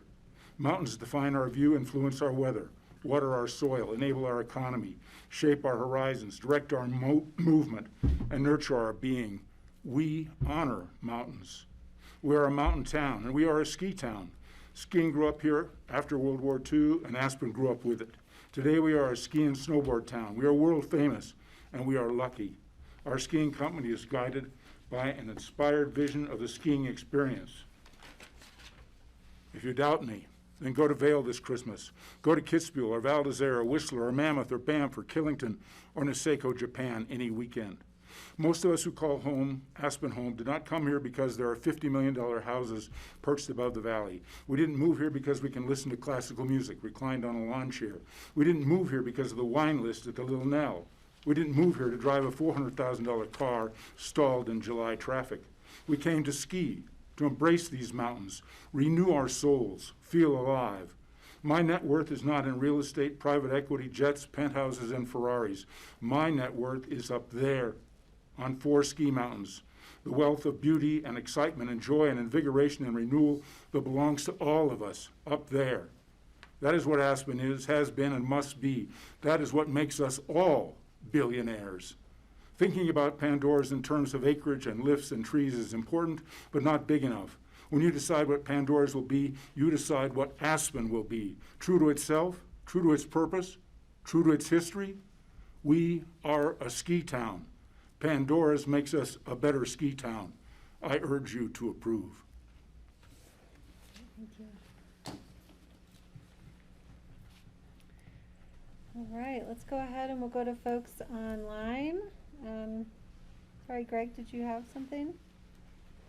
Okay. Let's go ahead and go to folks online. Folks, if you're joining us by Zoom or phone, please raise your hand or press *9, which will raise your hand for us to see, and I'll call on you. So far, I have a couple in the queue. I'll try again, phone number 7234. Can you unmute yourself?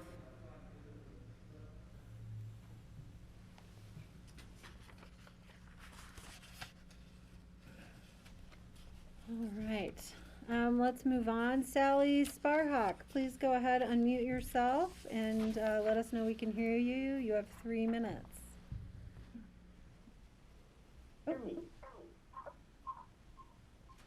Yes?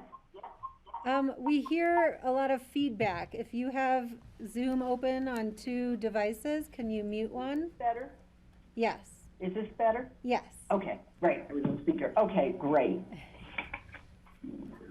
So I'm Sally Sparhawk. Are you getting a replay? No. Okay, great. I am, but that's good. All right. I have been a ski instructor part-time for 23 years with SkiCo. But I want to say that up front, because skiing is only 5–10% of my income. And my accountant reminds me repeatedly that this is a hobby, not an income. So I just want to say that up front. Primarily, I'm a leadership consultant, and that's why I can't be here today, because I've got a prior commitment. The other thing that I would like to say about my background is I was a member of the Snowmass Village Town Council from 2004 to 2008. So I have sat kind of in your seats in another role, and was also on the EOTC with Patty Clapper the last time she was around. And what I really appreciate about what you've done is the due diligence that has happened with this. And there are folks who are saying this is rushed, and I think you have made an amazing amount of time and effort to put into this. And I always saw my role on council as being to say what is best for the community. And I think that strongly we have heard from many people about the benefits of this to our community. If anyone wants to question the importance of skiing on our community, I just need to go back to March 2019 when the governor closed us down. And we became, at least in Snowmass Village, a ghost town in about 2 days. And I think that skiing is really at the core of who we are, and all of the things, the arts and the music, have all built upon that. But as others have said, it's at the core. So again, as I say, I think I saw my role on council as being what is the best for the community long term. And I think it's important to listen to everyone. I think about some of the concerns I'm hearing about, you know, this is going to take up land near mine, or this has been my private ski runs. It's important to those individuals. But I think about the fact that behind where I live is the Rim Trail on Snowmass. And when the pandemic hit, I continued to hike it. It was like, what are all these people doing on my Rim Trail? And it's not mine. It may be adjacent to where I live. It may be something I've done for a long time, but it belongs to the community. And I think that's the way we need to see this. And that this is the Forest Service, again, many people have spoken of, has talked about, has approved this, and again, with due diligence and over time. And so I think that that's important. I also, the concern I hear raised is about this being a slippery slope, or about creep, or about all of Richmond Ridge. And I encourage you to focus on this application. As Chris Kluge said, this does not impact future decisions.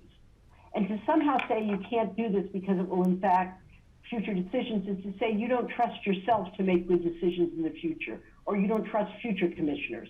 Because what you have in front of you is one application, not a whole range of things. And so I really encourage you, as you are doing, is to really look into that specific things about this application, and to look at this on its own merits and not think about creep and other things, because you will have the right, as others have said, to make those decisions down the road. So the other thing is, on my 4 years in council, one of the decisions I regret most was when I didn't approve a zoning request. And partially it was people were doing this will lead to other things. And as I look back on that, again, my concern about, look at this one in particular. Don't look at the rest of Richmond Ridge and other things that aren't included in this particular application.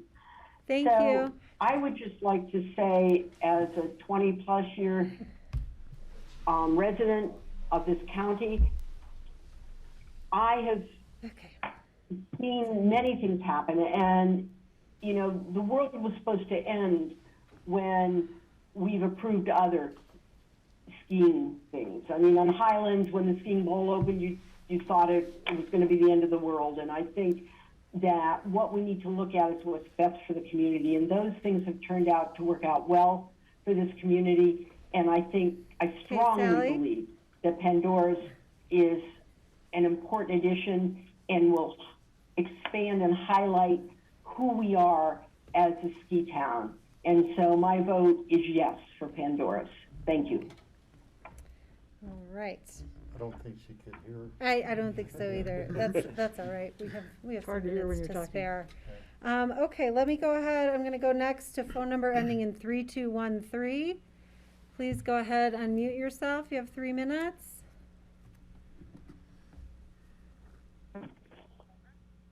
Hello. Hi, we can hear you. Please tell us your name and go ahead. My name is Suzanne Caskey. I am presently on the Planning and Zoning Commission, but I'm speaking to you today just for myself as a private citizen. I was also on the Planning and Zoning Commission when rural and remote was created. It was created to protect land of great fragility, lands where disturbance can take decades or longer to heal. Planning and Zoning meticulously did its work along the way with those who had expertise, like Tom Cardamone, who was especially helpful. It is my opinion that you, each of you, should be able to present individually and in an undeniably compelling argument for undoing, putting aside, tearing away these protections for each and every acre of rural and remote that you put in harm's way. A wise former BOCC member, Bob Child, and Steve, I'm sorry about this, used to remind us often that wisely protected land, open space, has special and necessary harvests, clean air and clean water. And I would add that we also make money on spared character and health of carefully protected land. If you are thinking of removing the powerful protections of rural and remote, ask yourself first who benefits and who pays for that degradation. Not a one of you campaigned by promising to reduce, weaken, or worse, remove protections we fought so hard to create and apply.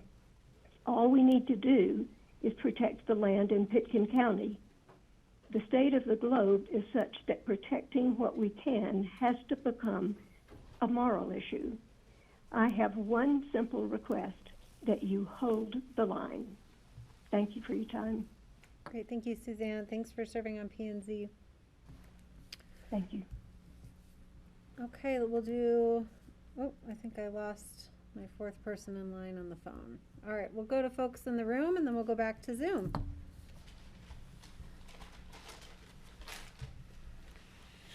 Hello, my name is David Stapleton. I've spoken to you before. My family's been here since 1881. There's not a lot of people that can say that. I've seen a lot of change in this valley, and we're going to see more. It's just kind of the way of the world. My father helped cut Ruthie's Run back in the day. We've been involved in this town in every aspect since, the beginning. I respect our mountains and what they mean to us as a town. I'm in agreement of no development other than a ski lift, what the ski company is proposing back there. The skiing's going to be absolutely amazing, though. I really do understand rural and remote, as one of my grandfathers was Fred Brown. I'm sure you're very familiar with the Brown huts. I've worked on them as a child. I helped my grandfather build them. I'm still involved with the Brown huts. I'm on the board. I'm not here speaking for the board, but I am on the board. And so I do understand what Richmond Ridge is and what has been, all the way through the entire Castle Creek Valley, where we have huts we're always battling with what do we do with all the snowmobile activity that's going on in the backcountry now. And I think with the Pandora's development, I think we're going to minimize. I think there's going to be less snowmobile activity up there because they're really not going to need to get back there as much as they need to with this future development.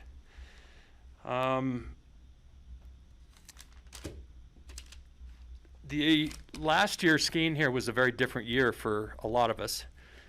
I have never seen Aspen Mountain more busy than I saw it last year. I was actually terrified. I'm a pretty decent skier, if you ask most people. But there was times on the mountain where I was absolutely terrified of the amount of people that were, I don't know, we call them straight liners these days. You know, skiing has definitely changed. And last year we didn't have the Australians here, we didn't have the Brazilians, we didn't have the Europeans. If we would have had all those people on our mountains, along with the other people that were up there, it would have been unskiable. And I think with the expansion of Pandora's is a most crucial time that we need to move forward on. Like some other people have said, you know, I've talked to so many different people in our community about expanding this application, and I don't know of other than a handful of people that are opposed to this development. So please, please, please, let this pass. Let's move forward. Thank you. Thank you for your time. All right, Barbara. Hi.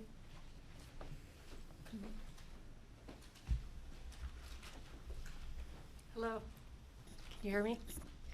With the masks, it's kind of hard to tell. Yeah, talk a little louder. We're all getting to the end of the My day. name's Barbara Owen. I'm a local of 40 years this year, and I'm also a real estate broker. I worked with Klaus Obermeyer for 25 years, and I'm a person who cares that Aspen continues to thrive as a ski town with a strong winter economy. I support the addition of Pandora's, and I'm very thankful to the ski company for your willingness to change, improve, invest in our mountains, because that's, in the end, what keeps Aspen relevant and vital. And I think if Klaus were here sitting with us, he would probably say, you know, we don't have the option of just doing something and letting it alone. We're always changing, we're always improving, we're always getting better.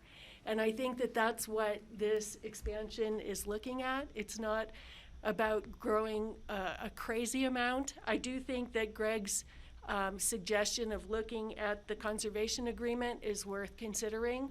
But I also think that the broader topic of backcountry cabin building, that's important to consider also, but I think it's separate. And so I hope you'll consider moving forward with this portion now so that it can get underway, and that you will consider development on Richmond Ridge, because that's equally important. Thank you. Okay, thank you. All right, come on up.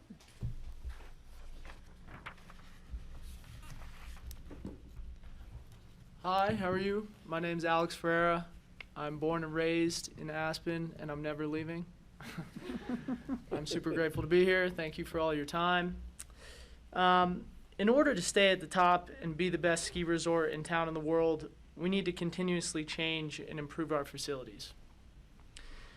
The Pandora expansion is a no-brainer. This is a good, positive change for Ajax and for our town and for our citizens within our town.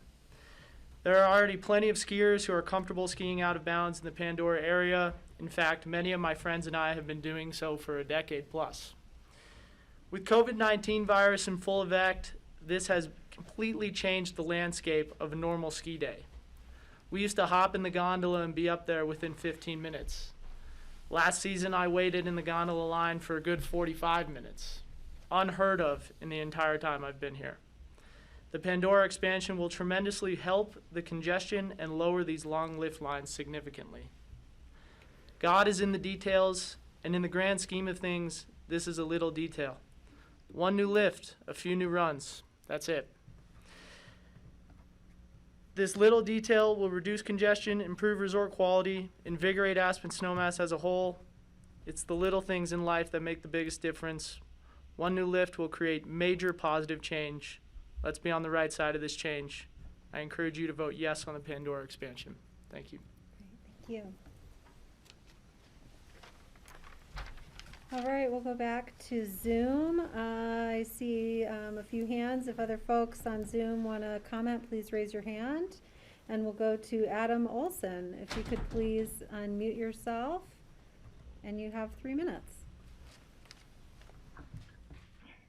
Hello, I'm pretty sure I got the mute button right this time. We can hear you. Hey, thank you. I'm here to give a couple of quick clarifications.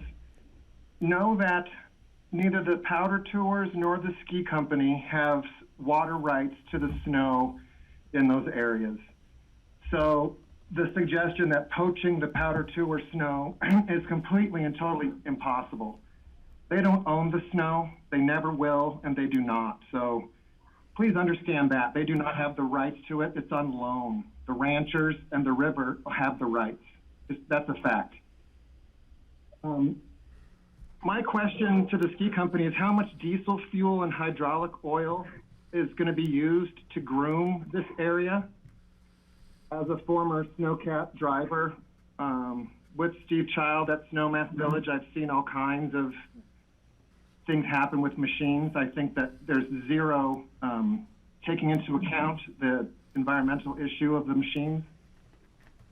And, the expansion of Pandora's will be nothing but a bump run. If you think this is going to ease congestion, I think that you're mistaken. I think you can look to other expanded areas like Highlands for that example. I do not believe you're going to get anything better. And lastly, this area is open currently to every constituent in the county. Please do not absolve my rights as a constituent. And please listen to staff. They give you great recommendations. You pay them for that. As a city employee myself or a town employee, I would really hope that you would respect the staff underneath you. Thank you. That's it. Okay, thank you, Adam. All right, we'll go to Courtney. Courtney, if you can unmute yourself, you have 3 minutes. Hello, thank you for taking my call. I have a little note. A court not be affected by the weather of the day, but by the climate of the era. When Gifford Pinchot was the first chief of the United States Forest Service in 1905, his motto was that land should be used for the greatest amount of people, for the greatest amount of good. Sadly, in my own family's history and many others, that motto has only led to a taking of land from my family for many generations. I have lived, I don't think I'm gonna, sorry. Okay, take your time.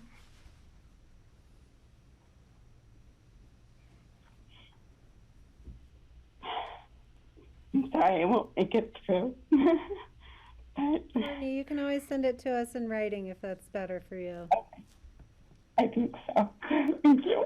Okay, take care. Okay, if there's other folks on Zoom, please go ahead and press *9 or raise your hand. I've seen some hands go up and down, so please go ahead and do that. And then folks in the room, in the order you came in, come on up. I think that was you, sir.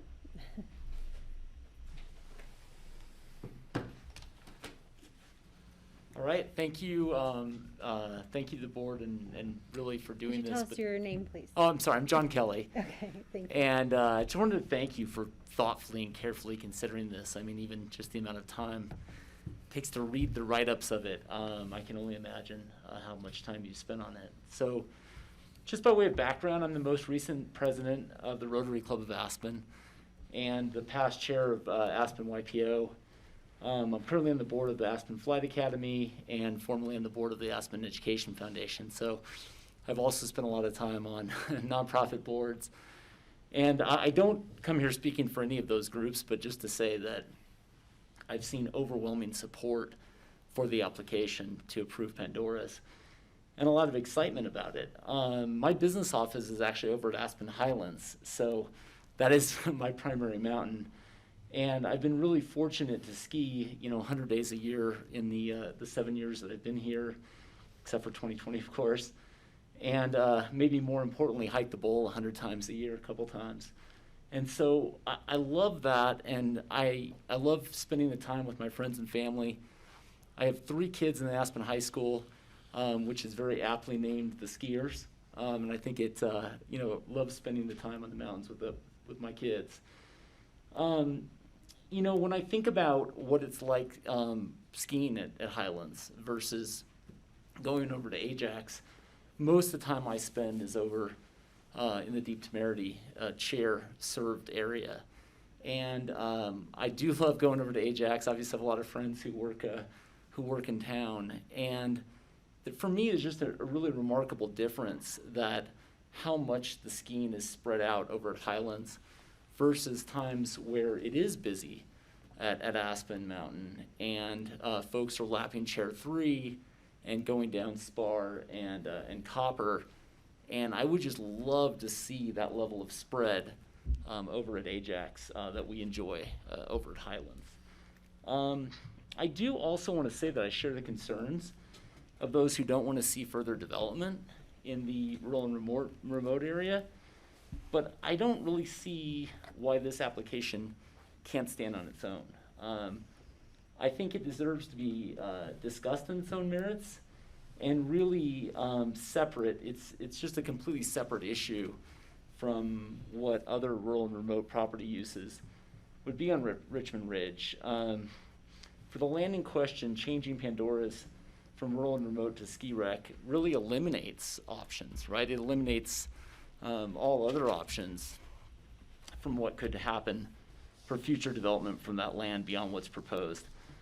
In the end, I think that Aspen is a ski town, right? And many of us have come to live, work, and play, and others have been coming and have lived here for many decades. So I'd love to see them, SkiCo, provide an enhanced, safely patrolled area that we can all enjoy. Thank you. Thanks. John Doyle?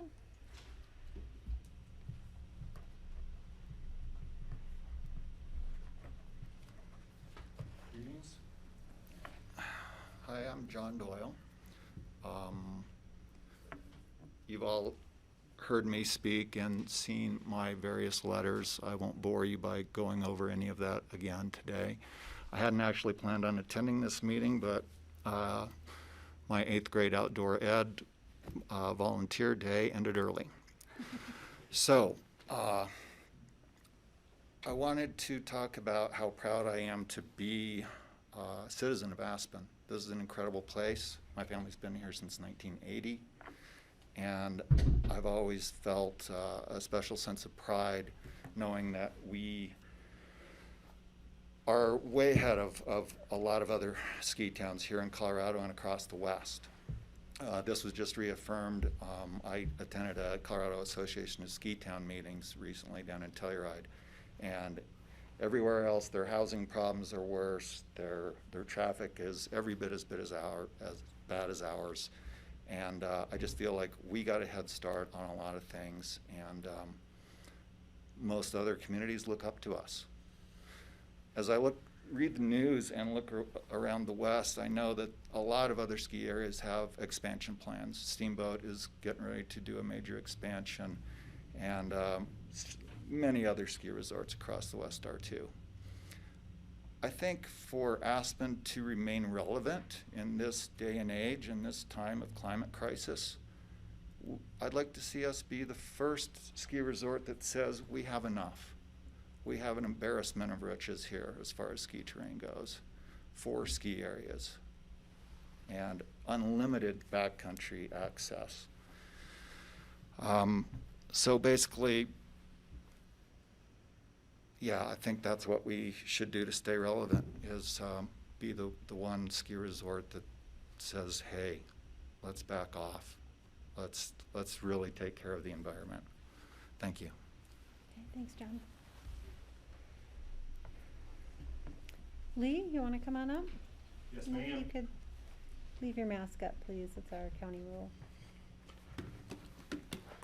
My name is Lee Mulcahy. I'm so grateful for many, many things. I'm thankful Lee, do to you mind Cindy masking up? and her staff for your integrity. Could you put your mask up, please? Yes, sir. We're all used to, we can hear you okay. I've been vaccinated in honor to my mom.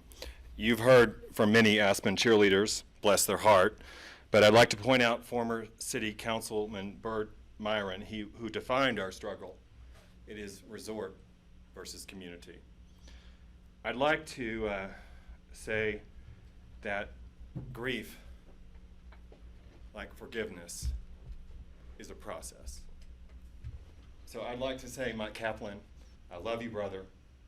Thank you for the best job I've ever had, second to my dad as his assistant.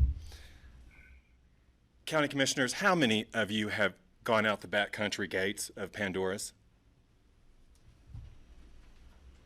We still don't answer questions. Besides Greg and Steve. I have. So if I could, Kelly, could I read a letter? I sent it to both. I sent it to both Aspen papers. I agree with Barry Vaughn of El Jabel's letter on the Pandora controversy. It's all about the skiing. Barry asked how Aspen Mountain compares to Jackson Hole, Sun Valley, Telluride, Crested Butte, Steamboat Springs, and Vail. Once upon a time, I was Ski-Co's golden boy, grateful to have the best job in the world, teaching skiing at most of the mountains Barry mentions, and many more, all the while proudly in the ski and snowboard School of Aspen uniform with my private clients. At the end of the day, it was my clients' experience in the side country, exiting out of the many backcountry gates in Jackson, in Telluride, in Steamboat, in Vail, in Snowmass, and yes, Aspen, that brought the greatest joys and the bar-telling experiences, not just for that night, but for many, many years after. Once upon a time, the evil empire let us employees, after certification, sign out with Ski Patrol, borrow ski avalanche beacons for our guests, and leave the resort out of Pandora's Gate. What an experience and a joy for our guests. When we re-entered the resort, we would call patrol to inform them of our safety. Paving Pandora's, as Jimmy Buffett sang, just as what occurred at Burnt Mountain and Snowmass, will destroy the paradise. Lee Mulcahy, please wrap up your comments. Your time has passed. Yes, ma'am. Thank you. And ruin this truly unique experience. So, Mrs. Curry, as my former neighbor, and Mrs. Jacober, I hope that you will vote with everybody's hero, Rancher Steve Child, in preserving this unique Aspen experience. God bless you all. Okay, thank you, Lee. Thank you for the time. All right, we'll go back to folks on Zoom. If anyone else on Zoom wants to go ahead and speak, please raise your hand. Tracy Murtaugh, you can go ahead and unmute yourself, and you have 3 minutes. Okay.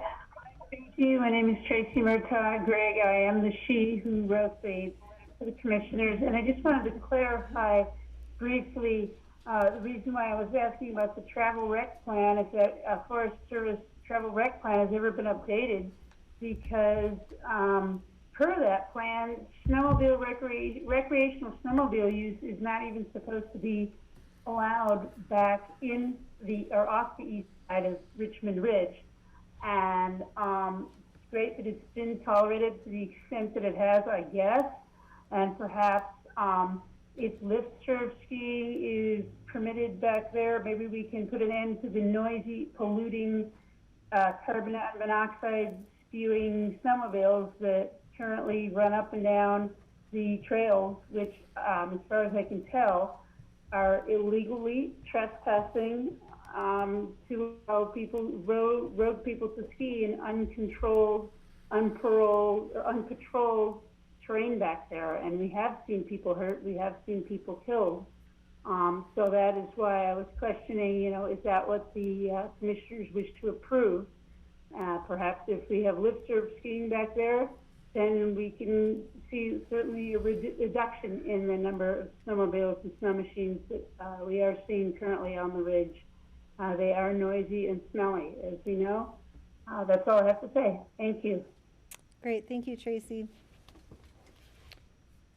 Suzanne, are there any other folks here in person to comment? Okay. I'll check in again. I see at least 2 names on Zoom who we haven't heard from today. I'll give it another half a minute or so to keep public comment open. If you'd like to comment, please press *9 to raise your hand.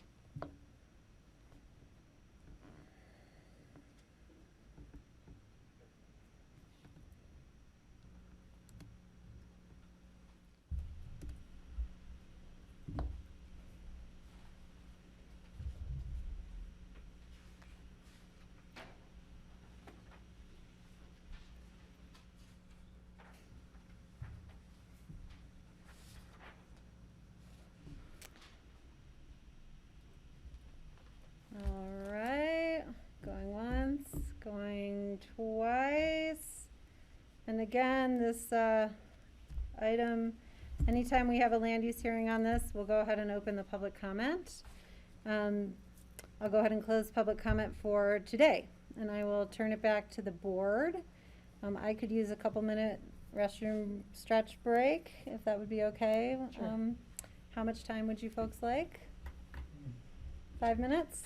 Okay, we'll be back in 5 minutes for board discussion. See you in 5 minutes, grassroots. Thank you.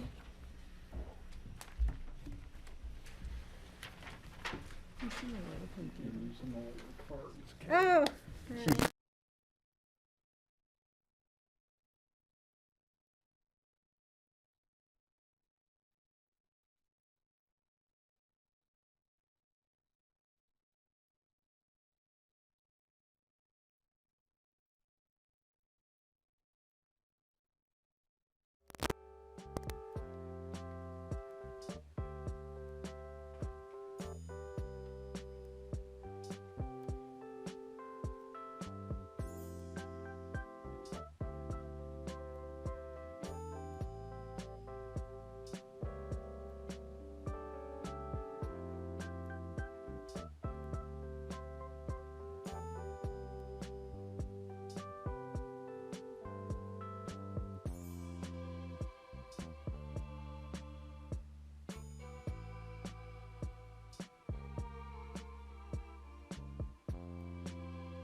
Hang a horse.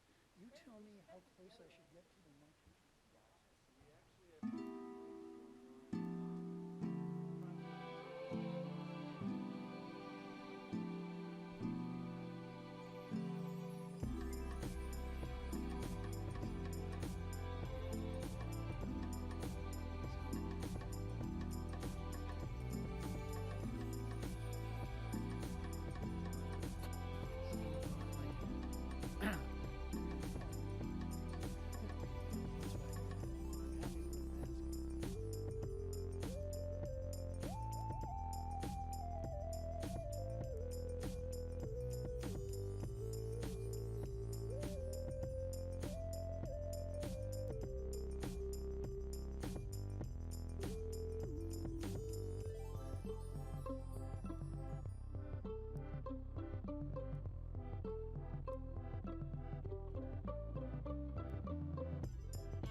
Okay, good afternoon or good evening now. Welcome back to the Board of County Commissioners regular session on Wednesday, September 8th.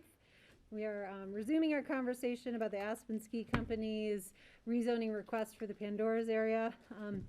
I had closed the public meeting and we had someone rush right over here after work, and so I'm going to go ahead and invite him to share his public comment with us at this time.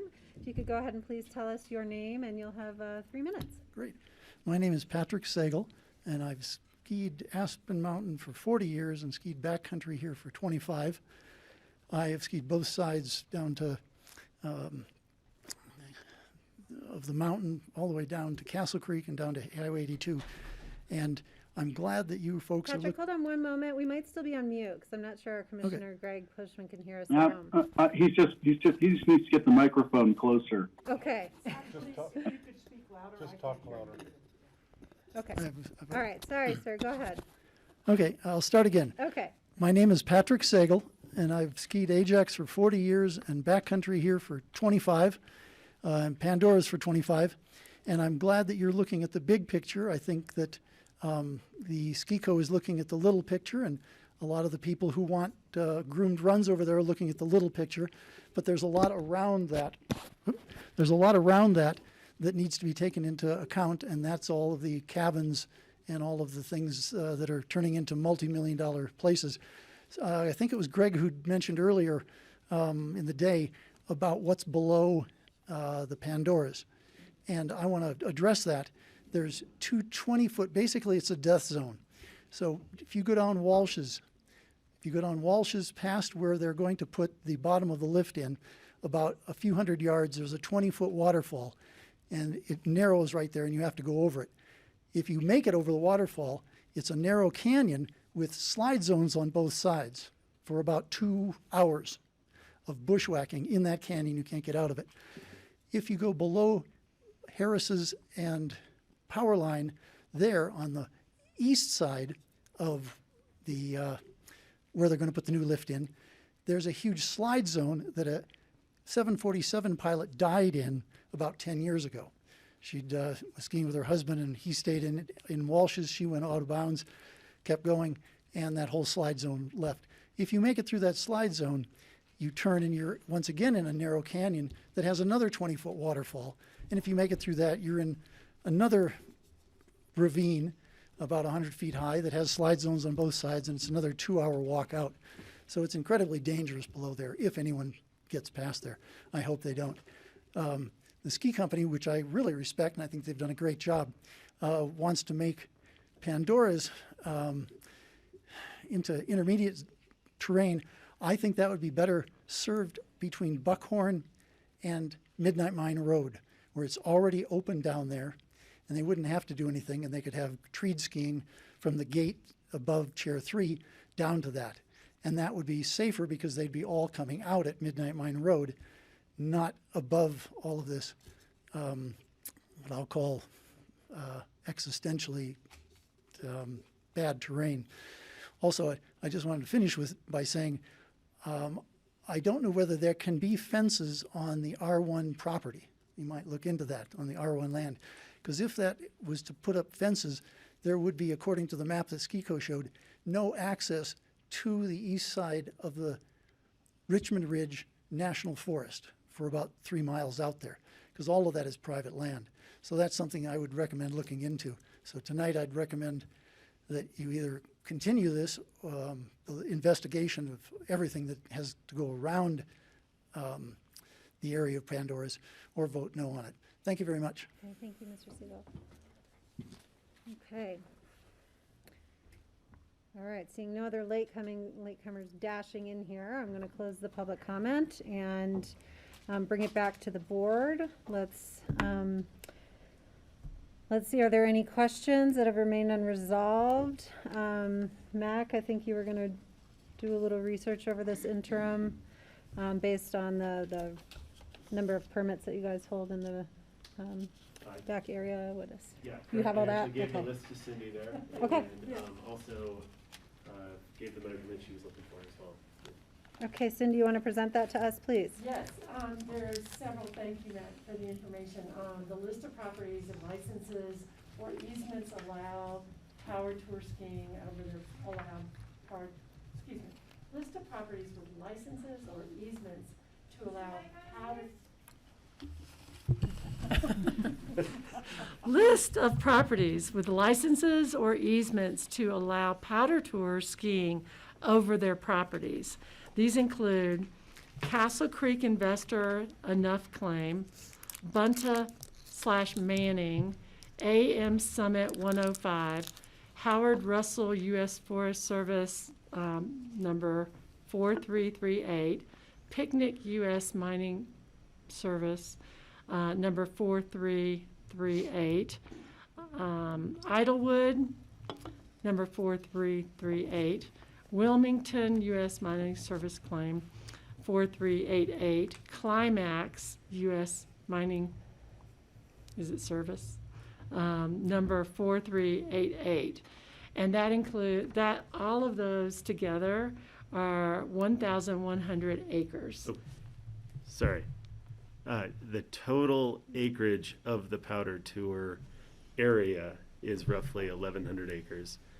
I did not get the specific acres on each of those licenses. It's a tiny fraction of it. Okay. So total acreage. Total acreage. Including U.S. Forest Service lands. Yes. On the east side equals the 1,100. That's correct, Cindy. Okay. And just because it came up in earlier discussion, and I wasn't sure if I kind of said it properly, but as far as the general public is concerned, if they legally make their way up county service roads and access the land that's up there, they're free to ski those public lands. They're free to snowmobile on those public lands. There's nothing that our powder tour operators or guide license does to prevent them from doing anything like that, and nor do we do anything to manage that or anything. It's if you're up in that area, you're free to go. So as long as it's on public lands. And one more thing, Ellen found for us the U.S. Forest Service winter travel management map, that it does show the Richmond Ridge area as closed to motorized over the snow travel, except on designated routes shown on the map, and the ridge itself appears to be the only identified designated route on the ridge. Greg, did that clarify that for you? It does. Thank you. And it brings me back to the letter, and then I guess the comment just now from Tracy is that really the snowmobile use up there, anything off of the county road is really an illegal use. And I find it's pretty interesting that she makes the point that if we were to deny this, we're basically, it's kind of a de facto authorization of the status quo, which is an illegal use. And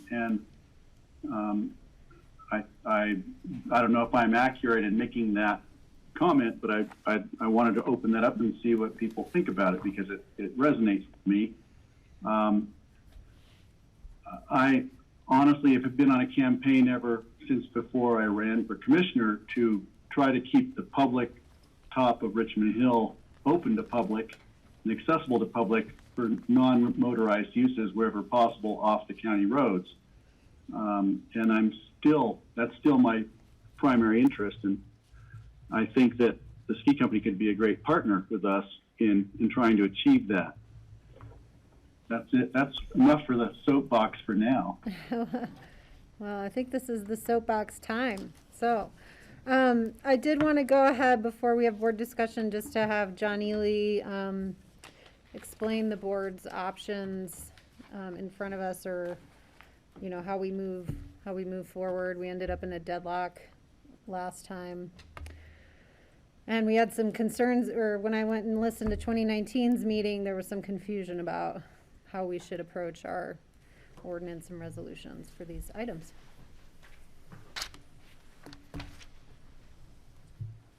Okay, thanks, Kelly. Well, in front of the board are two actions, and they are both a consequence of a singular application from the Aspen Skiing Company.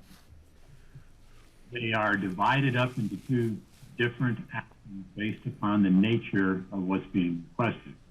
So pursuant to our home rule charter, rezoning actions must occur through ordinance. Pursuant to the land use code, the definition and permitting that is done through the ski area mountain master plan is done by resolution.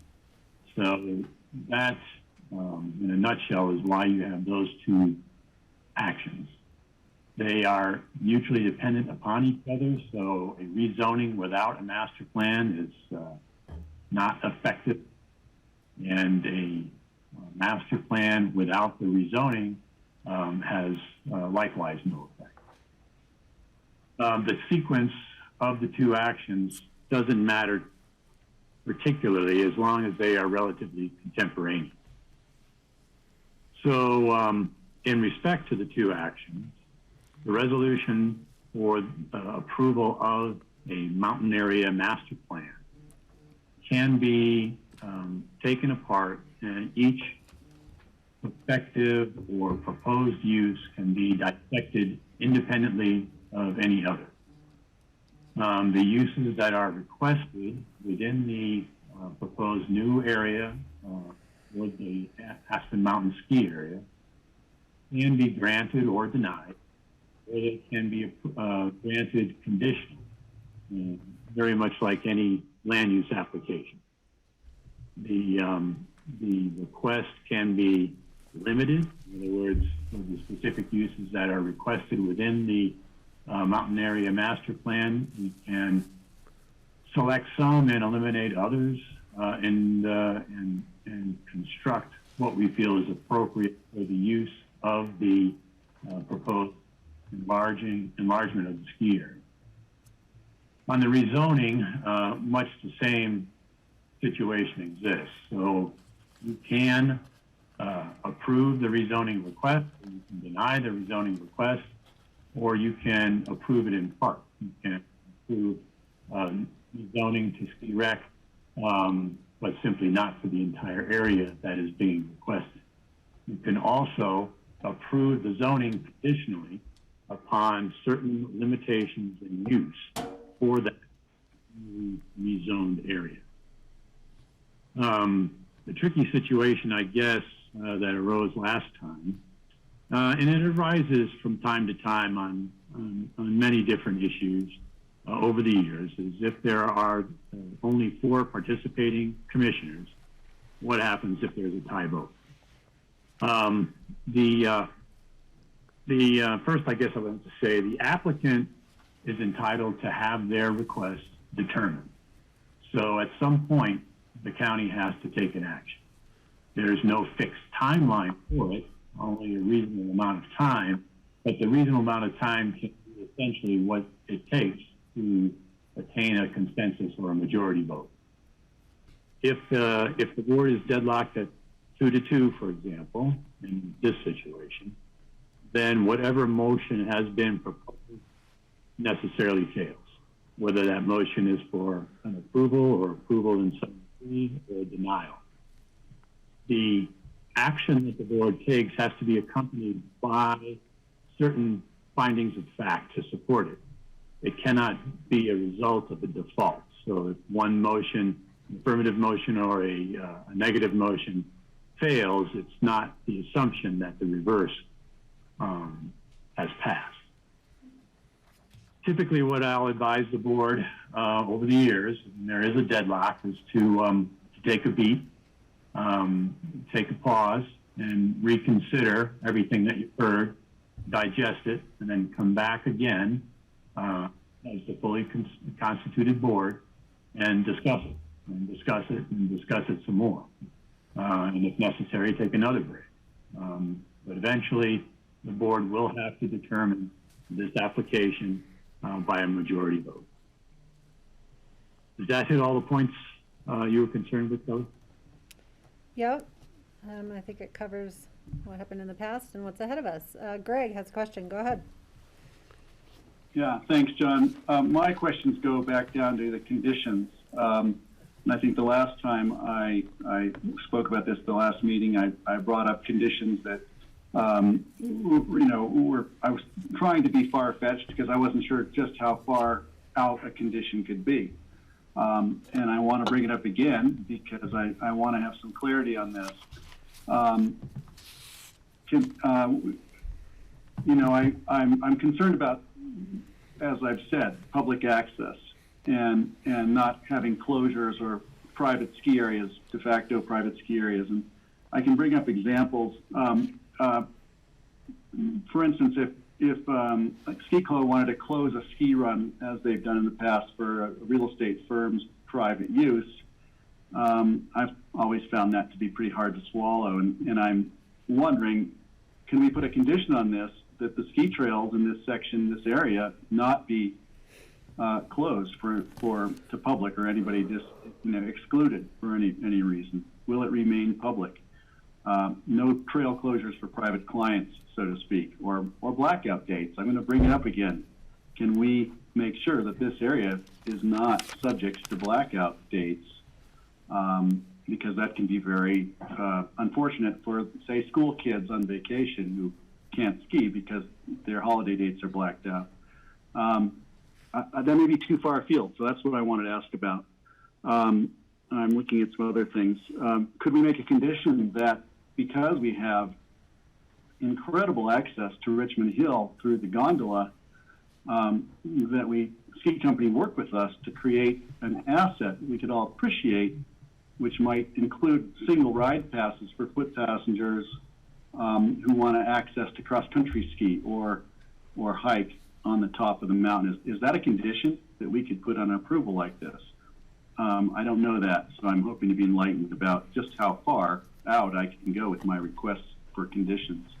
And then finally, if we request that the remaining bifurcated parcels in their property be put under conservation easement as part of this approval, they may not like the idea, but I'm wondering if that's too much for us to ask. Thanks. Well, so you have three potential areas you're hitting on, Greg, and they all can be nuanced. The blackout dates are an interesting and somewhat problematical one. The ski company operates under both our mountain master plan and the USFS permit. Even though the permit only concerns federal land and the mountain master plan concerns the entire area, they do overlap. They do complement one another, and it's ideal to not create conflict with the management of the ski area. However, blackout dates or availability of the public to a particular area of the mountain is something you can definitely discuss. The skiing company has definitely a right to manage the mountain if, for example, a lift needs to be closed for safety concerns or for other management reasons concerning the operation of the area. That's one thing. If part of the area is going to be closed to the public at large, but open for a select group, that's an entirely different thing. So I would say that is something that you can get into and you can discuss and think about. The Richmond Hill aspect, the operation of the gondola, as far as I know, still has a single pass option for anybody who wants to go up and can take with them skis or snowshoes. Mountain bikes, of course, are limited in the summer, and those types of operations can be affected by the mountain area master plan. Once on top of the mountain, there is access to a county road. You can access Midnight Mine Road, you can access Richmond Ridge Road, and that essentially opens up the back country to individuals, either on foot or on skis, who want to get back on the ridge. So the continued operation, continued availability of single ride passes is something that you can get into as well. A conservation easement is different. That involves a property interest of the skiing company or of the skiing company and other individuals or entities to require that conservation easement outside of the area that is part of the ski area expansion is something we cannot do. So whatever those properties can be used for under existing county regulations, or depending with limitation, how those regulations might be changed in the future is something that that we can affect, but we cannot demand a conservation and easement interest in the property and condition that conveyance upon or condition the approval of any action here, the rezoning of the mountain area master plan, upon that type of a conveyance. Like I said, those three issues that you raised are full of other nuances, and you can think about it and play with it. You can get to certain aspects if you want to back up and try to think about what you're really trying to achieve. But that's at least my first blush on what you've raised. As a general rule, I would tell you that your consideration of potential conditions or limitations on whatever action the board might take initially should only be limited by your imagination, because until you come up with an idea and until that idea is explored, you don't know whether or not you can legally achieve it. So I wouldn't want to limit your thoughts or your consideration before we, air something out. I'm going to ask for a point of clarification, John Ely. So you're saying that because the bifurcated parcels are not in the area of rezoning, we can't condition the rezoning to include a conservation on those portions? The board can consider rezoning property anywhere in the county at any time. We just simply have to follow the law to do so. So if the county feels it's appropriate, or if the board feels it's appropriate to rezone more property than is being requested, those zoning actions are under the control, the exclusive control of the county commission. You know, the county rezones property all the time without requests from property owners, simply because we feel it is appropriate and it is in response to planning efforts that calls out a different zone or different parameters of an existing zone district that should be applied. Does that answer your question? Let me just say it in layman's terms. So you're saying if we chose to rezone the entirety of the bifurcated parcel and the remainder of the land that they're requesting under this application, it's possible, but it would have to take a different method or action. Right. Other I have a question questions? about that, Francie, if that's yeah. okay. So, if we were to rezone the requested acreage and the other parcels, the bifurcated parcels, then we could ask them to put a conservation easement on the parts that they're not going to develop into ski runs. Is that what you said? Not really. We have the ability to consider zoning and to amend our existing zoning regulations as appropriate and justified. So that basically means we have to do it in accordance with Colorado law, which is following state statutes, and as those statutes have been construed by the courts. We do have the ability to zone the entire county however we feel is appropriate, and that's what we've done in the past. But those zoning designations have to be reconsidered from time to time simply because different pressures are exhibited on growth or on development or on the preservation of certain resources. The acquisition of a conservation easement is the acquisition of a property interest in someone else's land. We don't have the ability to request that, and we don't have the ability to hold up a development approval or the consideration of that development approval on the condition that a conservation easement is granted. The only way we can get a conservation easement is to bargain for it and to purchase it or to condemn it. Okay. All right, other concerns and thoughts by board members? Steve? John, have you gotten a copy of the restrictive covenant that the ski company provided us a paper copy of here today? And have you had a chance to analyze it yet? Tom Todd sent me a copy of that today. I have not had a chance to analyze it, but it is a document that's been worked with if the board determines that a restrictive covenant is advisable. The reason that we can acquire the restrictive covenant is essentially the same analytic that involves the conservation easement.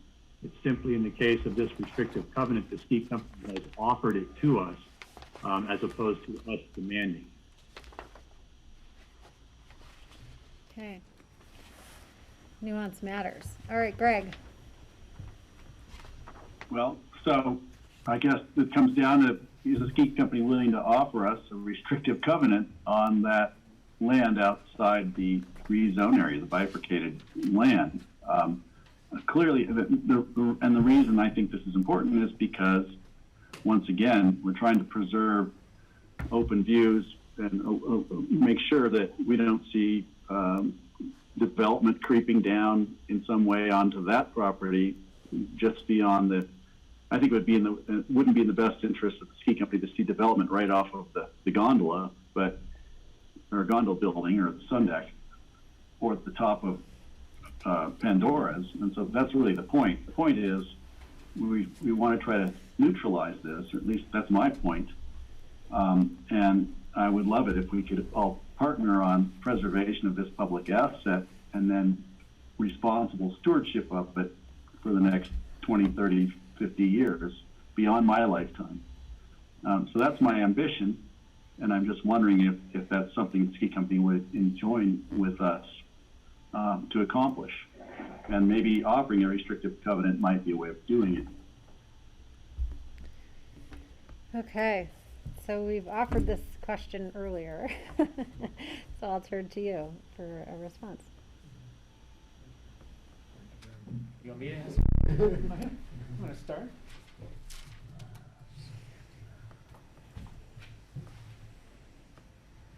Red light on?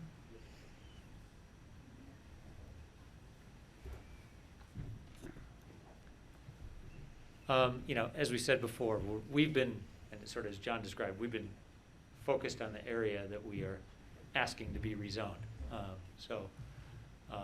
That's been our focus in our conversations with ownership and council and whatnot. But I agree with Greg said, our intent here is to, you know, preserve access, preserve this for skiing, the things I said. So we are happy to take a look at that and consider that, but we do have to go back and look at what that means, that's all.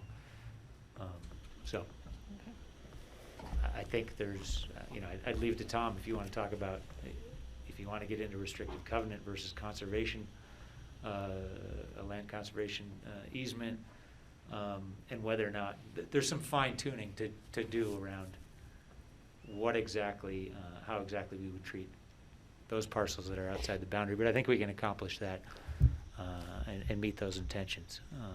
But we need to look at it. Thanks for considering it, and yeah, I think we share a goal here. So that makes me encourages me. Thanks. And just to add to what John observed, it is beyond the pale of this application, and you know, if you know a less cooperative applicant might demand that I jump out of my seat and claim that this is some sort of extraordinary extraction. But this is a different group at this table, and as David Corbin mentioned earlier, we're happy to consider all your questions. We need to caucus with ownership and talk some more. Get with John Ely, who I've worked with many times on drafting restrictive covenants, and maybe we can come up to something that, like I said, is a mutual expression of our common interests here. Thanks for not jumping out of your seat. Well, I'm going to just jump in with a little discussion for the board to maybe get a few more items out in the open here, because you know, this is a big thing for you to consider, and I really appreciate that. I'm not sure it's going to be enough for me, and I'll go through my reasons, but you know, the covenant as presented sort of just hardened commitments that we would have already solidified in the master plan, right? So it's just sort of an additional layer of hardening as it's presented now of things that we already have control over approving or not. And so, you know, I appreciate that, and I appreciate that a covenant sort of runs longer than the master plan would, or than your current ownership, if you were to sell to a future owner, would. So those are meaningful, and I want to honor that. But, you know, I mean, I don't feel like the application is not substantially different from 2019, and, you know, my opinions aren't substantially different from 2019. And this issue of the bifurcated parcels were present and on the table then. You know, my concerns about the character of Richmond Ridge and kind of the absence of looking at really that area holistically existed then, and they continue to exist now. And, you know, I really feel like, even though I understand as an applicant, like the request is to look, you know, singularly at your parcels and your application. I mean, that is always the request of applicants, right? That is, and the responses by our boards are always to look at the bigger picture and look at the surrounding area and look at the neighbors and the adjacent parcels as well. I mean, there's never been a development application where I feel like an applicant has said, you know, look at just what we're asking for and kind of close off to the neighbors, and the neighbors have always said, hey, you got to consider what we're saying here. So it doesn't, I don't know, it doesn't push me along to for that argument, and I feel like I have the responsibility, even though it's your right to ask me to look singularly, I have the role to have to look at all the big picture and weigh everything out, and I think that we haven't done that with Richmond Ridge, and you know, I'm you know, sometimes I'm a little confused by this application, because on one hand it's like, let's have congestion reducing measures, but let's stay relevant and induce demand. So which is it? Is it congestion reducing or demand inducing, you know? So there's just these things that I feel like I have to sort of balance out in a more holistic way, that I continue to think a bigger planning process is the only way to do it. I have a lot of concerns about the P&Z language related to you know, adjacent ski rec parcels, because I do think that sort of tees up, like, okay, so now what's adjacent to this parcel, and now what's adjacent to this parcel, and for requesting rezoning of more ski rec. And you know, I think if we haven't fully looked at, well, are there elements and qualities of the ridge, such as, you know, historical nature, geological nature, you know, just natural features that would very clearly divide where a ski rec use might naturally end and then not persist? We haven't had the chance to answer those questions. And so it's, you know, those are things that I'm not sure I'm going to be able to resolve when I look at this. And so I just want to be honest about that, because you know, I think we should get our concerns on the table and come back with your answers to your conversations and more thought on our part, because, you know, this isn't easy for me either. Like, I really, you know, I hear the community, I hear the desire, but it's also coming at a time where I'm also hearing so much about just how, you know, our community is out of balance, and like, you know, more activity, more recreation, more resort, it's not leading to a thriving community. It's not leading to a healthy community. And, you know, when we are asked to do some industrial activities like this, and, you know, this is by no means, you know, mining or, you know, other major activities, but it is putting more people into a rural and remote area. And I'm not sure how that upholds qualities of rural or remote. And so that's what I'm struggling with, to try and find the balance of, because I do think there is precedent. And I do think without a bigger look, we don't get to wrestle with those questions. So again, you know, the application is so substantially similar to 2019, and so is my concern. So I'll raise some of my concerns and put them out, and I'll look to other board members. And then I also have some conditions I've heard today and could, you know, we could talk about if other board members want to refer to them. But those are my feelings. All right. So Francie. Yeah, go ahead. Okay, so I had to write this because, and I had to practice saying it because I didn't want to cry when I said it. So I've practiced it. And, but it was before I heard about the possibility of the bifurcated lots. So that's my caveat. So before I address the issue of ski co-expansion onto Richmond Ridge, currently zoned rural and remote, I want to give you a brief picture of how deeply skiing is embedded in my life, just as it is in the lives of the many people who wrote in support of Pandora. I was lucky enough to have a father who sent me skiing at Vail in its infancy, maybe 1964, when I was in high school. I became so enamored, in fact addicted, that I chose the University of Colorado for college. And then I skied more than I studied, so I flunked out, along with my future husband. The university in those days made you take a year off before returning to school, so I skied some more. Driving over Loveland Pass through a 2-lane Glenwood Canyon and on to Aspen, where I boot-packed steeplechase in the morning, got my hand stamped, and then skied free the rest of the day. I also skied Vail a lot when there were fewer lift lines, if you can imagine that. A decade later, I was raising my children on a ranch east of Durango, and my oldest son wanted to ski race in the Buddy Warren program. So I got a job instructing at Purgatory and drove 75 miles one way several times a week, and of course on the weekends, so he could race. All 4 of my children ski raced.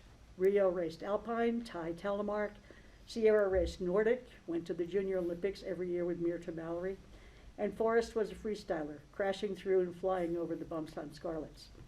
Now they all ski with their children, my grandchildren, and also love it. My most cherished memories are skiing steeplechase with my kids. I love skiing. I love the pleasure that Aspen Ski Co. has brought me in my life. Auden Schindler is one of my heroes. And I recognize and honor Aspen Ski Co. for its environmental leadership among all ski area companies. And I read every letter sent to the BOCC carefully. Honestly, most of them were in favor of Pandora. But those that were opposed resonated pretty deeply with me.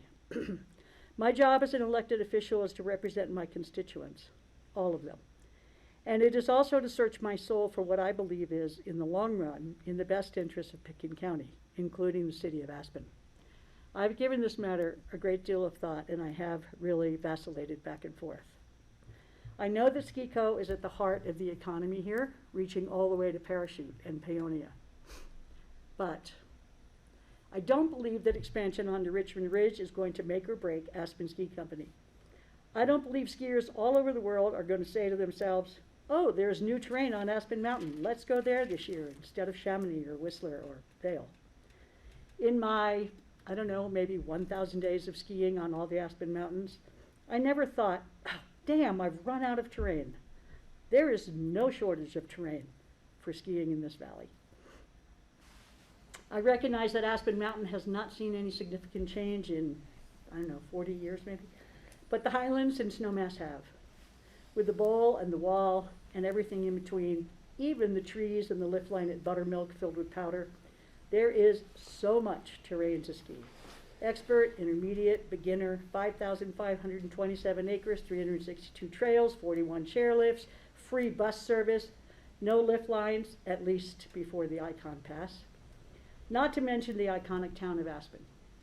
People will not flock to Aspen to ski an additional 153 acres, which is mostly expert terrain and already skied by a lot of the local experts. And that is just the business and skiing side. What about the rural and remote side? We've seen TDRs translate rural and remote into giant houses, dare I say mansions or castles. As commissioners, we've discussed the ethics and ethos of rural and remote. What is it really for?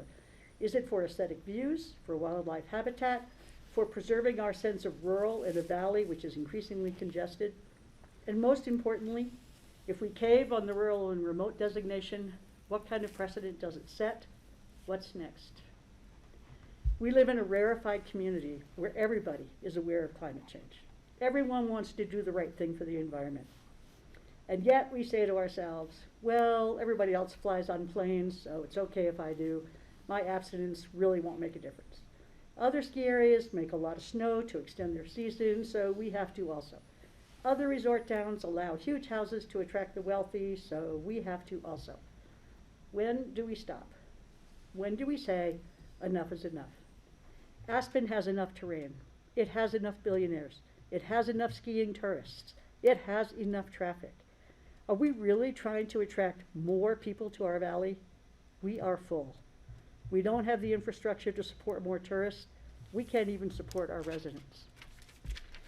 Can our fragile remaining wilderness areas really afford to give up another 153 acres and the incumbent construction of ski lifts, tree cutting, trail building, so that Ski Co. can promote themselves as more what? More progressive? Is it more progressive to take machinery into wildlife habitat to create a more easily accessible powder ski for a handful of people? Yes, of course, Aspen is a ski town, first and foremost a ski town.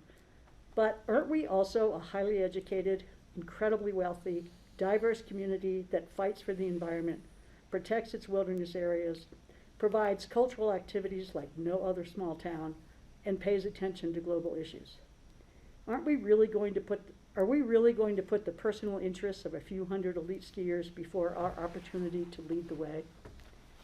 It is incumbent on Aspen, one of the wealthiest towns in the world, to be the standard bearer for a better world. I find it hard to believe that cutting down trees, invading wildlife habitat, and making a few more runs will create a better world. In conclusion, so far nothing in the letters of those who support Pandora intimated that it would make the world a better place. The letters of those in opposition did. Okay, thank you, Francie. Other comments, points of discussion from board members?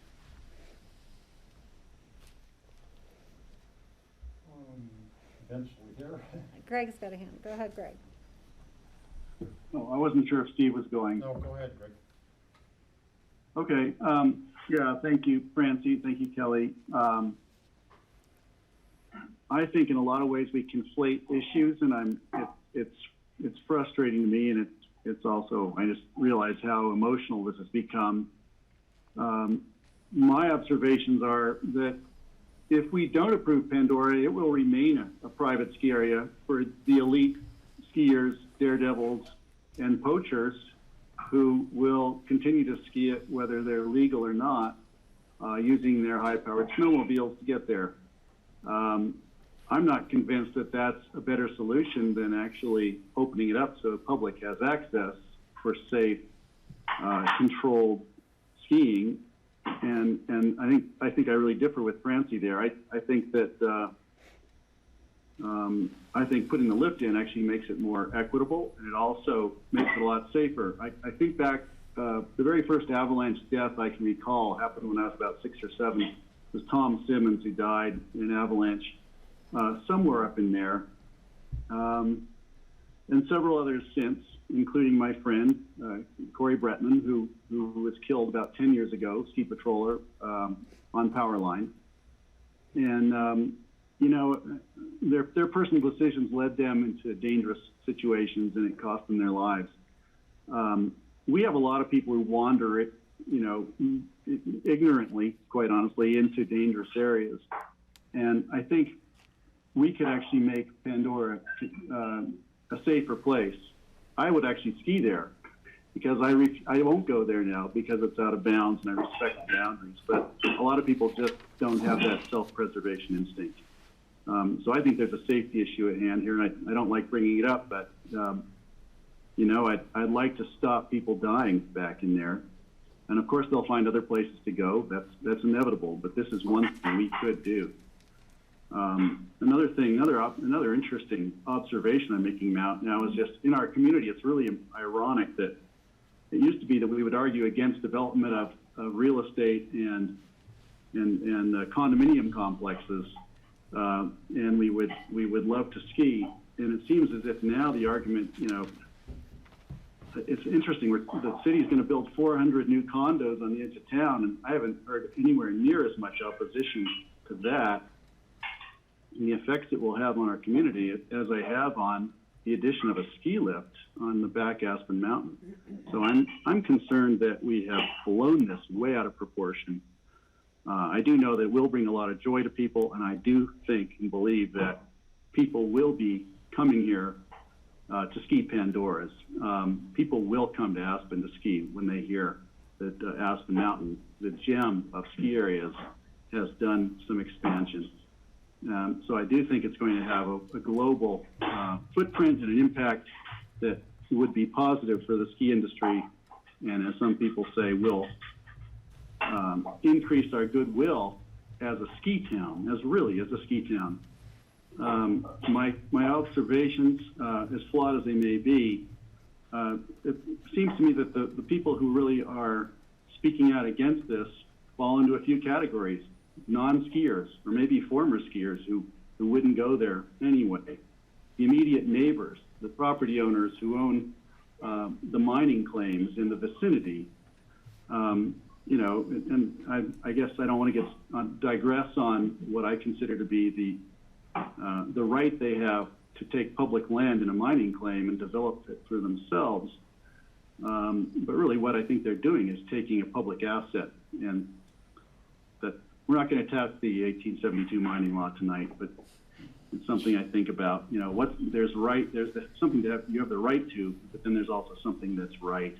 And I don't believe it's right that we see private citizens coming in and taking over public lands, really for private use in that case. I honestly think at this point the ski company has demonstrated that they have been a good steward of our lands and a good steward of our skiing and our community and a good partner with us in the past. And I can't think of a better partner for us to work with to preserve the top of Richmond Hill and that area for the public. And I would like to encourage us all to think about what we can do rather than trying to figure out what we can't do. Let's figure out how we can work together to create and preserve a public asset that is of, in my opinion, national park status, the top of that ridge and the views, unfettered with development would be ideal. And I think that's why I ran for commissioner, and it's what I still stand for. And I've come to the conclusion that I think our most trusted partner in this would probably be ski company. And I know it's hard for people to hear me say that. We've had our differences in the past, but that's what I think now.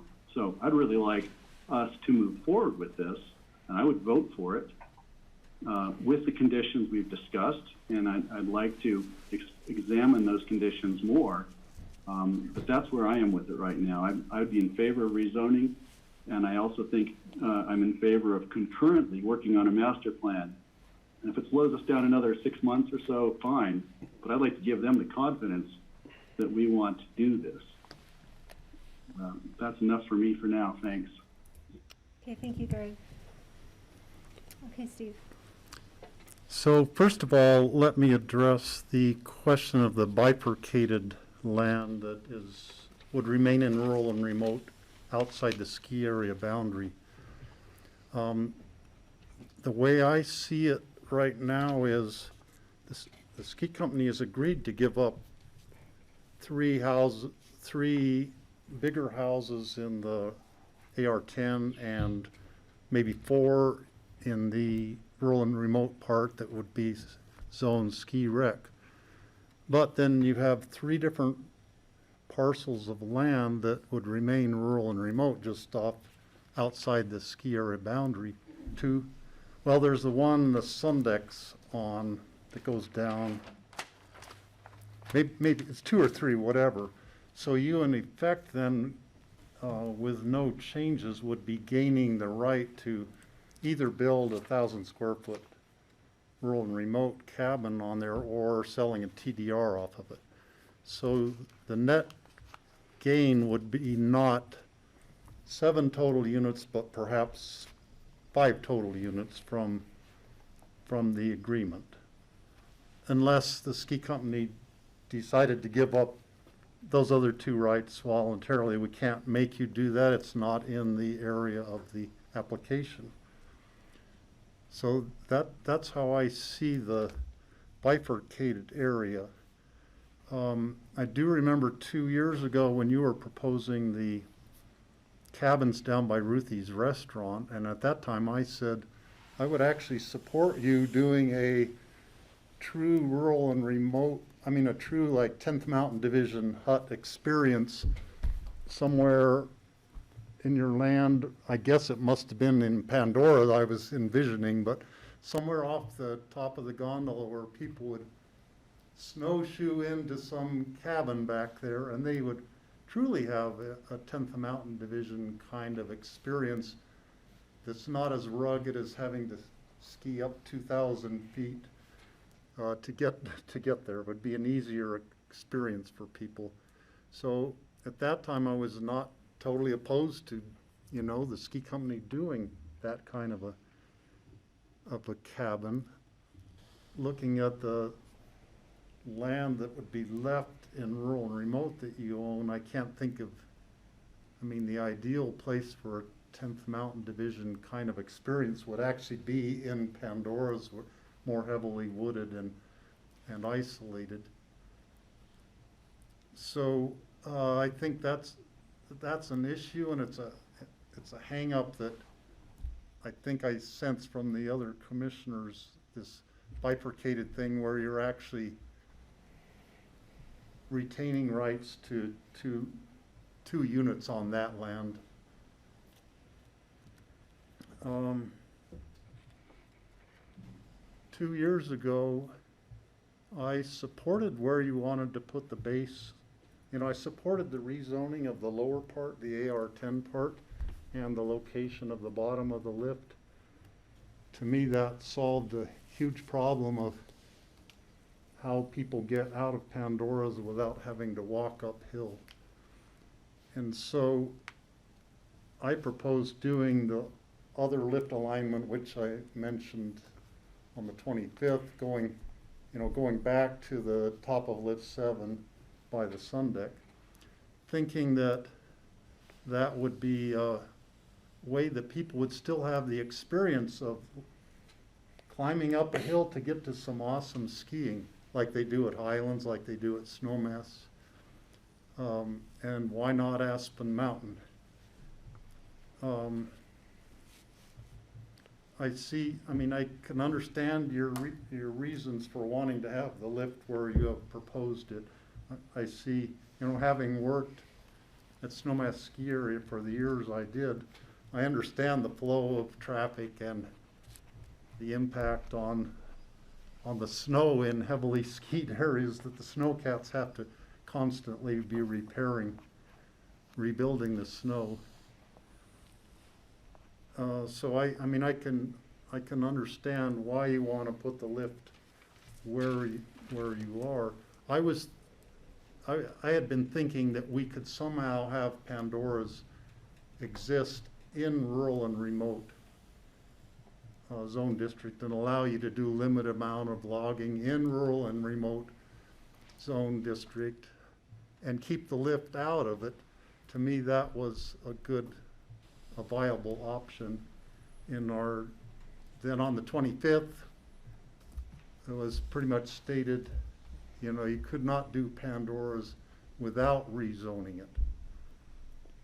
Has to be something different than rural and remote in order to have Pandora's be added to the operational boundary of your ski area. So then I started shifting my thinking. How can we make Pandora, how can we still protect the rural and remote land that's, on the backside of Aspen Mountain?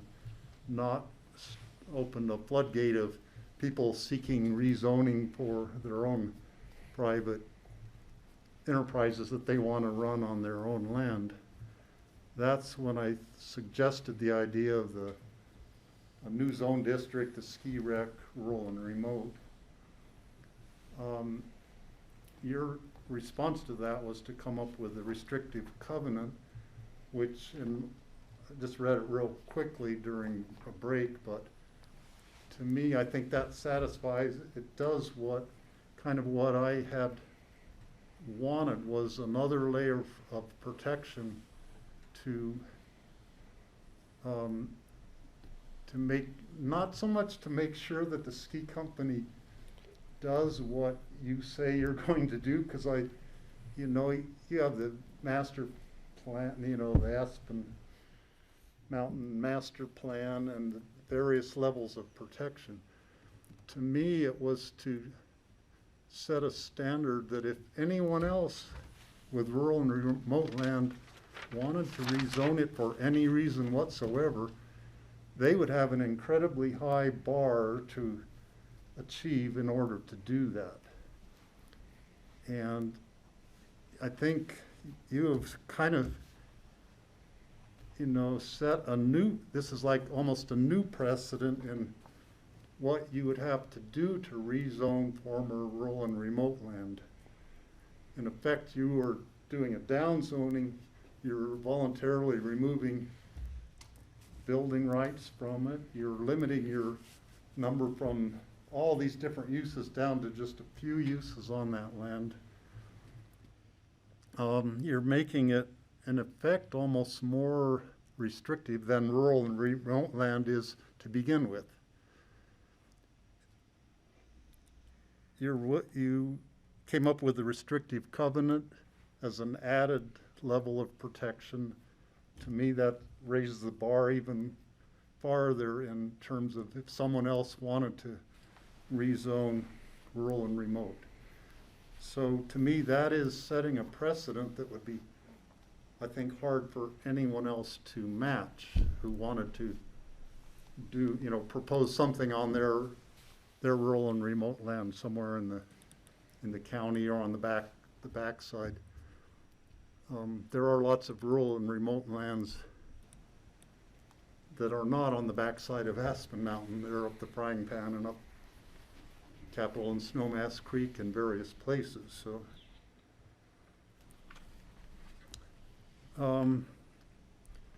to me, there are really compelling reasons why Pandora should be built. When you look at the historical record of this having been studied all those years, it was included in the ski area boundary by the Forest Service. It was included as an allowable use in the rural and remote zone until 2006. It was approved in your master plan of, I think, 1998. The Pandora's was included in that for a future use of the Pandora area. It's been approved by the Planning and Zoning Board 2 times. It was approved by the United States Forest Service. People have been skiing there for years, probably as long as Aspen Mountain has been there. People have been skiing in there, and some of them dying in there, but it has, that's part of the list of, compelling reasons why I think it should be built. I think that what you are proposing for the logging operation actually has benefits, and the Forest Service did say that the logging would make for a more healthy forest. A lot of the country we have here in the Roaring Fork Valley is really ripe for having a major wildfire that could burn tens of thousands of acres real easily. We're also in real danger of having a spruce beetle outbreak. Just a couple weekends ago, we were camping up on Capitol Creek, and this interesting looking beetle landed on my arm and was sitting there. And Jody Cardamone happened to be there, and she looked at it and said, "That is a spruce beetle." Landed on my arm up on Capitol Creek. They are here in our valley, and if you ever see the 100,000 acres of dead spruce trees down in southern Colorado and in Gunnison County and various places, that could easily happen right here. Doing some selective thinning and removing of dead trees in the Pandora section would decrease the likelihood that we would have a spruce beetle outbreak. It would decrease the likelihood we would have a catastrophic wildfire in that area anyhow. It's a small acreage compared to all of the White River National Forest, but I'm not opposed to logging, doing careful logging and selective cutting of things can definitely improve forest health.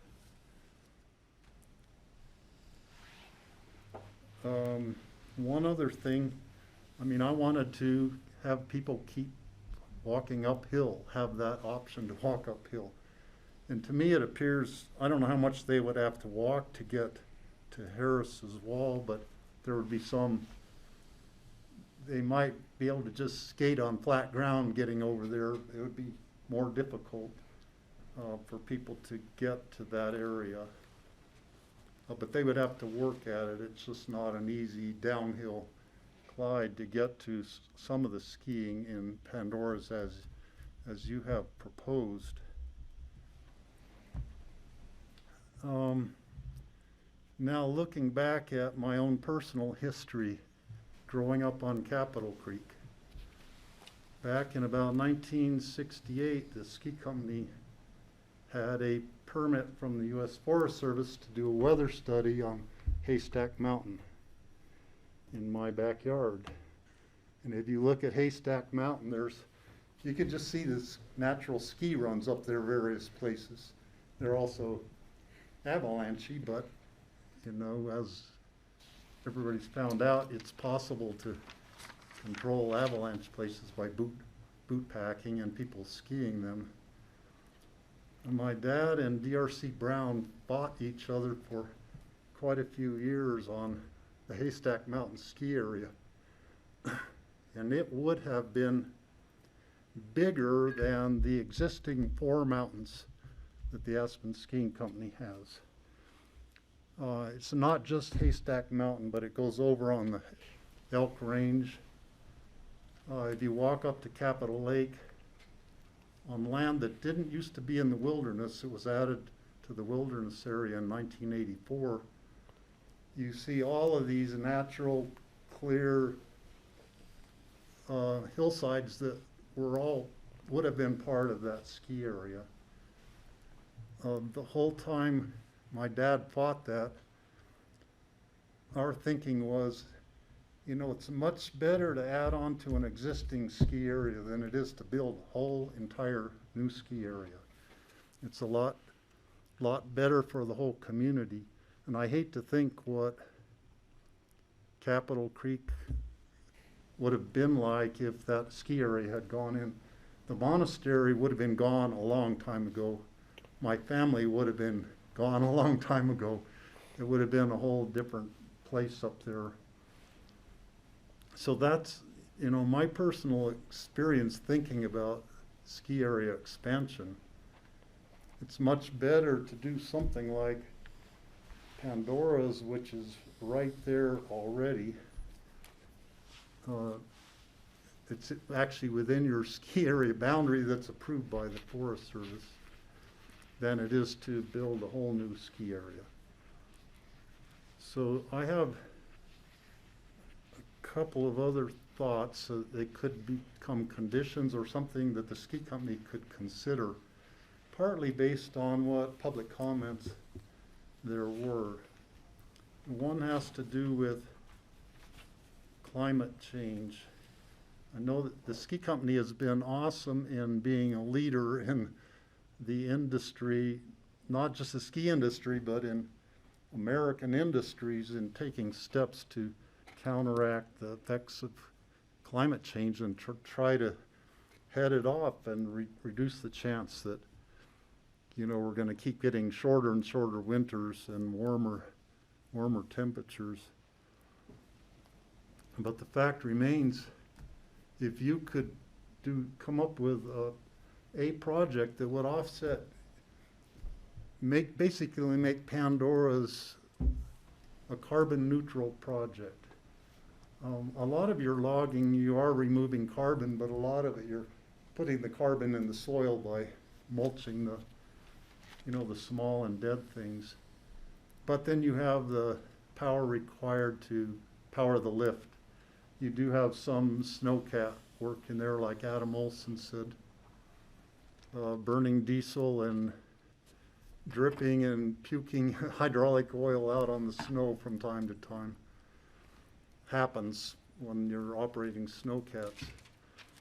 If you could somehow, you know, come up with yet another project, and this is another job for Auden to try to come up with something, but you know, one big project somewhere in the United States or in the world that would offset all the climate change effects of Pandora. That would be awesome. That would make it even that more of a special of an area. I'd like to see you try to come up with a project like that. You know, it might be another methane capture and reuse project, or it might be reforesting. The woman who spoke and said she thought that you should replant as many trees as you cut down. Kind of gave me that idea, you know, maybe it would be reforestation projects someplace, or, you know, I'm not sure what, but I would suggest that that could really make a difference to the public perception of this. Last thought, I've skied on Aspen Mountain a few times, and I didn't even like it.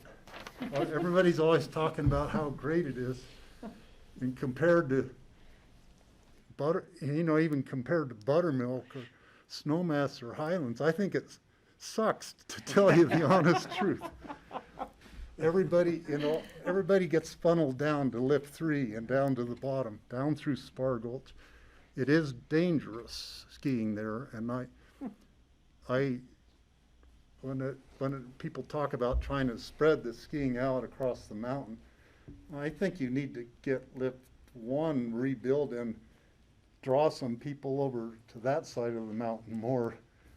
But doing the Pandora lift, Pandora area like you have proposed, I think totally would spread the skiing high on the mountain out a lot more, and I think a lot of the congestion at Lift 3 would be alleviated because of that. And I think it would be safer skiing for everybody, having less congestion. The Forest Service always looks at your uphill capacity, what the lifts will carry going up. So the gondola on Lift 1 on the face of the mountain, you have another entry to the mountain, people coming up Midnight Mine Road in their snowmobiles and starting their skiing from there. And I know that's a whole lot lower number than the amount of people going up the lifts on the front, but it does add to the total number of skiers on the mountain. But at some point, you might need to have a reservation system or something to keep the numbers from going above a certain level. I'm not proposing you do that now, but keep it in the back of your mind. It might become essential. The Forest Service is doing that at, you know, the overnight camping in popular places in the Rumbell Snowmass Wilderness area. You might have to do it on the most popular places where people go skiing, like on Aspen Mountain. And I'm a snowmass guy. I love skiing at Snowmass. That's where I did my skiing, because it's so huge and there's something for everybody there. There's lots of double black, extreme skiing, cliff jumping kind of opportunities there, and stuff for everybody down to beginners. So I'm surprised more people don't get on the bus and go there from Aspen personally, but anyhow, I'll leave my comments there. I personally think that we should pass this on first reading, which is not our final decision, but it gets it to a chance for second reading, more public comment. Barring that, we could continue it and ask for more specific information. To me, the public input has been invaluable, and it gives the public, one more crack at giving comments. So thank you. Okay. So is that a motion, Steve Child? Is that a motion? Yes, I will make a motion to approve on first reading. Now, we didn't talk about conditions we want to put on. We can. I have a list that I'll bring up in discussion. So let's talk about the conditions first before a motion. Yeah, because I have a question, because if we passed it on first reading, then does the second reading have to read exactly like the first reading? No, right? No, it does not. It can change and amend before final adoption. And in fact, there's no limit on the number of readings you might have. Okay. All right, let's keep, nobody has to be anywhere till 9 tomorrow morning, so let's keep talking. So All right. I would So, say that. Francie, go ahead. We'll go back to Steve's conditions. We'll go to my ideas, and we can have more discussion. So, Francie. Yeah, so I'm not ready to say a hard no, because I do really respect the public. However, I will say that I think we have so many yes letters is because SKICO elicited those yes letters, and nobody elicited no letters.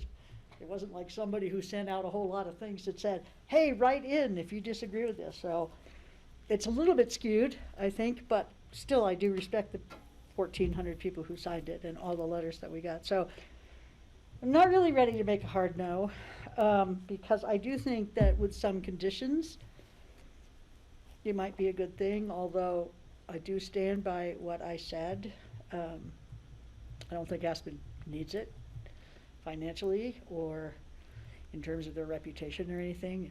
I think it's irrelevant to your reputation worldwide.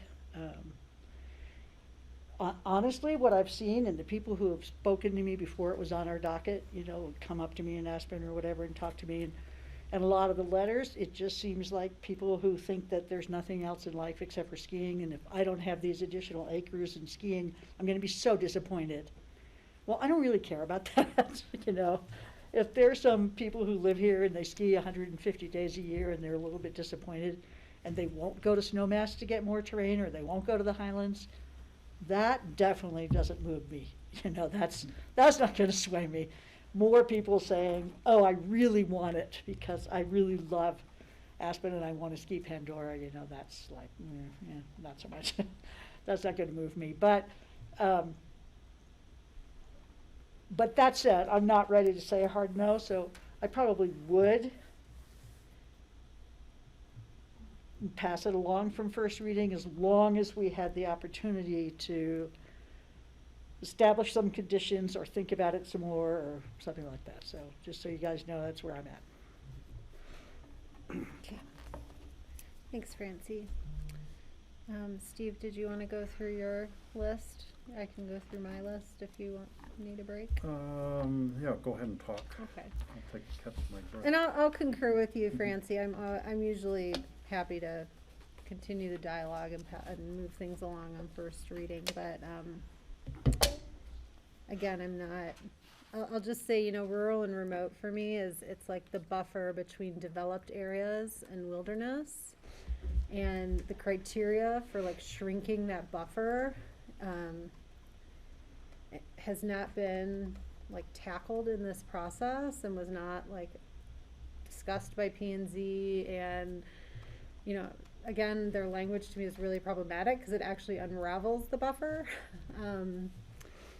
And I think that conversation is where like you have to weigh out the community values and really ask, did the prior zoning effort get it right, or did they get it wrong on this parcel? And to me that's not an isolated question to just one parcel. So that remains my overall concern. And then, this is, I don't know, some of this is sort of incrementalism in like its worst form. Like the Forest Service is making a recommendation by relying on, disruption due to human activity. And we're gonna consider approving more human activity, in an area adjacent to elk calving. Like, I'm like, how would you not expect that to be worse in the future? So just some more concerns I have. But I would say some conditions that I would throw out, and, if we have to get to a decision someday, so this is for consideration. So we've talked about the covenants. I had offered that, in the event of any land swap, that those should apply as well. I think we would want to include the language from the U.S. Forest Service recommendation about no use outside of winter recreational use. I think we need to revisit the June 21st first date, because the U.S. Forest Service recommendation on activity was to July 15th. Greg had brought up some condition about maintaining ACE's snowshoe tours. I think the covenant could also include commitments for ongoing fire mitigation and ongoing forest health mitigation. I have some concerns about the roads. Like, I'd like to, again, I still have just this either lack of clarity, or maybe there needs to be better assurances about no new roads that would then access private property. And we talked about some of that on the site visit, but then I feel like I heard something about a different road today that we haven't discussed with regards to how the upper part would be maintained and all of that. And so, that concerns me. So those, and then you heard Greg's conditions, and then I would like some more information on like any additional uses that maybe we haven't discussed or contemplated, like, are you thinking about ski racing in there? I don't know what kind of sort of extreme sports type stuff might use that area, or event related stuff might use that area. So I'd be interested to have more information on that as well.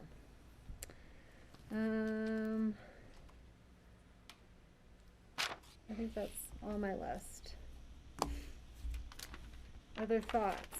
Steve or Greg, did you have any creative ones? Go ahead.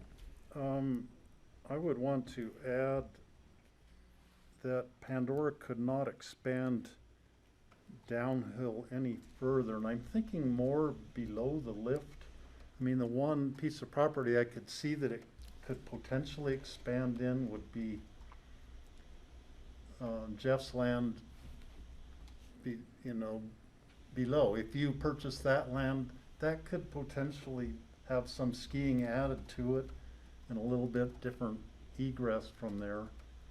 But going down, anything going down in the direction of North Star below the existing boundary, to me, would be absolutely not allowed, because we need to protect North Star, and it also gets into the very dangerous terrain like was described by our last speaker. And I would just draw a hard line there. Actually, I kind of like the idea of just saying that in no direction could the ski rec boundary be expanded, added on to, adjacent to the Pandora. Then with the caveat that the one place I could see it could make sense would be into the private land, the Jeff Schoaf's land.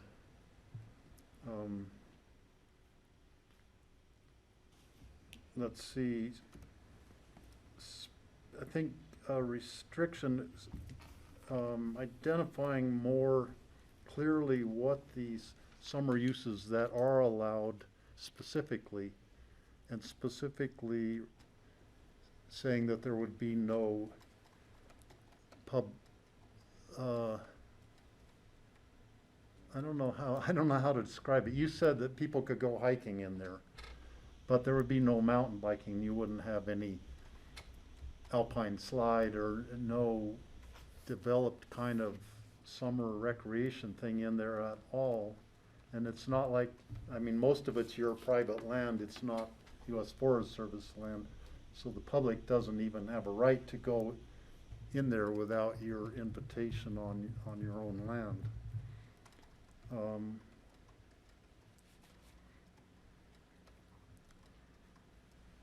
And that's all I had right now for the moment. Okay, Francie? I have a funny little aside thing. I mean, not funny, but small. And that is, if it's crowded on Aspen Mountain, I would suggest you look at not accepting the Icon Pass, because it seems to me the Icon Pass has affected the locals pretty negatively. And that where Aspen was really famous for no lift lines, and everybody loved that about Aspen, the Icon Pass has changed that. So, just saying. And I really don't understand how it makes you money, because it's so cheap. It brings people to town. It probably makes money for all of the people who have businesses in town, but I don't see how it helps you guys. Like, it's so cheap. So. Do you want to talk about Icon Pass, or you know, talk about that another time?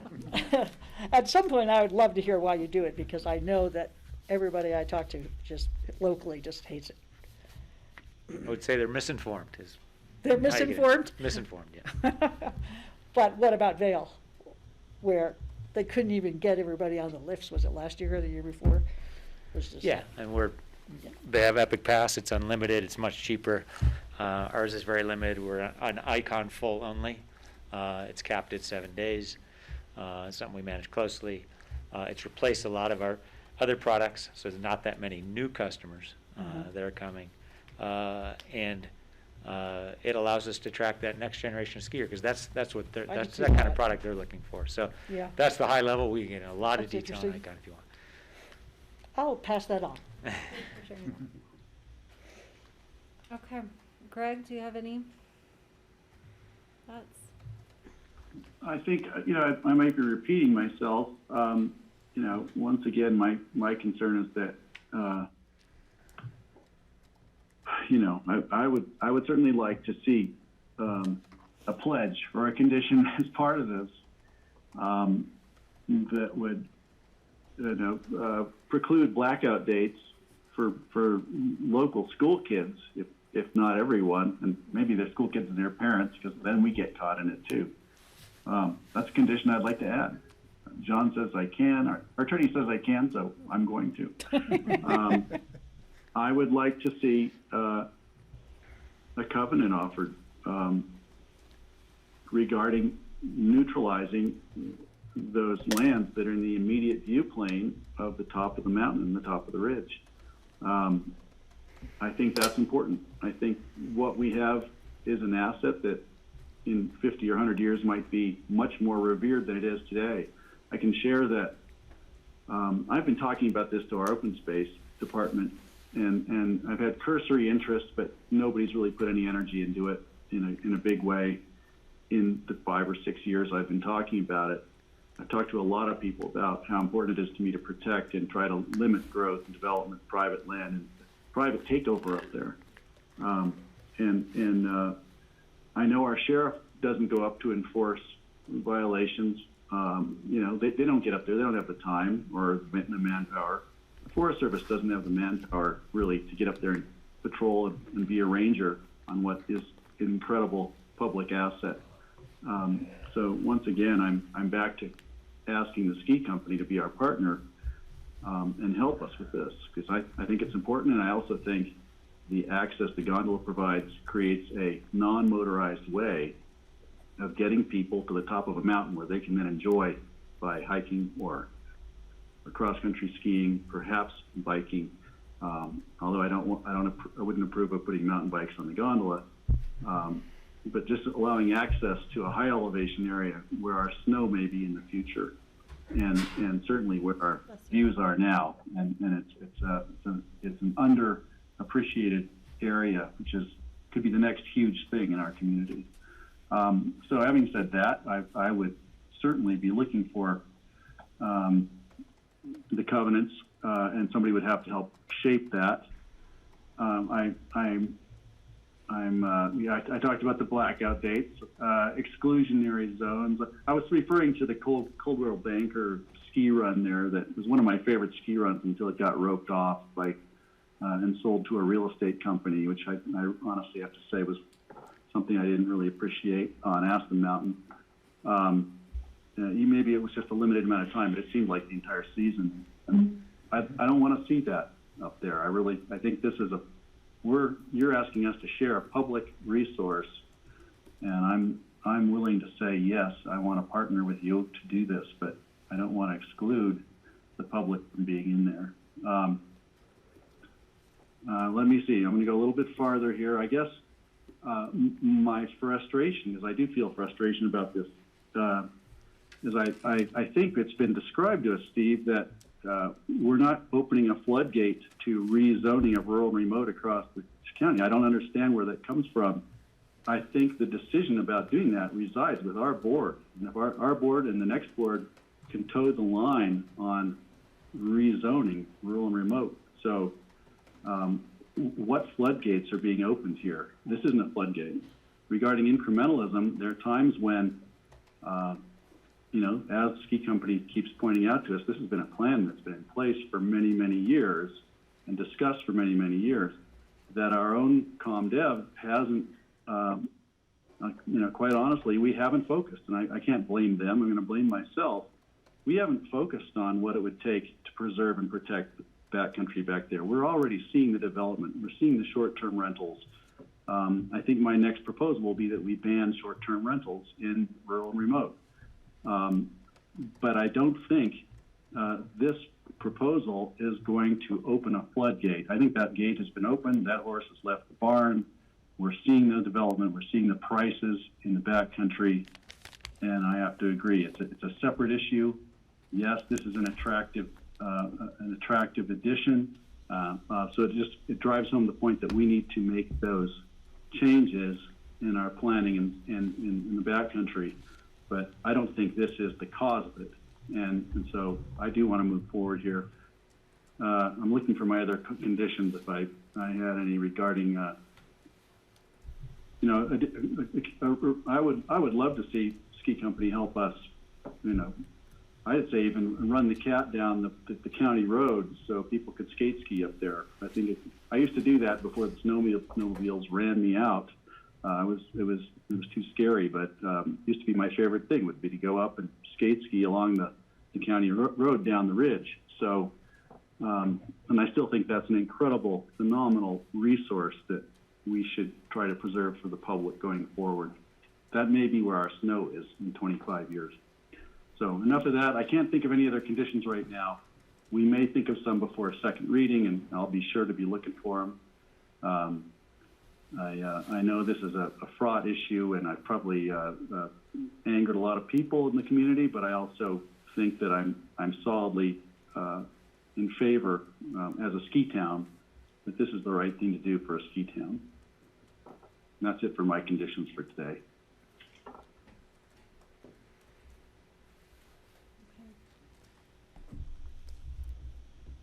And are we done with conditions? If somebody, I want to make sure I didn't, and I'll make a motion if you'd like me to, if that's where we are now. I believe we are. I'm not seeing other hands go up, so go right ahead. Well, let me find it.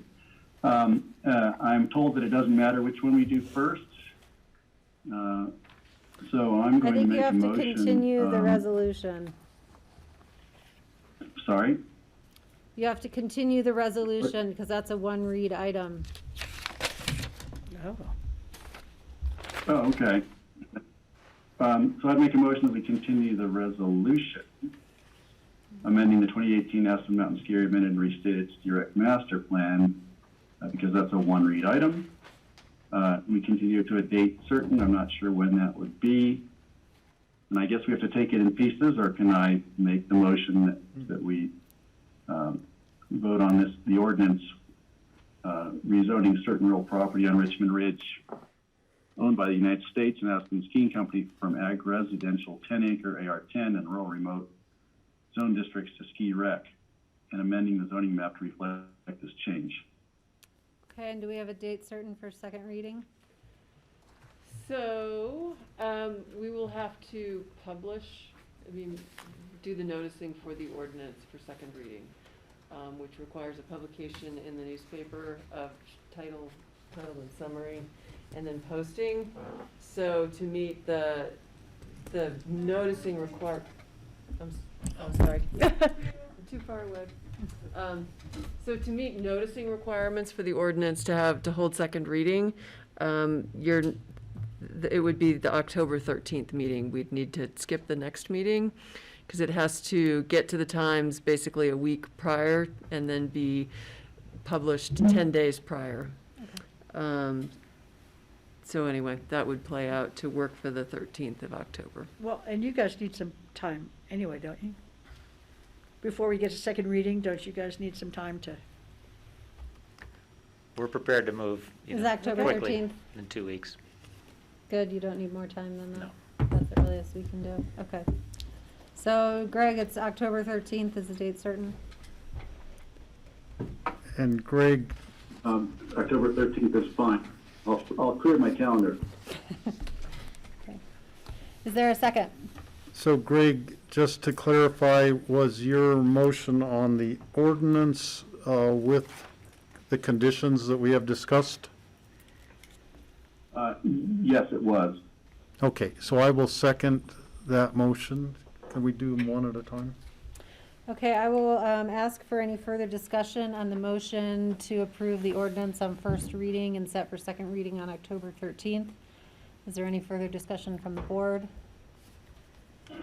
I will say, I don't know if this is staff or this is just something I have to wrestle with, but I guess sort of the notion of like ski activity in rural and remote is is unclear to me. You know, are we talking about commercial ski activity with lifts? You know, could a private landowner run a lift in their backyard and, you know, that complies?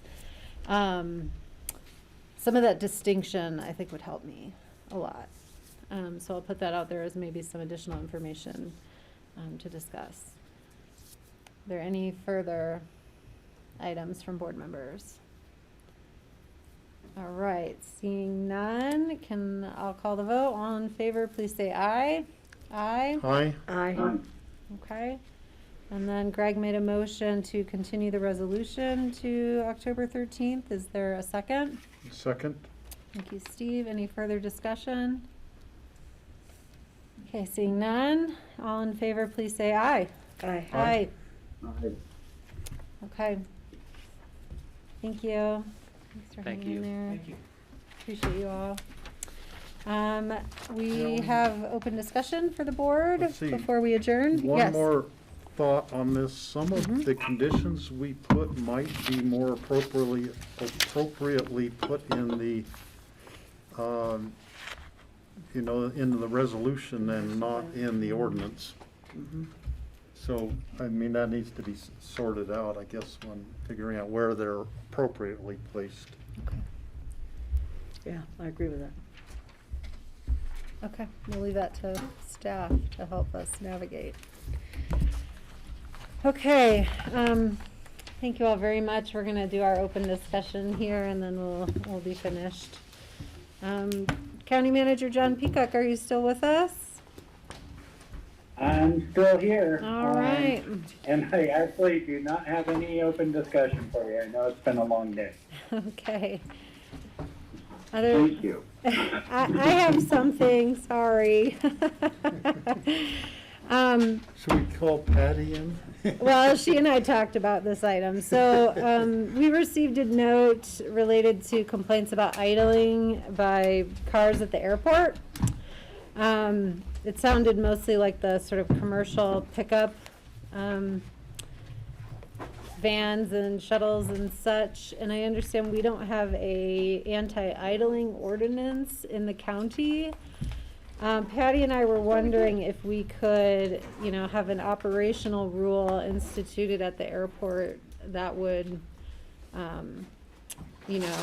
say that you can't idle, you should turn your car off, we could put signs up, something along those lines. I thought we did have a ban on idling cars In the city, in the I'm county. not sure if we do in the county. I thought we didn't. John Ely or John Peacock, any thoughts?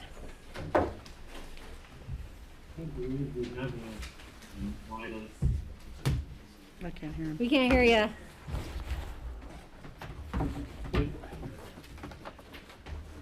I can't hear you even less. Sorry, Kelly. There's a lot of wrestling near one of the mics, and I apologize. okay. I did not catch that. Okay. I caught something about parking and idling. Okay, I'll start from the top. So, Sorry about that. yeah, that's okay. Bye, thank you. Thanks a lot, Mac. Thank you, everybody. Yeah, I can hear you now. Okay, great. So we It received, does involve Mike Kaplan, by the way. It's a complaint about ski company vehicles idling, just FYI. that is true. So yes, we've received complaint about idling at the airport, about the kind of pickup fleets and shuttles.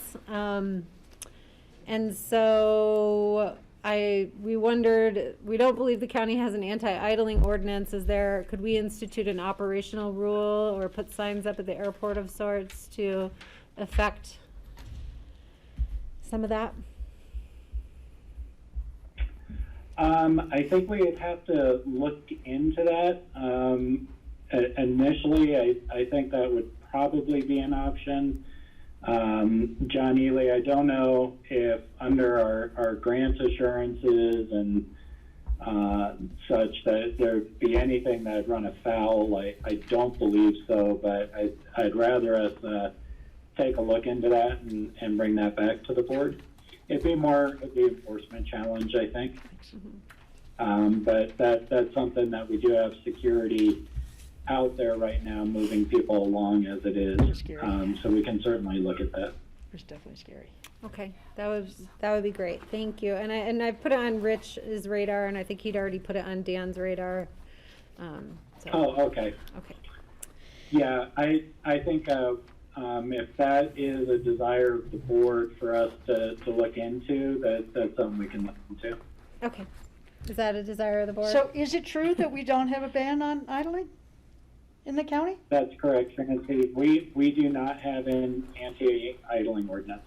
Why did I think we did? That's so weird. I've Okay. threatened City my of granddaughter all the Aspen time with it. All right, any other items? Greg? Yeah, I just think I'd like to ask John to get back to us. I don't know if we need to have this discussion right now, just to get back to us on what is the appropriate response on the part of the board and the chair and the staff in a room when someone comes in and really blatantly violates a mask rule for the building. We saw it happen today. And I guess we were at a loss on how to deal with it, but I was ready to just turn off my screen and it's okay, I think I'm out of here. And I'm not even in the room with y'all. But it did offend me, and I think we need to have an appropriate response. Letting it slide isn't good enough for me. Like what? But I think perhaps it'd be better to get back to me rather than have this discussion now. And thank you to Steve for having my back on that. Yeah, Okay. for whatever good it did. Like, Yeah. we know what's going to happen. Anyway. But in this case, Yeah. Just adjourn. Yeah. Adjourn and get up and come back in a half hour. Okay. Okay, great. Do you need a motion to adjourn? Yeah, I think I make a motion to John Ely adjourn. was saying you can just adjourn the meeting and get up and leave, like take a break and leave if he doesn't Oh, have you the mean that mask motion. on. So, yeah, we do. We don't need a motion to adjourn, but we do it customarily. So where is it? Who's got it? I got it. Motion to adjourn. All right, Francie made the motion. Greg seconded. Thank you all for the hard work. Thank you, Andrew, and thank you, Grassroots, and thank you to the public. I know this was a long day for you too. That See would you be next week. something. all in favor to adjourn? All in favor, say aye. Aye. Thanks. Oh, God, my I gosh. say that every time at any meeting I'm at. They'll have the motion and the second, and then they